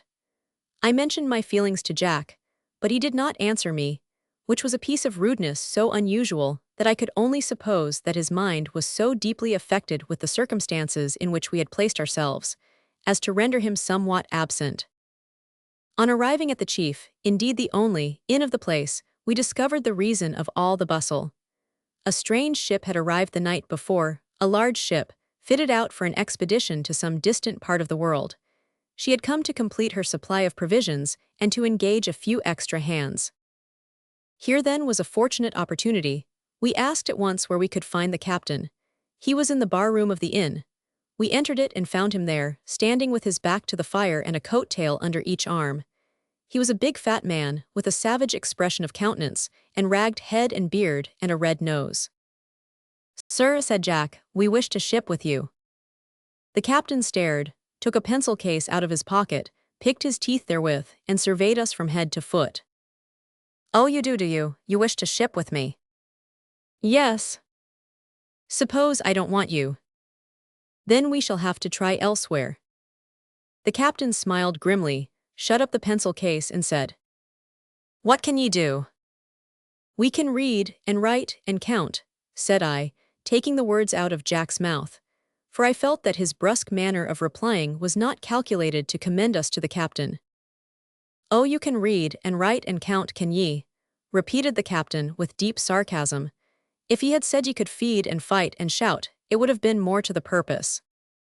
"Perhaps we can do a little of that sort of thing, too," suggested Jack, with a broad grin. Ha! Ejaculated the captain. What else can ye do? Oh, anything, said Jack. I generally find, observed the captain, that when a boy says he can do anything, he very soon proves that he can do nothing. Well, I don't mean that exactly, rejoined Jack. I mean we can try anything. Ha, that's more to the pint. Where did ye come from? We looked at each other. That, said I, is a matter of no importance to anyone but ourselves. We have run away from home, and we want to go to sea as fast as possible. If you are willing to take us, we are willing to go. What say you? Run away, ho, run away, said the captain, chuckling. You are just the lads I want. Nothing like runaway boys for me. I wouldn't give a pinch of snuff for your good boys that do what they're bid. Commend me to the high-spirited fellers that runs away, and that folk are so wicked as to call bad boys. That's the sort o' stuff that suits our service. I did not by any means relish the manner and tone in which all this was said, so I asked him what particular service he belonged to. You'll know that time enough, he replied, laughing. But after all, why shouldn't I tell ye? There's nothing to conceal. We're a discovery ship. We're going to look for Sir John Franklin's expedition, and after we've found it we're going to try the North Pole, and then go right through the Norwest Passage, down by Bering Straits, across the Pacific, touchin' at the Cannibal Islands in passin', and so on to China. Havin' revictualled there, we'll bear away for Japan, Australia, Cape o' Good Hope and the West Indies, and come tearin' across the Atlantic with the Gulf Stream to England. Will that suit ye? It may seem strange, and the reader will hardly believe me when I say that, transparently absurd though this statement was, nevertheless I believed every word of it, and so did Jack. I saw that by his glowing eye and heightened color. And when do you sail? I inquired joyfully. In half an hour, so get aboard, boys, and don't give so much tongue. I've other matters to mind just now. Come, be off. We retreated precipitately to the door. What's her name? Inquired Jack, looking back. The ring-tailed smasher, cried the captain fiercely. The what? The ring-tailed smasher, roared the captain, seizing the poker. We vanished. In 5 minutes we were on board the ship. To this hour I have no remembrance of how we got on board. My brain swam with intense excitement. I felt as if I were flying, not walking, as I ran about the deck and clambered up the rigging. Shortly after the captain came aboard. The rope that attached the vessel to the quay was cast off, the sails flew out as if by magic, and the shore began to fall rapidly astern. It was now, for the first time, that a full sense of what I had done came over me. I leaned over the stern of the ship, and gazed at my native shore as it grew fainter in the distance, until the familiar hills became a mere line of blue on the horizon, and were finally blotted from my view by the blinding tears that sprang suddenly to my eyes. Oh, the agony of that moment I shall never forget.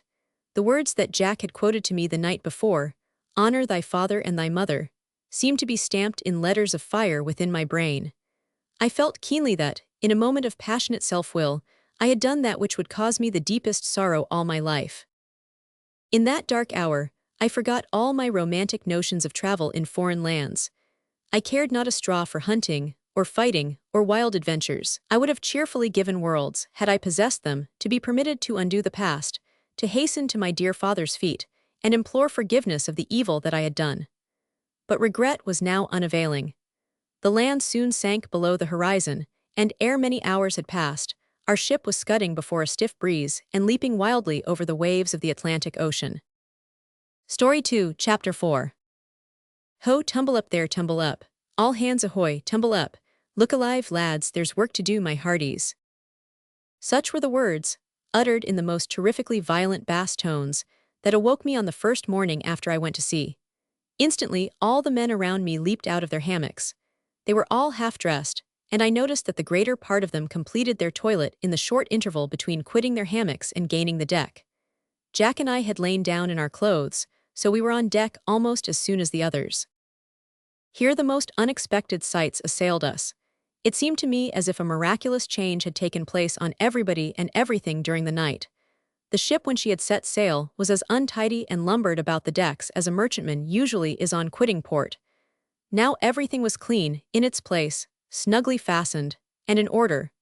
The sails appeared to have undergone some modification. I fancied, too, that the masts raked aft a good deal more than they had done, and round the foot of them were ranged muskets, pistols, cutlasses, and boarding pikes, where masses of cordage and handspikes had been before. The hen coops had vanished, and in their place were rows of brass carronades, while in the center of the deck, an enormous swivel gun occupied the place on which the longboat had formerly rested. Even the captain seemed to have changed. His costume was somewhat Eastern in its character, and his whole aspect was much more ferocious than when I first saw him. Vague and terrible suspicions crossed my mind as I viewed these wonderful transformations. But I had no time to indulge them, for the men had hastened with the promptitude of men-of-war's men to their stations, leaving Jack and me alone in the middle of the deck. "Hallo, boys!" shouted the captain. "No idlers allowed aboard this ship. Here, stand by this gun and lend a hand with the ropes when you're told to. Obey orders, that's the only duty I've got to lay on you." We hastened to the gun pointed out, and while I was standing there waiting for orders, I looked over the side, and, for the first time, became aware of the cause of these proceedings. About 2 miles to leeward of us, just off our larboard bow, I saw a large ship running under a press of canvas. She was a huge, clumsy-looking merchantman, and I heard our first mate say she was an East Indiaman. Then why chase her, thought I, and why these warlike preparations? It struck me at the time, I remember, that the captain must have guessed my thoughts, for he glanced at me quickly, and then turning to the mate, with a sarcastic smile, said, "I thought you had better sight than you seem to have. In my judgment, that's a Russian merchantman, and as we happen to be at war with Russia, just now, I'll take the liberty of overhauling her." Instead of replying to this, the mate burst into a loud laugh in which, strangely enough, he was joined by the captain and all the men who were within hearing.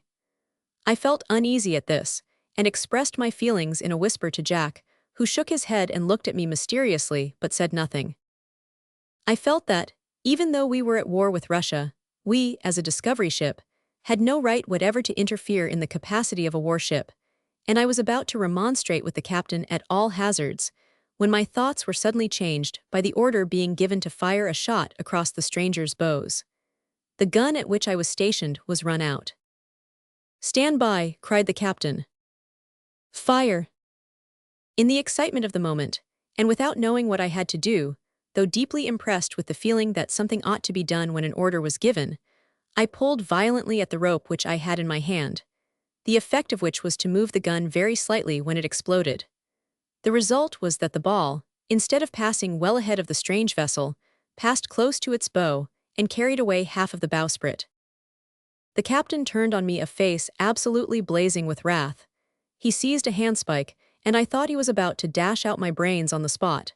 He hissed at me between his clenched teeth. Then, suddenly bursting into a shout of fiendish laughter, he cried, "Well, well, after all there's no harm done. It'll make them understand that we don't mean to trifle with them. Clear the boarding pikes there. Are the grappling irons ready?" "Aye, aye, sir."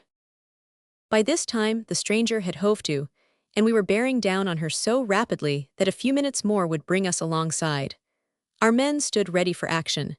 They were the worst-looking set of scoundrels I ever beheld.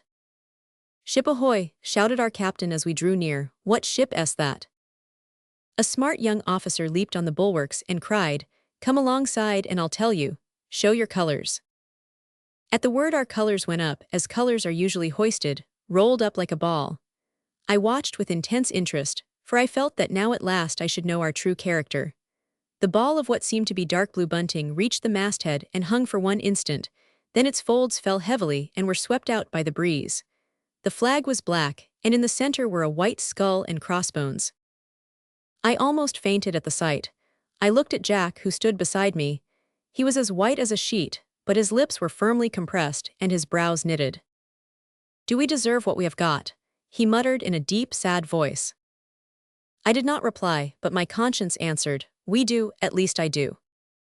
We were now hove to about a pistol shot to leeward of the ship, and our captain, leaping on the bulwark, cried with a dreadful oath, "Send your gig alongside instantly with your captain and papers. If you don't look sharp, I'll blow you out of the water." He had scarcely finished speaking, when a loud shout rent the air, and the bulwarks of the strange vessel swarmed with soldiers. At the same moment, 20 concealed ports flew open, and 20 heavy guns were run out. Our captain gave the word, "Fire," as he leaped on the deck and rushed to the wheel. The word must have been given at the same moment on board the chase, for both broadsides burst simultaneously from the vessel's sides with a deafening crash that sounded 10 times louder and more terrible than the loudest thunder I ever heard. We were so near that the combined volumes of smoke completely blinded and almost suffocated me. I fancied, for a moment, that our powder magazine had blown up. The thunder of the broadsides was followed by the most appalling shrieks I ever heard, and by the ceaseless rattle of musketry as the soldiers opened on us with deadly precision. Through the smoke, I saw men falling around me, and the decks were immediately covered with blood, while bullets and splinters of wood whistled round my head like hail. I was stunned. I felt like one in a horrid dream. Gradually the smoke cleared away, and then I saw that our captain had put down the helm and our vessel was sheering off to leeward under full sail. The rapidity with which everything was done quite took away my breath. Before we were out of gunshot, the decks had been cleared, the dead thrown into the sea, the wounded carried below, and the decks washed with buckets of water. Just then I thought of Jack and looked round in haste. He was not there. I rushed below. He was not in his hammock. In an agony of anxiety, I went down into the horrible den of blood where our surgeon was attending to the wounded. Here, amid groaning and dying men, I found my friend stretched in a cot with a blanket over him. His handsome face was very pale, and his eyes were closed when I approached. Going down on my knees beside him, while my heart fluttered with an inexpressible feeling of dread, I whispered his name. He opened his large eyes slowly, and a sweet sad smile lit up his face for one moment, as he took me by the hand. "Oh Jack, Jack, my friend, my brother, are you wounded?" I asked. "Yes," he replied in a faint voice. "I'm badly hurt, I fear." "Has the doctor dressed your wound?" "He finished the operation just before you came down." "Operation," I whispered, while a feeling of deadly sickness came over me. "Where what?" I could not go further. Poor Jack knew what I wished to ask. He gently lifted part of the blanket, and I felt as if I had been stunned by an electric shock on observing that his right leg had been amputated above the knee. For some moments I could not speak. I could not move. It was with difficulty that I could draw my laboring breath. Suddenly I clasped my hands. "Oh Jack, my beloved, I gasped. My throat was parched. For one moment I thought I was dying. Suddenly I started up, uttered a great agonizing cry, and fell down on the deck. Then a flood of tears sprang into my burning eyes, and I sobbed as if my heart would burst asunder. I did not try to check this. It was too precious a relief to my insupportable agony. I crept close to my friend's cot, took his hand gently, and laying my cheek upon it, wept there as I never wept before. Jack's former advice now came back to me vividly, and his words of caution, "Honor thy father and thy mother," burned deep into my throbbing brain, while my accusing conscience whispered unceasingly, "You brought him to this, you brought him to this." My sorrow was broken in upon rudely by the first mate. "What are you doing here, you young blackguard?" he cried, seizing me by the collar and dragging me to the foot of the ladder that led out of this bloody den. "Skulking, I'll teach you to skulk. I'll cure you that, my lad. I'll tan your skin for you."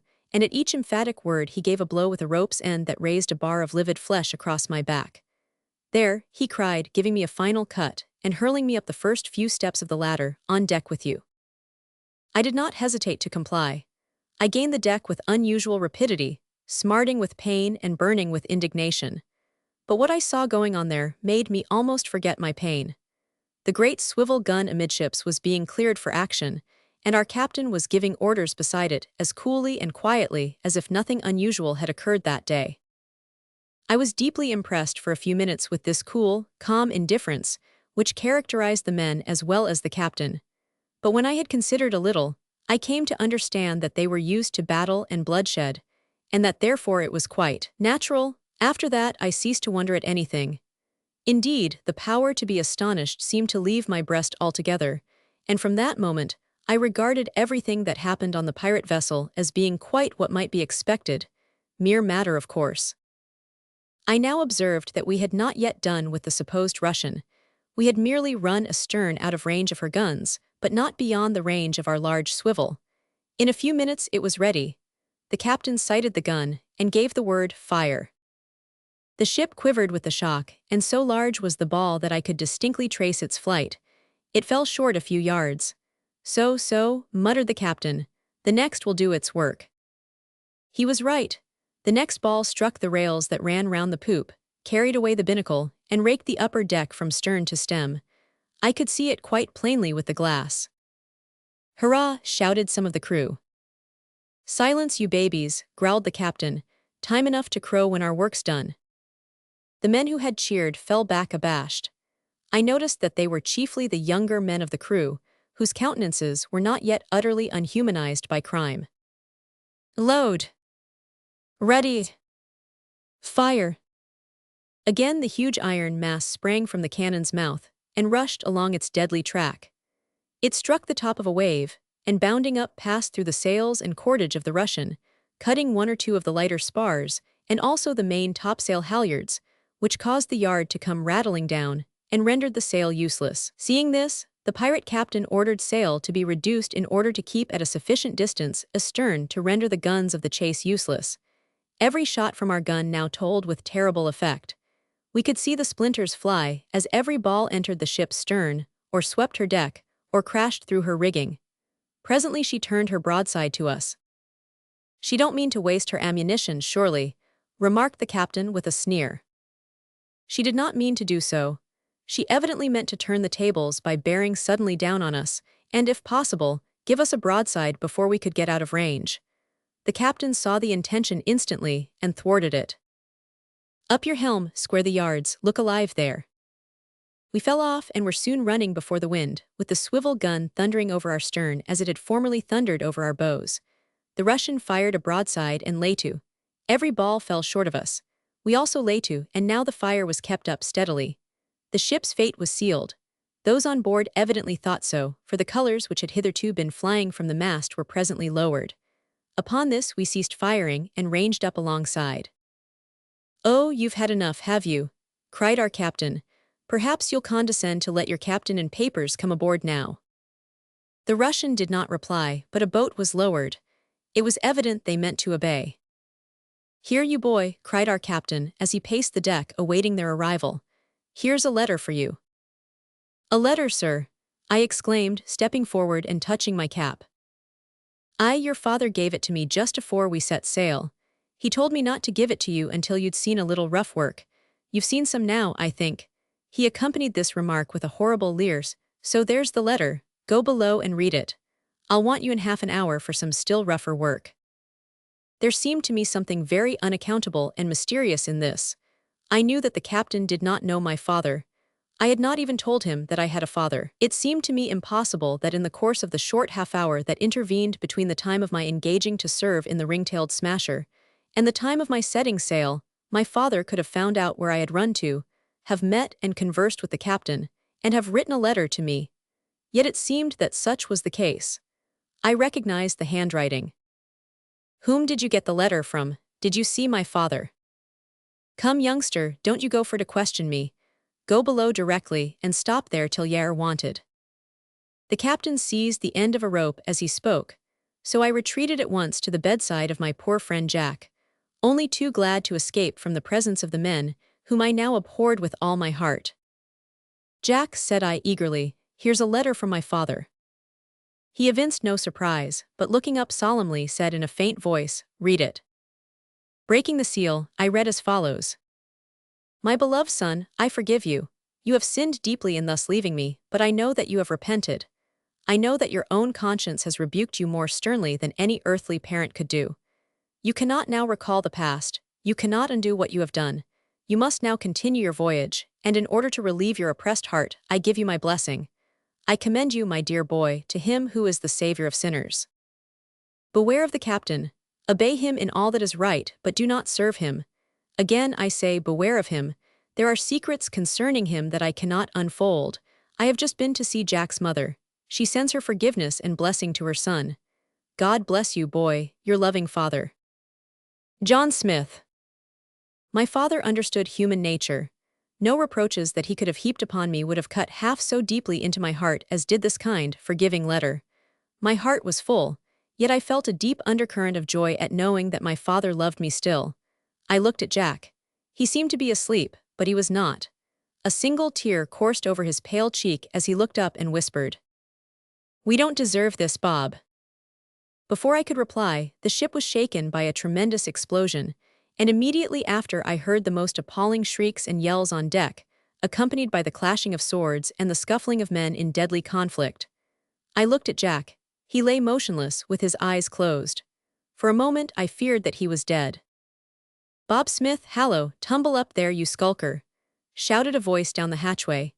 At the same moment 2 wounded men were carried into the place, and the surgeon appeared with his horrible instruments glittering, cold, and sharp on a wooden tray. Seizing my cutlass, and thrusting a brace of pistols in my belt, I rushed on deck. Story 2, Chapter 5. On reaching the deck I saw at once how matters stood. The Russian had allowed us to come alongside, and then, throwing out grappling irons, had fired a broadside into us and attempted to board. They were soon overcome, however, by the pirates and driven back into their ship, whither they were immediately followed. I resolved, come what might, that I would take no part in the fray. But I was carried, in spite of myself, on board the strange vessel in the rush that our men made when they drove their opponents back. There was a short, sharp skirmish on the deck of the Russian, and then the crew were driven below and the hatches put on. I remembered having seen a number of soldiers on board when we first came up with this vessel. There were none now. Their mysterious disappearance struck me at first, but I soon forgot it in the thrilling scenes that followed. In the middle of the vessel's main deck, there was a cage of wild beasts. How they had got there, of course, I knew not, but I at once concluded the ship must have been in southern climes, and these animals were being brought home to be presented to some menagerie or zoological garden. There were several fine specimens of lions and tigers, and the sight of blood which flowed plentifully on the decks had so excited these creatures that they were now filling the air with deafening roars, bounding against the sides of their cage, which I expected every moment to see broken to pieces by their united strength, and glaring at us with the most awful expressions of ferocity I ever beheld.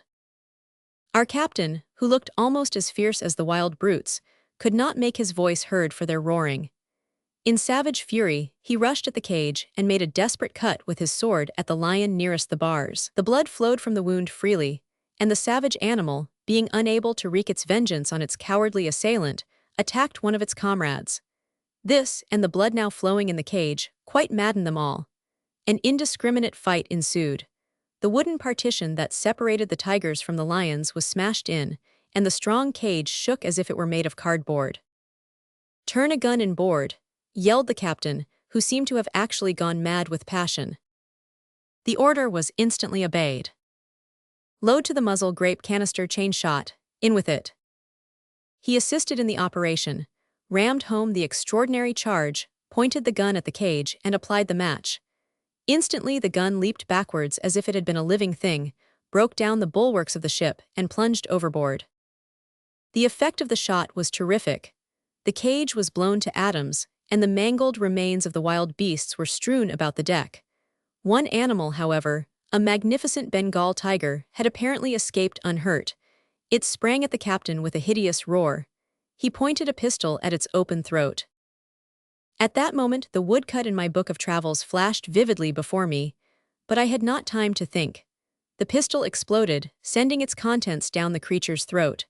The tiger fell short in its leap, blood poured from its mouth and nose. With another bound, it cleared the bulwarks and fell into the sea.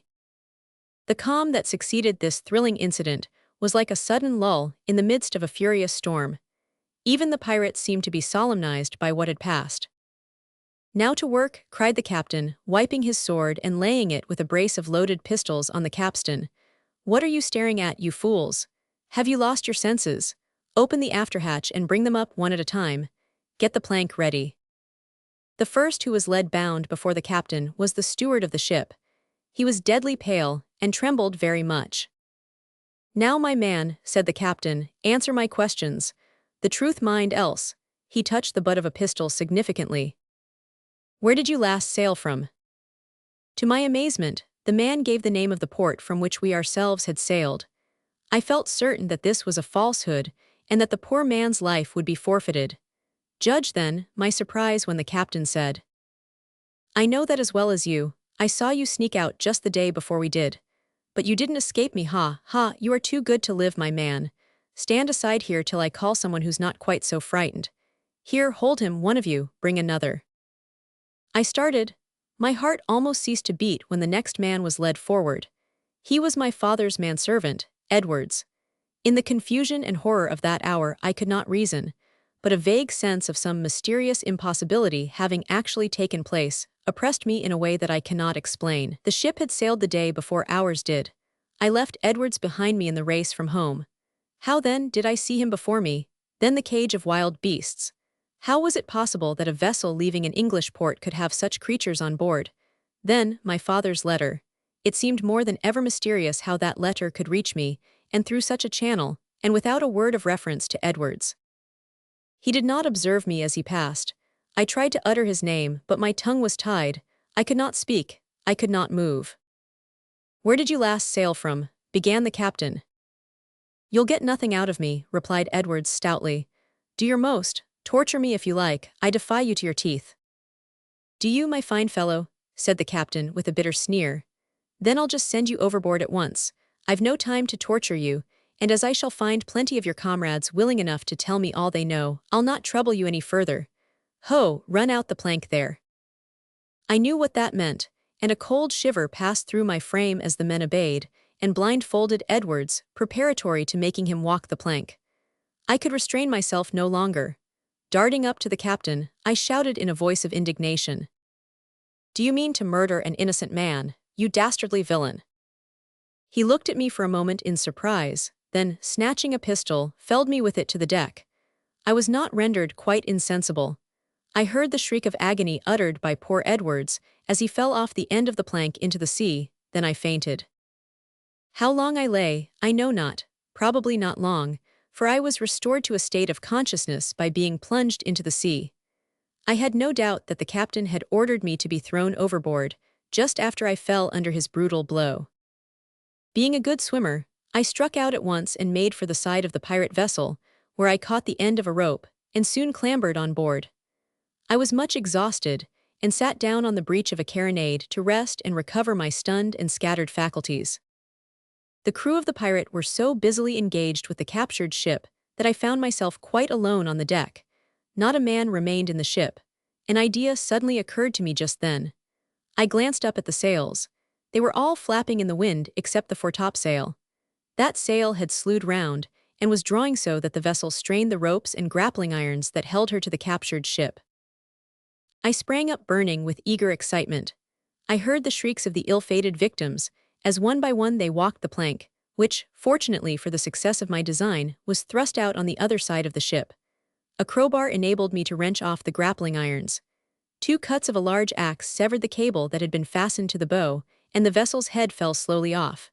As it did so, all the sails filled with a sudden clap. This was observed. I heard a shout, and saw the pirates spring on the bulwarks of the prize. I flew rather than ran to the stern, where the cable that held the vessel was rigid as a bar of iron. One blow cut it, and the rope recoiled violently in the faces of the men who laid hold of it. Next moment the pirate ship was heading away before a stiff breeze, which was quickly freshening to a gale. As I sprang to the helm, a shower of musket and pistol bullets tore up the deck round me, and I heard the captain's voice give the order to load the guns. It was a few minutes before the vis inertia of the ship was overcome, so that I was within close range when a whole broadside was fired at me. But not a shot struck. They tore up the water all round and ricocheted over me. Before they could reload, I was almost beyond range, for the gale was freshening every moment, and the canvas spread was enough almost to tear the masts out of the ship. The water hissed as she flew over the heaving waves, and in a few minutes I felt that I was free. Oh, the feeling of wild delight that filled me when I realized this. I lashed the helm amidships and ran down below to tell Jack what I had done. He was asleep. By a powerful effort I restrained myself and did not disturb him. Then I rushed on deck. My brain seemed on fire. I shouted, laughed, and sang, and wept, until I began to feel a terrible sensation of dread lest I should go mad. But this, instead of calming me, caused me to dance and sing and shout the more. A burning thirst came upon me. I ran to the water cask and drank till I could drink no more. I was refreshed, but soon the fever returned fiercer than ever. I was mad, I knew it, I felt it, but I did not care. I saw that the storm increased. This caused me to shout again with joy at the thought that I was so quickly borne away from the scene of butchery, and from the fiends in human form with whom I had so lately associated. The gale burst in all its fury upon us. The sails were new and strong. The ship plunged into the waves. A green billow swept inboard and burst in fury on the deck, carrying away boats and loose spars. I yelled with delight and plunged into the brine that lashed the deck from stem to stern. I heard a noise overhead, but was so confused that I could not understand what it was. As I gazed, there came a terrific blast. The mainsail split from top to bottom. The topsails burst and were blown to ribbons. At the same moment, I received a violent blow on the head. After that, all was darkness and oblivion. Story 2, Chapter 6. When consciousness returned to me, I found myself lying on my back on the deck of a vessel, surrounded and propped up by pillows, and Jack Brown sitting beside me reading a book. I felt a curious sensation of weakness and emptiness in my head, as if it were hollow, and a strange disinclination, almost inability, to speak or think.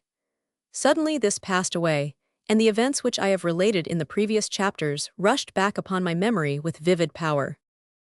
It must have been a dream, I thought, or I must have been ill and delirious, and these things have passed through my fevered brain. At that moment, the thought of Jack's amputated leg came into my head. That will prove it, thought I, and turned quickly to look at my friend. One glance was sufficient. A wooden stump occupied the place of his right leg.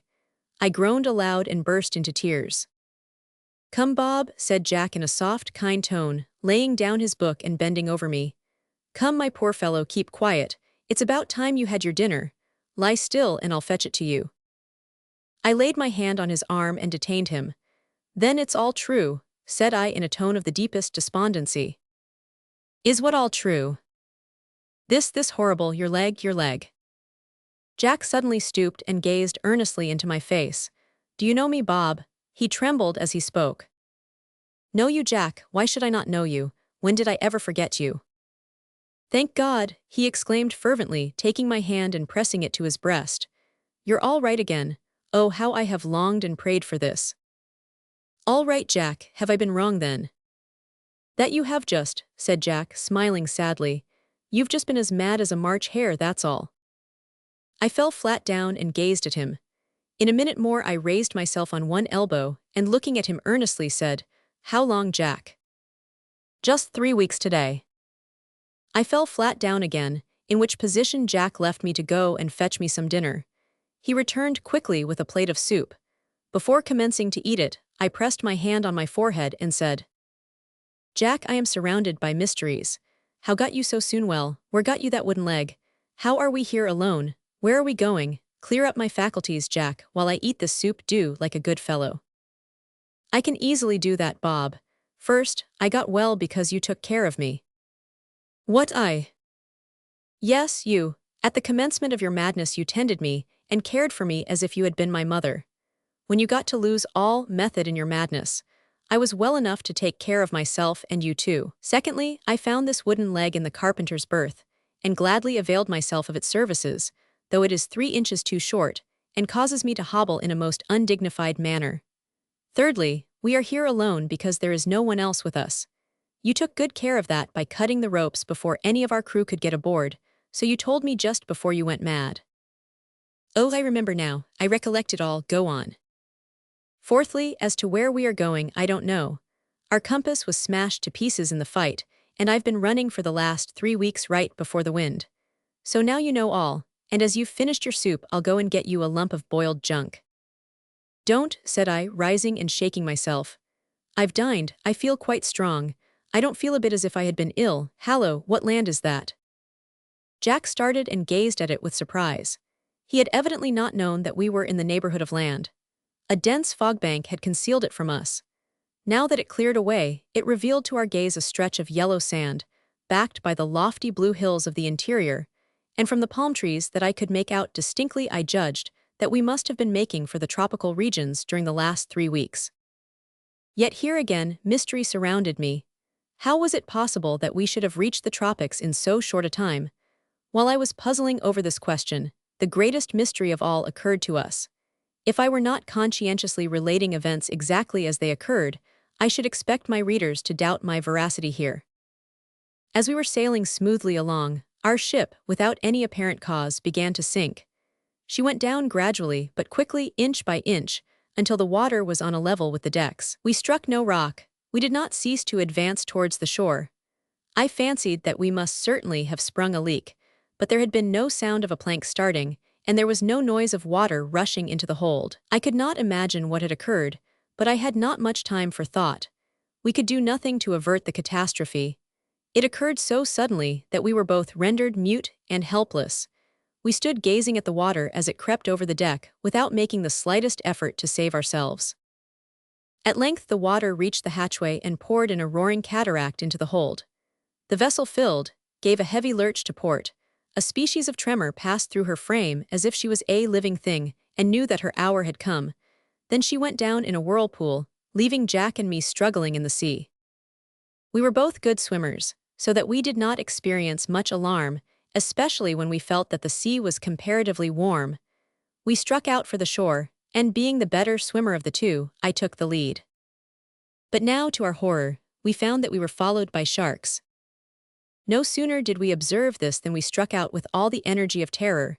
We never swam as we did on that occasion. It seemed to me quite miraculous. The water burst from our breasts in foam, and we left long white tracks behind us as we clove our way through the water like two boats. It was awful. I shall never forget my feelings on that occasion. They were indescribable, inconceivable. We were about a quarter of a mile from a point of rocks when our ship sank. In an incredibly short space of time we were close on the rocks.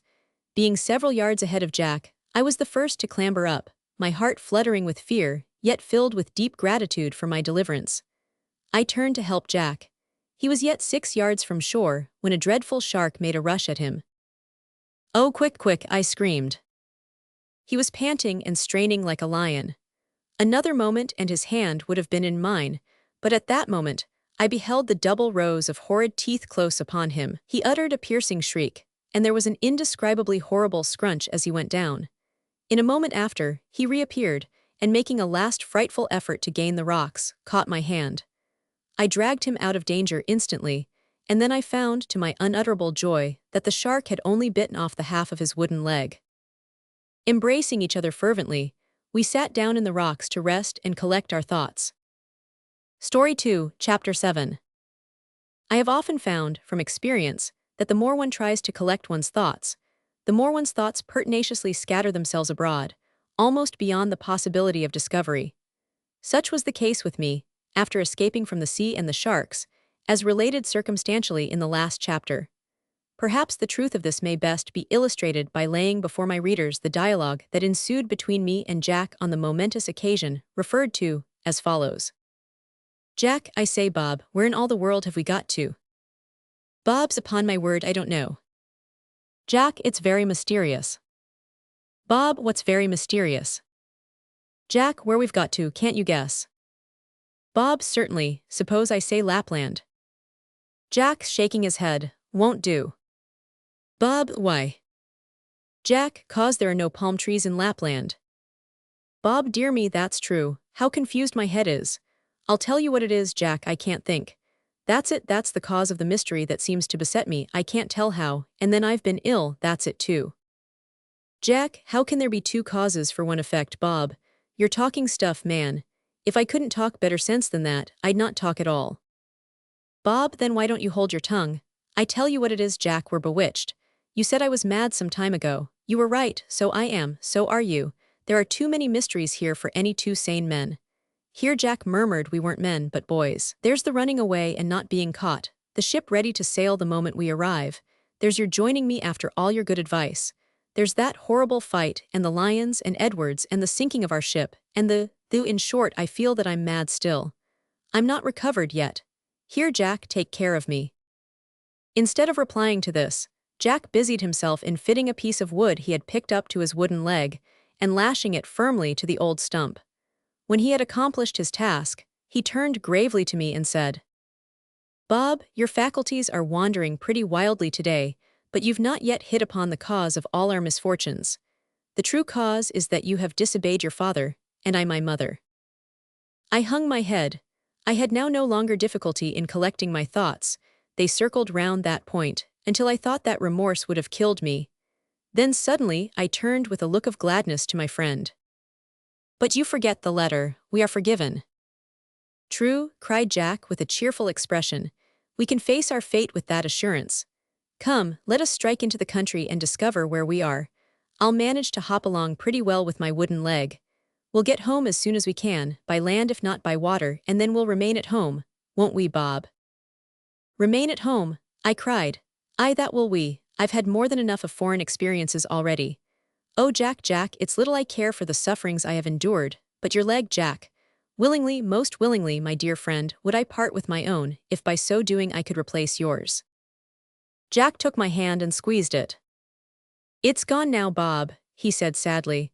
I must just make the most of the one that's left. 'Tis a pity that the one that's left is only the left one. So saying, he turned his back to the sea, and still retaining my hand in his, led me into the forest. But here unthought of trouble awaited us at the very outset of our wanderings. The ground which we first encountered was soft and swampy, so that I sank above the ankles at every step. In these circumstances, as might have been expected, poor Jack's wooden leg was totally useless. The first step he took after entering the jungle, his leg penetrated the soft ground to the depth of 9 or 10 inches, and at the second step it disappeared altogether, insomuch that he could by no means pull it out. I say, Bob, said he, with a rueful expression of countenance, I'm in a real fix now and no mistake. Come to anchor prematurely. I resolved to stick at nothing, and here I have stuck at the first step. What is to be done?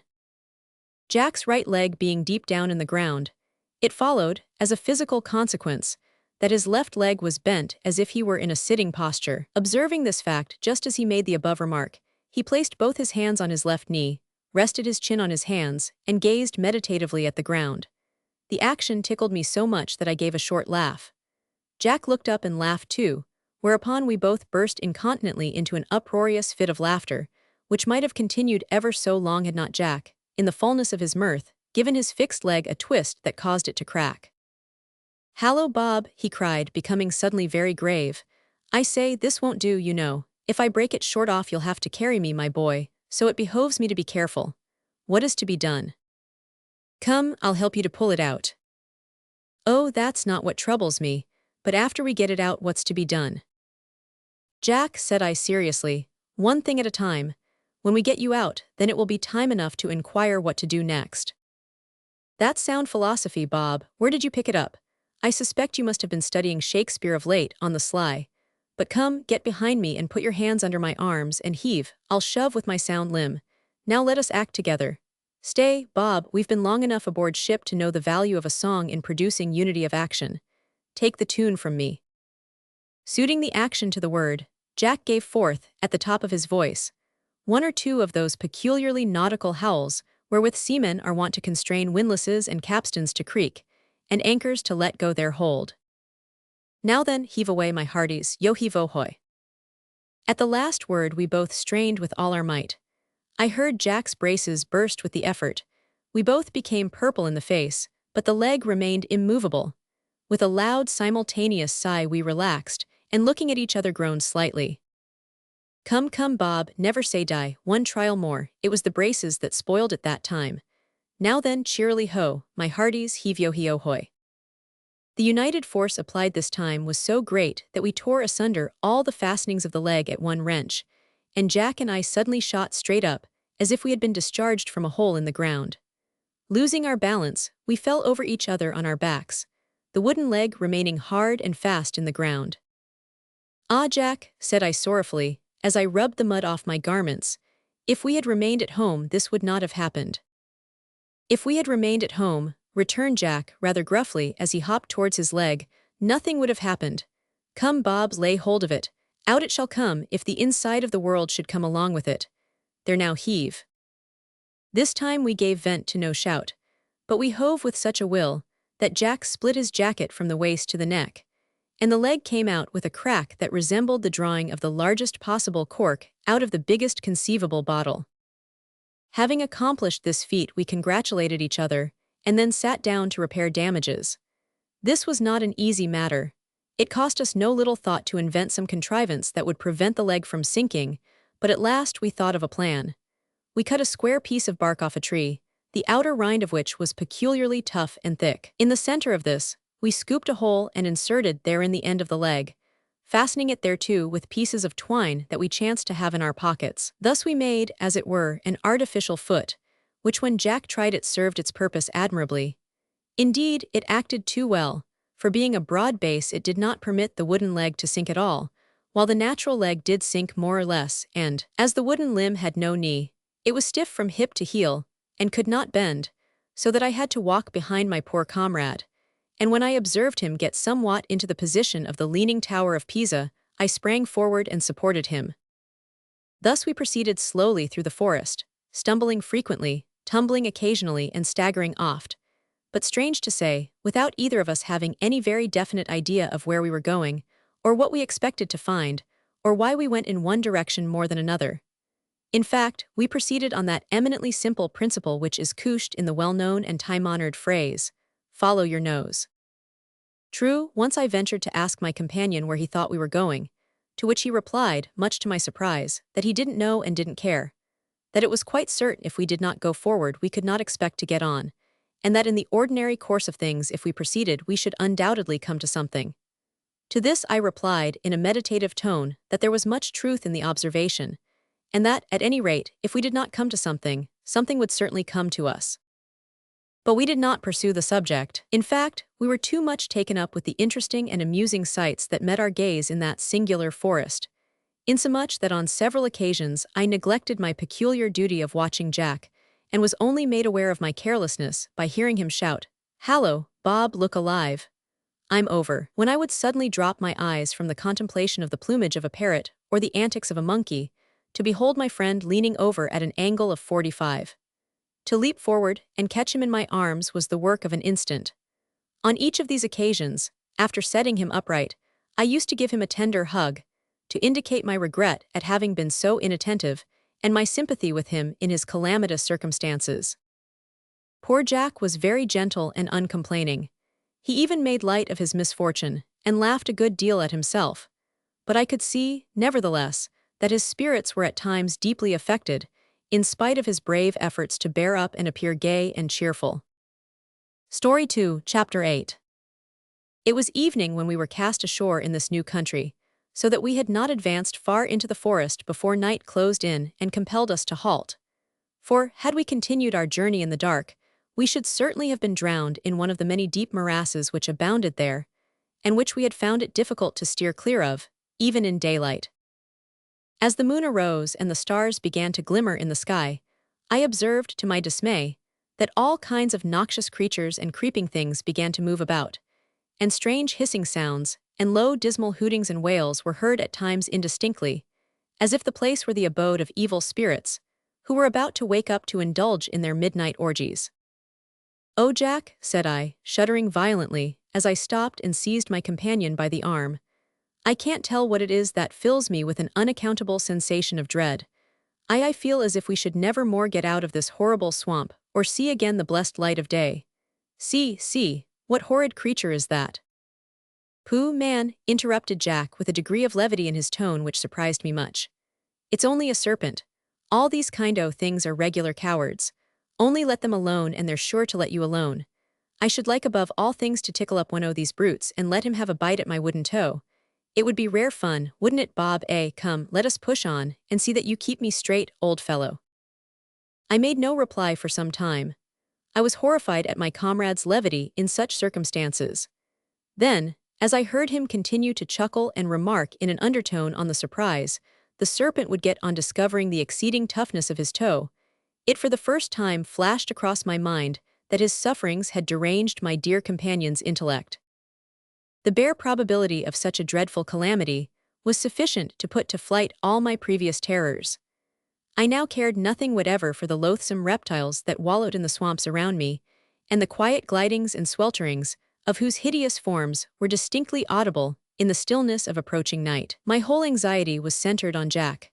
I thought that if I could prevail on him to rest he might recover, and proposed that we should encamp, but he would not hear of this. He kept plunging on, staggering through brake and swamp, reedy pond and quaking morass, until I felt myself utterly unable to follow him a step farther. Just at this point, Jack stopped abruptly and said, "Bob, my boy, we'll camp here." It was a fearful spot, dark, dismal, and not a square foot of dry ground. "Here, Jack." "I hear. But it's all wet. Excuse me, my dear comrade, I've not yet acquired the habit of sleeping in water. No more have I, Bob. We shall sleep on a fallen tree, my boy. Did you never hear of men sleeping in a swamp on the top of a log? It's often done, I assure you, and I mean to do it tonight. See, here is a good large one, 3 feet broad by 20 feet long, with lots of stumps of broken branches to keep us from rolling off. Come, let's begin. We immediately began to make our arrangements for the night. With the aid of our clasp knives, we cut a quantity of leafy branches and spread them on the trunk of a huge prostrated tree, the half of which was sunk in the swamp, but the other half was sufficiently elevated to raise us well out of the water. The bed was more comfortable than one would suppose, and being very tired, we lay down on it as soon as it was made, and tried to sleep. Having nothing to eat, we thought it well to endeavor to obtain all the refreshment we could out of sleep. We had not lain long when I started up in a fright and cried, "Hallo, Jack, what's that? See, through the reeds it creeps slowly. Oh, horror, it comes towards us." Jack looked at it sleepily. "It's an alligator," said he. "If it approaches too close, just wake me, but pray don't keep howling at everything that comes to peep at us." Just at that moment, the hideous reptile drew near, and opening its jaws, let them come together with a snap. Even Jack was not proof against this. He started up and looked about for a defensive weapon. We had nothing but our clasp knives. The alligator wallowed towards us. "Oh, for an axe," gasped Jack. The brute was within a few yards of us now. I was transfixed with horror. Suddenly an idea occurred to me. "Your leg, Jack, your leg." He understood me. One sweep of his clasp knife cut all the fastenings. The next moment he grasped the toe in both hands, and swaying the heavy butt of the limb in the air, brought it down with all his force on the skull of the alligator. It rang like the sound of a blow on an empty cask. Again the limb was swayed aloft, and descended with extraordinary violence on the extreme point of the alligator's snout. There was a loud crash, as if of small bones being driven in. The animal paused, put its head on one side, and turning slowly round waddled away into the noisome recesses of its native swamp. Scarcely had we recovered from the effects of this, when we heard in the distance shouts and yells and the barking of dogs. Crouching in our nest, we listened intently. The sounds approached, but while those who made them were yet at some distance, we were startled by the sudden approach of a dark object, running at full speed. It seemed like a man, or rather a huge ape, for it was black, and as it came tearing towards us, running on its hind legs, we could see its eyes glaring in the moonlight, and could hear its laboring breath. It was evidently hard-pressed by its pursuers, for it did not see what lay before it, and had well-nigh run over our couch ere it observed Jack standing on one leg, with the other limb raised in a threatening attitude above his head. It was too late to turn to avoid the blow. Uttering a terrible cry, the creature fell on its knees, and trembling violently, cried, oh massa, spare me no run away again. Mercy, massa, mercy." "Silence, you noisy villain," cried Jack, seizing the negro by the hair of the head. "Yis, massa," gasped the man, while his teeth chattered and the whites of his eyes rolled fearfully. "What are you? Where'd you come from? Who's after ye?" To these abrupt questions, the poor negro replied as briefly that he was a runaway slave, and that his master and bloodhounds were after him. We had guessed as much, and the deep baying of the hounds convinced us of the truth of his statement. "Quick," cried Jack, dragging the black to the edge of our log, "get under there, lie flat, keep still." So saying, he thrust the negro under the branches that formed our couch. We covered him well up and then sat down on him. Before we had well finished our task, the foremost of the bloodhounds came bounding towards us, with its eyeballs glaring and its white fangs glittering in the dim light like glowworms in a blood-red cavern. It made straight for the spot where the negro was concealed, and would have seized him in another instant, had not Jack, with one blow of his leg, beat in its skull. "Shove him out of sight, Bob." I seized the dead hound and obeyed, while my comrade prepared to receive the second dog. But that animal seemed more timid. It swerved as the blow was delivered, received on its haunches, and fled away howling in another direction. Jack at once laid down his leg and sat down on the negro, motioning me to do the same. Then pulling an old tobacco pipe out of his pocket, he affected to be calmly employed in filling it when the pursuers came up. There were 2 of them, in straw hats and nankeen pantaloons, armed with cudgels, and a more ruffianly pair of villains I never saw before or since. "Hallo, strangers," cried one as they halted for a few moments on observing us. "Queer place to camp. Fond o' water and dirt, I guess. You seem fond o' dirt and not o' water to judge from your faces, replied Jack calmly, attempting to light his pipe, which was rather a difficult operation, seeing that it was empty and he had no fire. Ah, my light's out. Could you lend us a match, friend? No, we can't, no time, hain't got none. Did you see a nigger pass this way? Ha, you're after him, are you? Cried Jack indignantly. Do you suppose I'd tell you if I did? Go and find him for yourselves.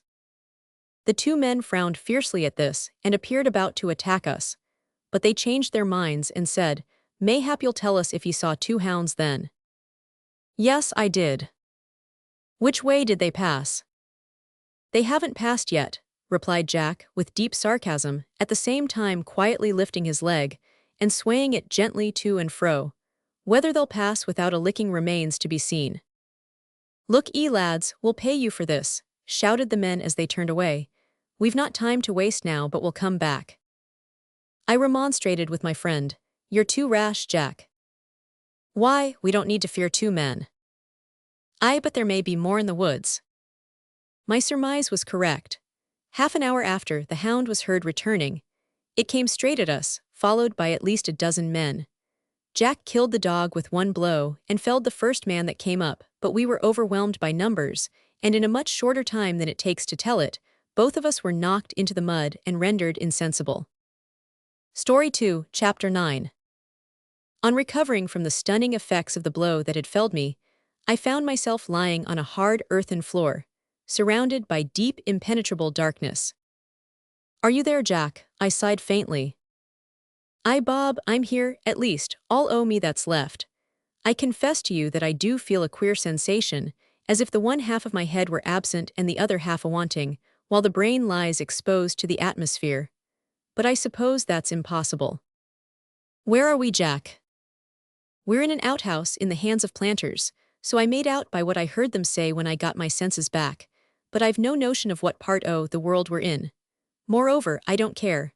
A man with only one leg, no head and an exposed brain isn't worth caring about. I don't care for him, not a bit. Oh, Jack dear, don't speak like that, I can't stand it. You're lying down, ain't you? Inquired Jack. Yes. Then how do you know whether you can stand it or not? I was so overcome, and to say the truth, surprised at my companion's recklessness, that I could not reply.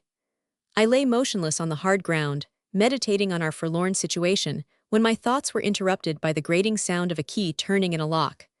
The door of the hut opened, and 4 men entered, each bearing a torch, which cast a brilliant glare over the hovel in which we were confined. There was almost nothing to be seen in the place. It was quite empty. The only peculiar thing that I observed about it was a thick post, with iron hooks fixed in it, which rose from the center of the floor to the rafters, against which it was nailed. There were also a few strange-looking implements hanging round the walls, but I could not at first make out what these were intended for. I now perceived that Jack and I were chained to the wall. Going to the 4 corners of the apartment, the 4 men placed their 4 torches in 4 stands that seemed made for the purpose, and then, approaching us, ranged themselves in a row before us. 2 of them I recognized as being the men we had first seen in the swamp, the other 2 were strangers.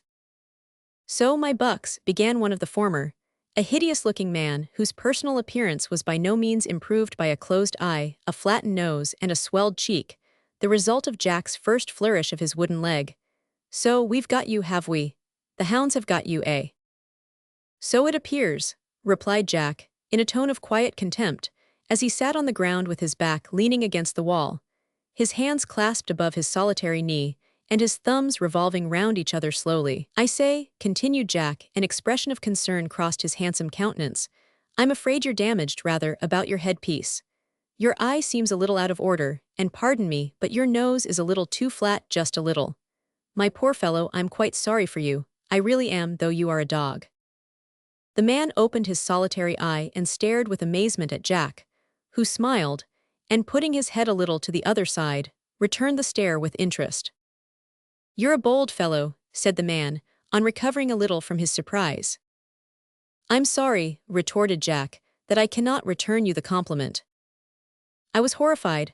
I saw that my poor friend, probably under the influence of madness, had made up his mind to insult and defy our captors to their teeth, regardless of consequences. I tried to speak, but my lips refused their office. The man grinned horribly and gnashed his teeth, while the others made as though they would rush upon us and tear us limb from limb. But their chief, for such the spokesman seemed to be, restrained them. "Ha," he gasped, looking fiercely at Jack, and at the same time pointing to the implements on the wall. "Do you see these things? Not being quite so blind as you are, I do. 500, you know what they're for. Not being a demon, which you seem to be, I don't. Ha, these are," he spoke very slowly and hissed the words out between his teeth, "torturers." "What?" inquired Jack, putting his head a little more to one side and revolving his thumbs in a contrary direction, by way of variety. "Torturers, man-torturers, what d'ye twirl your thumbs like that for, eh?"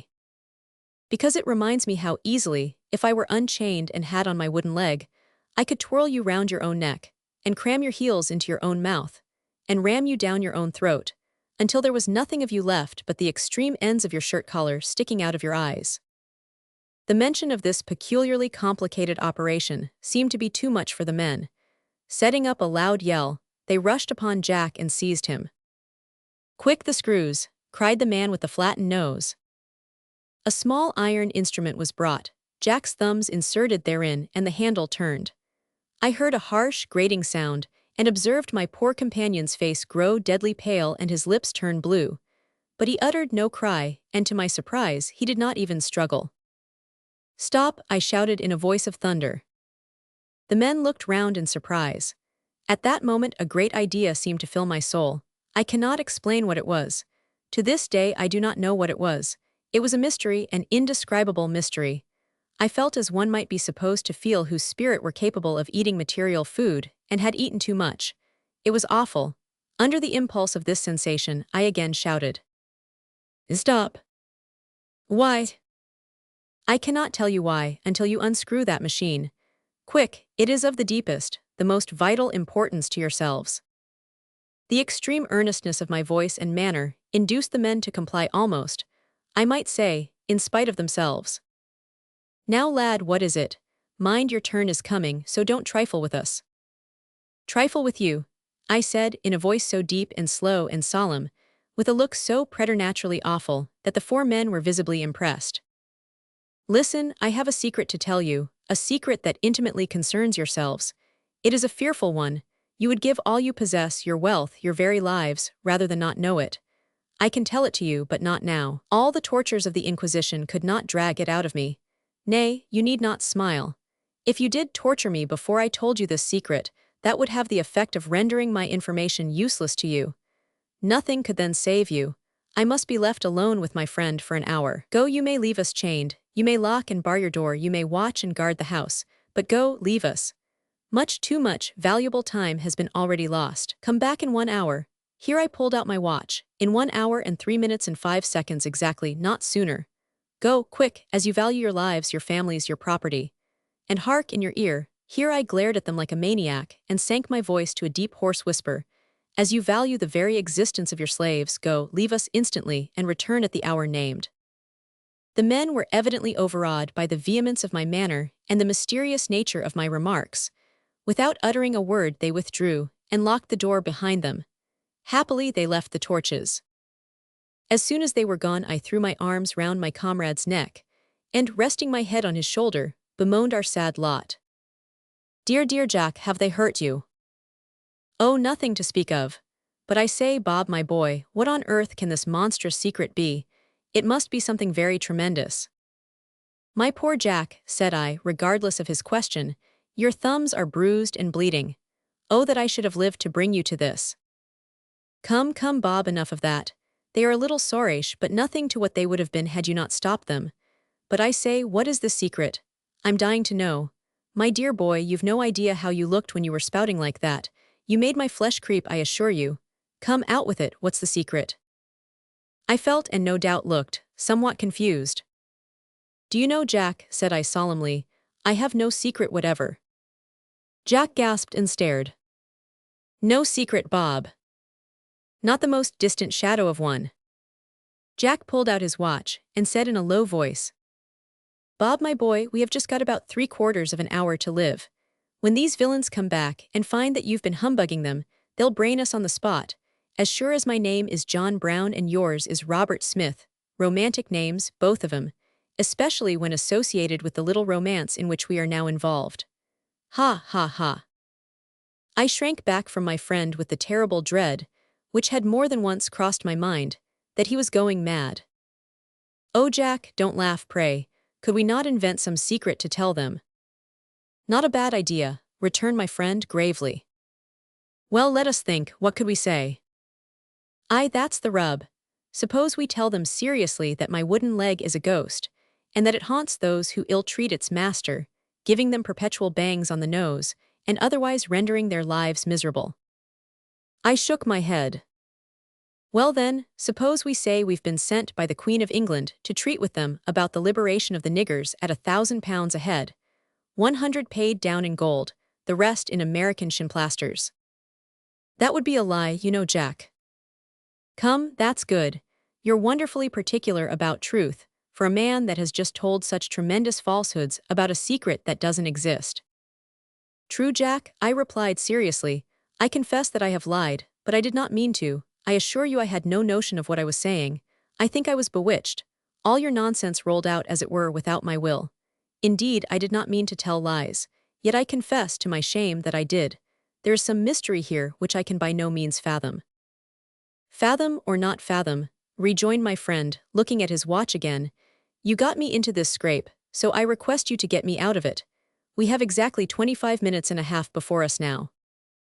Jack and I now set to work in real earnest to devise some plan of escape, or to invent some plausible secret.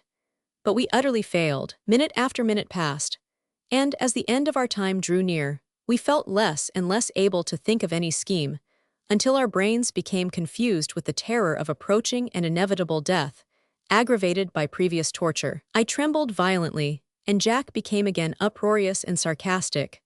Suddenly he grew quiet, and I observed that he began to collect a quantity of straw that was scattered about the place. Making a large pile of it, he placed it before us, and then loosened one of the torches in its stand. There, said he, with a sigh of satisfaction, when all was arranged, we shall give our amiable friends a warm reception when they come.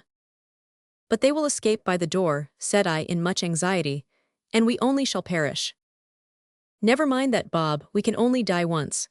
Besides, they shan't escape, trust me for that. As he spoke, we heard approaching footsteps. Presently the key turned in the lock, and the door opened. Story 2, Chapter 10. Punctually, to a minute, our jailers returned, and once again drew up in a row before us. Now, lads, what have you got to say? My friends, began Jack, standing up and balancing himself on his one leg, as well as he could, at the same time speaking with the utmost gravity and candor of expression, my companion here in temporary distress, for I feel that it will be but temporary, has devolved upon me the interesting duty of making known to you the secret which has burthened his own mind for some time and which has had so impressive and appropriate an effect upon yours. But first I must request you to lock the door and hang the key on this nail at my elbow. You hesitate. Why, I am in chains, so is my comrade. We are 2, you are 4. It is merely a precaution to prevent the possibility of anyone entering by stealth and overhearing what I say. The man with the battered face locked the door and hung up the key as directed, merely remarking, with a laugh, that we were safe enough anyhow, and that if we were humbugging him it would be worse for us in the long run. Come now, out with your secret, he added impatiently. Certainly, answered Jack with increased urbanity, at the same time taking down the key, which caused the 4 men to start, and gazing at it in a pensive manner. The secret? Ah, yes, well, it's a wonderful one. 500, you know, my lads, there would not be the most distant chance of your guessing it, if you were to try ever so much. Well, but what is it? Cried one of the men, whose curiosity was now excited beyond endurance. It is this, rejoined Jack with slow deliberation, that you 4 men are. Well, they whispered, leaning forward eagerly. The most outrageous and unmitigated asses we ever saw. Ha, I thought it would surprise you. Bob and I are quite agreed upon it. Pray don't open your eyes too wide in case you should find it difficult to shut them again. Now, in proof of this great, and to you important truth, let me show you a thing. Do you see this torch, taking it down, and that straw, lifting up a handful? Well, you have no idea what an astonishing result will follow the application of the former to the latter. See. To my horror, and evidently to the dismay of the men, who did not seem to believe that he was in earnest, Jack Brown thrust the blazing torch into the center of the heap of straw. The men uttered a yell and, rushing forward, threw themselves on the smoking heap in the hope of smothering it at once. But Jack applied the torch quickly to various parts. The flames leaped up. The men rolled off in agony.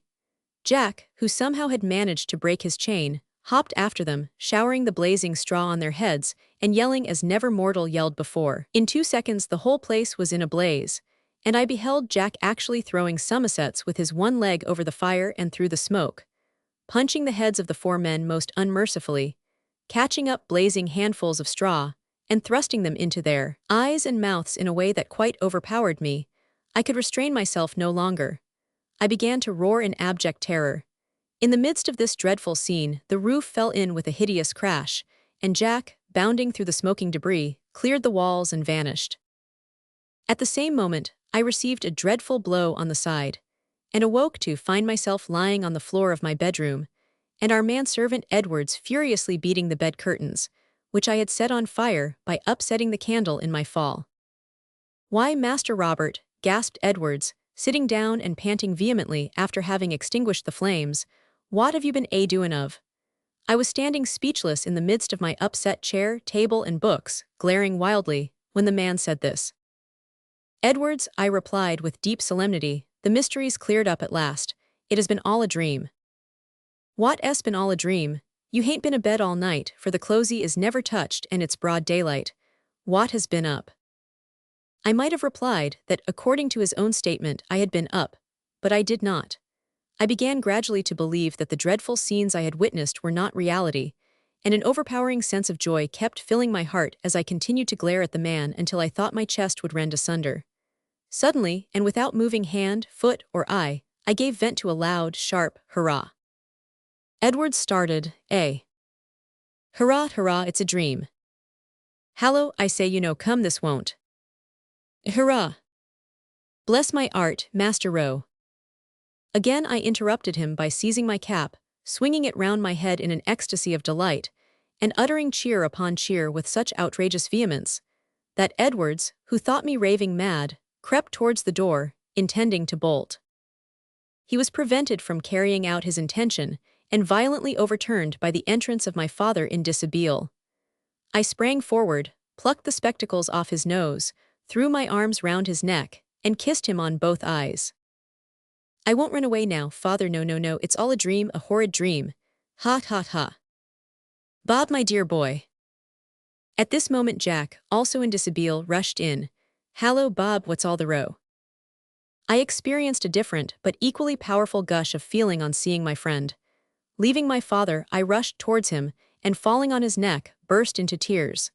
Yes, I confess it without shame. Reader, if you had felt as I did, you would have done the same. Jack led me gently to my bed, and, seating me on the edge of it, sat down beside me. I at once perceived from their looks that they all thought me mad, and felt the necessity of calming me before taking more forcible measures. This tickled me so much that I laughed again heartily, insomuch that Jack could not help joining me. Suddenly a thought flashed into my mind. My heart leaped to my throat and I glanced downwards. It was there. I seized Jack's right leg, tumbled him back into the bed, and laying the limb across my knee, grasped it violently. "All right," I shouted, straight, firm, muscular, supple as ever. I squeezed harder. Jack roared, "I say, Bob, gently." "Hold your tongue," said I, pinching the thigh. "Do you feel that?" "Ho, I don't." "And that?" "Stop him, I say, my dear boy, have mercy." Jack tried to raise himself, but I tilted him back, and grasping the limb in both arms, hugged it. After breakfast Jack and I retired to my room, where, the weather being unfavorable for our fishing excursion, I went all over it again in detail. After that, I sent Jack off to amuse himself as he chose, and seizing a quire of foolscap, mended a pen, squared my elbows, and began to write this remarkable account of the reason why I did not become a sailor. I now present it to the juvenile public, in the hope that it may prove a warning to all boys who venture to entertain the notion of running away from home and going to sea. Story 3, Chapter 1. Papers from Norway. Norway, 2nd July, 1868. Happening to be in Norway just now, and believing that young people feel an interest in the land of the old sea kings, I send you a short account of my experiences. Up to this date, I verily believe that there is nothing in the wide world comparable to this island coast of Norway. At this moment, we are steaming through a region which the fairies might rejoice to inhabit. Indeed, the fact that there are no fairies here goes far to prove that there are none anywhere. What a thought! No fairies! Why, all the romance of childhood would be swept away at one fell blow if I were to admit the idea that there are no fairies. Perish the matter-of-fact thought. Let me rather conclude that, for some weighty, though unknown, reason, the fairies have resolved to leave this island world uninhabited. Fortune favors me. I have just come on deck after a 2 days' voyage across the German Ocean to find myself in the midst of innumerable islands, a dead calm, so dead that it seems impossible that it should ever come alive again, and scenery so wild, so gorgeous that one ceases to wonder where the Vikings of old got their fire, their romance, their enterprise, and their indomitable pluck. It is warm, too, and brilliantly sunny. On gazing at these tall gray rocks, with the bright green patches here and there, and an occasional red-tiled hut, one almost expects to see a fleet of daring rovers dash out of a sequestered bay, with their long yellow hair and big blue eyes and broad shoulders, not to mention broadswords and ringmail and battle-axes. But one does not always see what one expects. The days of the sea kings are gone by, and at this moment, rowing out of one of these same sequestered bays, comes the boat of a custom-house officer. Yes, there is no doubt whatever about it. There he comes, a plain-looking unromantic man in a foraging cap, with a blue surtout and brass buttons, about as like to a sea king as a man-o'-war is to a muffin. Of course, the scenery is indescribable. No scenery is describable. In order that my reader may judge of the truth of this statement, I append the following description. There are islands round us of every shape and size, all of them more or less barren, the greater part of their surfaces being exposed gray rock. Here and there may be seen, as I have already hinted, small patches of bright green, and sparsely scattered everywhere are little red-roofed wooden cottages. Poor enough things the most of them. Others, gaudy-looking affairs with gable ends, white faces, and windows bordered with green. All of these are, while I write, reflected in the water as in a mirror, for there is not a breath of wind. Over the islands on my left are seen more islands extending out to sea. On the right tower up the blue hills of the interior of Old Norway, and although the weather is excessively hot, many of these are covered with snow. Everything is light and transparent and thin and blue and glassy and fairy-like and magically beautiful and altogether delightful. There, have you made much of all that, good reader? If you have, be thankful, for as I set out by saying description of scenery, at least to any good purpose, is impossible. The description of a man, however, is quite another thing. Here is our pilot. He is a rugged man with fair hair and a yellow face and a clay-colored chin and a red nose. He is small in stature, and thin, insignificant in appearance, deeply miserable in aspect. His garments are black glazed oilcloth from head to foot, and immensely too large for him, especially the waistcoat, which is double-breasted, and seems to feel that his trousers are not a sufficient covering for such a pair of brittle-looking legs, for it extends at least halfway down to his knees. The flap of his sou'wester, also, comes halfway down his back. He is a wonderful object to look upon, yet he has the audacity, so it seems to me, to take us in charge, and our captain has the foolhardiness to allow him. If one goes out of the beaten track of routes, in Norway, one is apt to get into difficulties of a minor kind. I happen to be traveling just now with a party of 4 friends, of whom 3 are ladies, the 4th a jolly young fellow fresh from college. A few days ago we had a few unusual experiences, even for Norway. On leaving Bergen, we had made up our minds, as the steamer did not sail to within about 60 miles of our destination, to get ourselves and our luggage put down at a small hamlet at the mouth of the Nordfjord, and there engaged 2 large boats to transport us the remaining 60 miles up the fjord. The ladies of our party valorously resolved to sit up all night to see the magnificent island scenery through which we were passing under the influence of the charming and subdued daylight of midnight, for there is no night here just now. As for myself, being an old traveler, I have become aware that sleep is essential to a comfortable and useful existence. I therefore bade my friends good night, took a farewell look at the bright sky, and the islands, and the sleeping sea, and went below to bed. Next day we spent steaming along the island coast. At 1 o'clock on the following morning, we reached Moldione, where the steamer landed us on a rock on which were a few acres of grass and half a dozen wooden houses. We had a good deal of luggage with us, also some casks, cases, and barrels of provisions, and a pianoforte, as our place of sojourn is somewhat out of the way and far removed from civilized markets. A few poverty-stricken natives stood on the rude stone pier as we landed and slowly assisted us to unload. At the time I conceived that the idiotical expression of their countenances was the result of being roused at untimely hours, but our subsequent experience led me to change my mind in regard to this. In half an hour the steamer puffed away into the mysterious depths of one of the dark blue fjords, and we were left on a desolate island, like Robinson Crusoe, with our worldly goods around us. Most of the natives we found so stupid that they could not understand our excellent Norse. One fellow, in particular, might as well have been a piece of mahogany as a man. He stood looking at me with stolid imbecility while I was talking to him, and made no reply when I had done. In fact, the motion of his eyes, as he looked at me, alone betrayed the fact that he was flesh and blood. We soon found that 2 boats were not to be had, that almost all the men of the place were away deep-sea fishing, and would not be back for many hours, and that when they did come back, they would be so tired as to require at least half a day's rest ere they could undertake so long a journey with us. However, they sent a man off in a boat to search for as many boatmen as could be found. He was away an hour.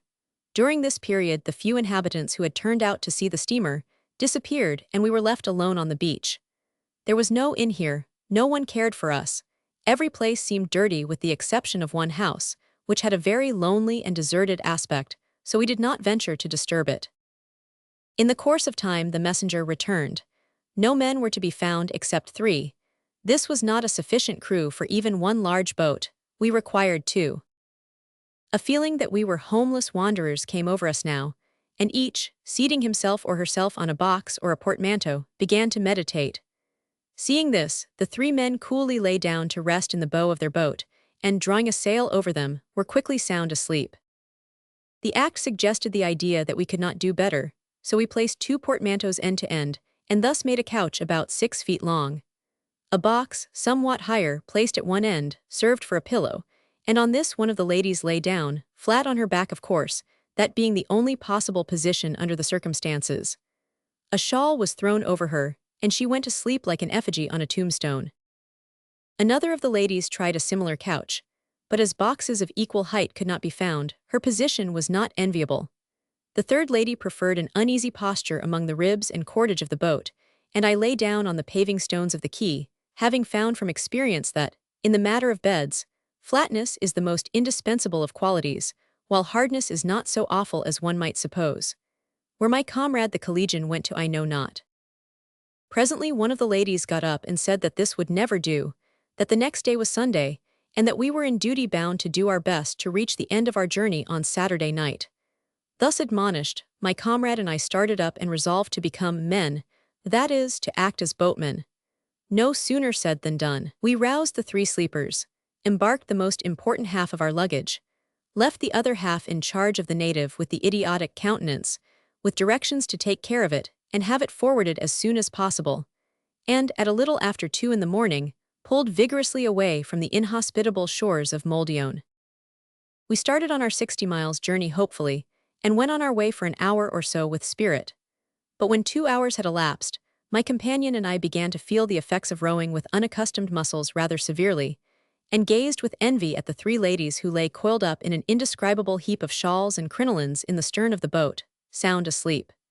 They needed sleep, poor things, not having rested for 2 days and 2 nights. But my poor friend was more to be pitied than they.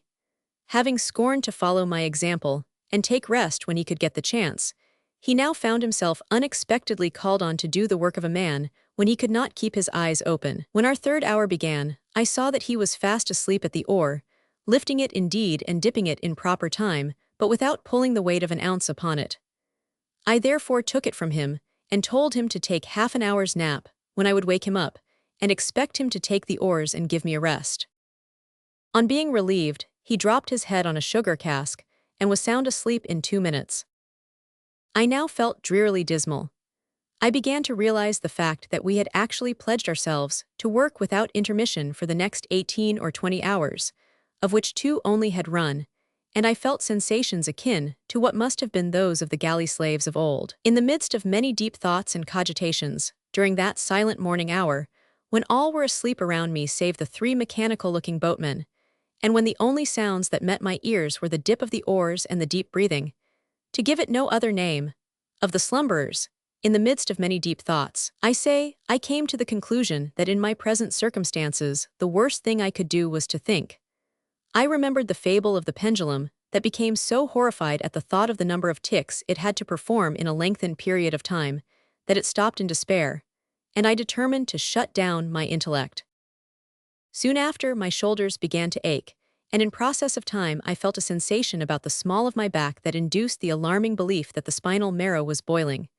Presently my wrists became cramped, and I felt a strong inclination to pitch the oars overboard, lie down in the bottom of the boat, and howl. But feeling that this would be unmanly, I restrained myself. Just then my companion in sorrow began to snore, so I awoke him, and giving him the oars, went to sleep. From this period everything in the history of that remarkable day became unconnected, hazy, and confusing. I became to some extent mechanical in my thoughts and actions. I rode and rested, and rode again. I ate and sang and even laughed. My comrade did the same, like a true Briton, for he was game to the backbone. But the one great, grand, never-changing idea in the day was pull, pull, pull. We had hoped during the course of that day to procure assistance, but we were unsuccessful. We passed a number of fishermen's huts, but none of the men would consent to embark with us. At last, late that night, we reached a small farm about 2/3 of the way up the fjord, where we succeeded in procuring another large boat with a crew of 5 men. Here, also, we obtained a cup of coffee, and while we were awaiting the arrival of the boat I lay down on the pier and had a short nap. None but those who have toiled for it can fully appreciate the blessing of repose. It was a clear, calm night when we resumed our boat journey. The soft daylight threw a species of magical effect over the great mountains and the glassy fjord, as we rowed away with steady and vigorous strokes, and I lay down in the bow of the boat to sleep. The end of the mast squeezed my shoulder. The edge of a cask of beef well-nigh stove in my ribs. The corner of a box bored a hole in the nape of my neck. Yet I went off like one of the famed 7 sleepers. And my friend, although stretched out beside me in similarly unpropitious circumstances, began to snore in less than 5 minutes after he laid down. The last sounds I heard before falling into a state of oblivion were the voices of our fair companions joining in that most beautiful of our sacred melodies, the evening hymn, ere they lay down to rest in the stern of the boat. Next morning at 9 we arrived at the top of the fjord, and at the end, for a time at least, of our journeying. Story 3, Chapter 2. Salmon Fishing Extraordinary. Norway, 14th July, 1868. Yesterday was a peculiar day in my experience of salmon fishing in Norway. The day was dull when I set out for the river, 7 miles distant, in a small boat with a Norseman. A 7 miles pull was not a good beginning to a day's salmon fishing, the weight of my rod being quite sufficient to try the arms without that, but there was no help for it. Arrived there, I got a native named Anders to carry the bag and gaff. Anders is a fair youth, addicted to going about with his mouth open, with a mild countenance and a turned-up nose. "Good weather for fishing, Anders," said I in Norse. "Yes," said he, "meget god, very good." This was the extent of our conversation at that time, for we came suddenly on the first pool in the river, and I soon perceived that, although the weather was good enough, the river was so flooded as to be scarcely fishable. And now began a series of petty misfortunes that gradually reduced me to a state of misery which was destined to continue throughout the greater part of that day. But hope told me flattering tales, not to say stories, for a considerable time, and it was not until I had fished the 3rd pool without seeing a fin that my heart began fairly to sink. The day, too, had changed from a cloudy to a rainy one, and Anders' nose began to droop, while his face elongated visibly. Feeling much depressed, I sat down on a wet stone, in my wet garments, and lunched off a moist biscuit, a piece of tongue, and a lump of cheese. This was consoling as far as it went, but it did not go far. The misty clouds obliterated the mountains, the rain drizzled from the skies, percolated through the brim of my hat, trickled down my nose, and dropped upon my luncheon. "Now we shall go up the river, Anders," said I. Anders assented, as he would have done had I proposed going down the river, or across the river, or anywhere in the wide world, for as I said it in English, he did not understand me. Evidently he did not care whether he understood me or not. Up the river we went to the best pool in it. The place was a torrent, unfishable, so deep that I could not wade in far enough to cast over the spot where fish are wont to lie. In making a desperate effort to get far in, I went over the boot top, and my legs and feet, which hitherto had been dry, had immediate cause to sympathize with the rest of my person. Anders' face became longer than ever.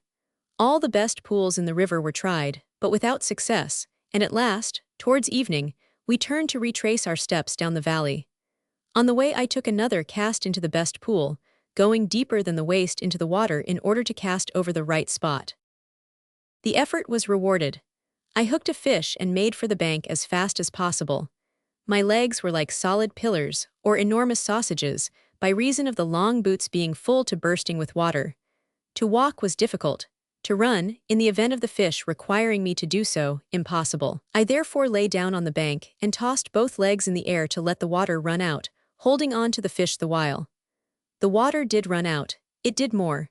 It ran right along my backbone to the nape of my neck, completing the saturation which the rain had hitherto failed to accomplish. But I had hooked a fish and heeded it not. He was a small one, only 10 pounds, so we got him out quickly and without much trouble. Yet this is not always the case. Little fish are often the most obstreperous and the most troublesome. It was only last week that I hooked and landed a 28-pound salmon, and he did not give me half the trouble that I experienced from one which I caught yesterday. Well, having bagged him, we proceeded on our homeward way, Anders' face shortening visibly and his nose rising, while my own spirits began to improve. At another pool I tried again, and almost at the first cast hooked an 18-pounder, which Anders gaffed after about 20 minutes' play. We felt quite jolly now, although it rained harder than ever, and we went on our way rejoicing, Anders' countenance reduced to its naturally short proportions. Presently we came to an old weir, or erection for catching fish as they ascend the river, where lies one of our favorite pools. The water was running down it like a mill race. Pent up by the artificial dike, the whole river in this place gushes down in a turbulent rapid. There was one comparatively smooth bit of water, which looked unpromising enough, but being in hopeful spirits now, I resolved on a final cast. About the third cast, a small trout rose at the fly. The greedy little monsters have a tendency to do this. Many a small trout have I hooked with a salmon fly as large as its own head. Before I could draw the line to cast again, the usual heavy wobble of a salmon occurred near the fly.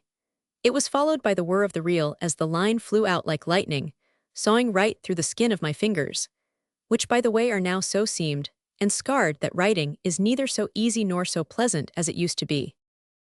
The burst that now ensued was sudden and tremendous. The salmon flashed across the pool, then up the pool, then down the pool. It was evidently bent on mischief. My heart misgave me, for the place is a bad one, all full of stumps and stones, with the furious rapid before mentioned just below, and the rough, unsteady stones of the old dike as an uncertain pathway to gallop over should the fish go down the river. I held on stoutly for a few seconds as he neared the head of the rapid, but there is a limit to the endurance of rods and tackle. What made the matter worse was that the dike on which I stood terminated in a small island, to get from which to the shore necessitated swimming, and if he should go down the big rapid, there was little chance of his stopping until he should reach the foot of it, far below this island. All at once he turned tail and went down head first. I let the line fly now, keeping my fingers well clear of it. "He's off, Anders," I shouted as I took to my heels at full speed. "Hurroo-hoo," yelled the Norseman, flying after me with the gaff. How I managed to keep my footing in the rush over the broken dike, I know not. It is a marvel to me. The bushes on the island overhung the water, the earth having been cut away by the force of the rapid. I tried to pull up because they were too thick to crash through, but the fish willed it otherwise. The line was getting low on the reel, the rod bent double. Presently I had to straighten it out. In another moment I was in the water over the boots, which filled of course in a moment. But this did not impede me as long as I was in deep water. I was forsaken at this point by Anders, who sought and found a safe passage to the mainland, where he stood gazing at me with his eyes blazing, and his mouth wide open. I soon reached the end of the island, to my horror, for I had not previously taken particular note of the formation of the land there. A gulf of water of 5 or 6 yards broad of unknown depth lay between me and that shore, by which in the natural course of things I should have followed my fish as far as he chose. The rapid itself looked less tremendous than this deep black hole. I hesitated, but the salmon did not. Still down he went. Now then, thought I, hole or rapid? The question was settled for me, for before I could decide, I was hauled into the rapid. No doubt I was a more than half-willing captive. Anyhow, willing or not willing, down I went. Ah, what a moment of ease and relief from exertion was that when I went a little deeper than the waist, and found myself borne pleasantly along on tiptoe, as light as one of those beautiful balls with which juveniles, in these highly favored days, are wont to sport in the fields. And oh ho-oh, how my spirit seemed to gush out through my mouth and nose, or out at the top of my head, when the cold water encircled my neck as I lost my footing altogether, and struck out with my right hand, endeavoring the while to support my rod in the left.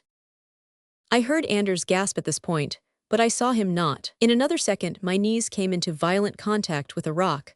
Alas! Every motion of my body, as I now write, reminds me painfully of that crash. Immediately after this, I was sprawling up the bank, having handed the rod to Anders to hold, while I tossed my legs again in the air, to get rid of the water which weighed me down like lead. How earnestly I wished that I could tear these boots off and fling them away. But there was no time for that. On regaining my legs, I seized the rod, and found that the salmon had brought up in an eddy created by the tail of a gravel bank in the center of the river between two rapids. Good, I gasped blandly. Anders smiled. Presently I found that it was the reverse of good, for when I tried to wind in the line and move the fish, I perceived that the resistance offered was not like that of a salmon, but a stump. I do believe he's gone, I exclaimed. Anders became grave. No fish there, said I gloomily. Anders' face elongated. He has wound the line round a stump and broken off, said I in despair. Woe of the deepest profundity was depicted on Anders' visage. For full 5 minutes I tried every imaginable device, short of breaking the rod, to clear the line in vain. Then I gave the rod to Anders to hold, and taking the gaff with me, I went sulkily up the river, and again taking to the water, made my way to the head of the gravel bank, over which I walked slowly, oppressed in spirit, and weighed down by those abominable boots which had once more filled to overflowing. Waterproof boots are worse than useless for this sort of work. But happily, this is not the usual style of thing that one experiences in Norwegian fishing. It is only occasionally that one enjoys a treat of the kind. In the middle of the gravel bank the water was only 3 inches deep, so I lay down on my back and, once again elevating my ponderous legs in the air, allowed a cataract of water to flow over me. Somewhat lightened, I advanced into the hole. It was deeper than I thought. I was up to the middle in a moment, and sighed as I thought of the boots full again. Before I reached the line the water was up to my shoulders, but it was the still water of the eddy. I soon caught the line and found that it was round a stump, as I had feared. With a heavy heart I eased it off, when lo! A tug sent an electric shock through my benumbed body, and I saw the salmon not 3 yards off at the bottom of the pool. He also saw me, and darting in terror from side to side wound the line round me. I passed it over my head, however, and was about to let it go to allow Anders to play it out and finish the work, when the thought occurred that I might play it myself, by running the line through my fingers when he should pull, and hauling in when he should stop. I tried this successfully. In half a minute more I drew him to within a yard of my side, gaffed him near the tail, and carried him up the gravel bank under my arm. He was not a large fish after all, only 13 pounds. Nevertheless, had he been fresh, it would have been scarcely possible for me to hold his strong slippery body.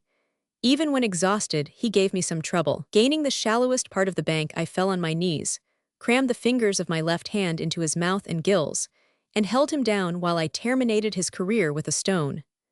Thereafter I fixed the hook more securely in his jaw, and launching him into the rapid, left Anders to haul him out, while I made the best of my way to the shore. This is about the roughest experience I have yet had of salmon fishing in Norway. The season this year bids fair to be a pretty good one. I have had about 12 days fishing, and have caught 16 fish, weighing together 276 pounds, 2 of them being 28-pounders. The end.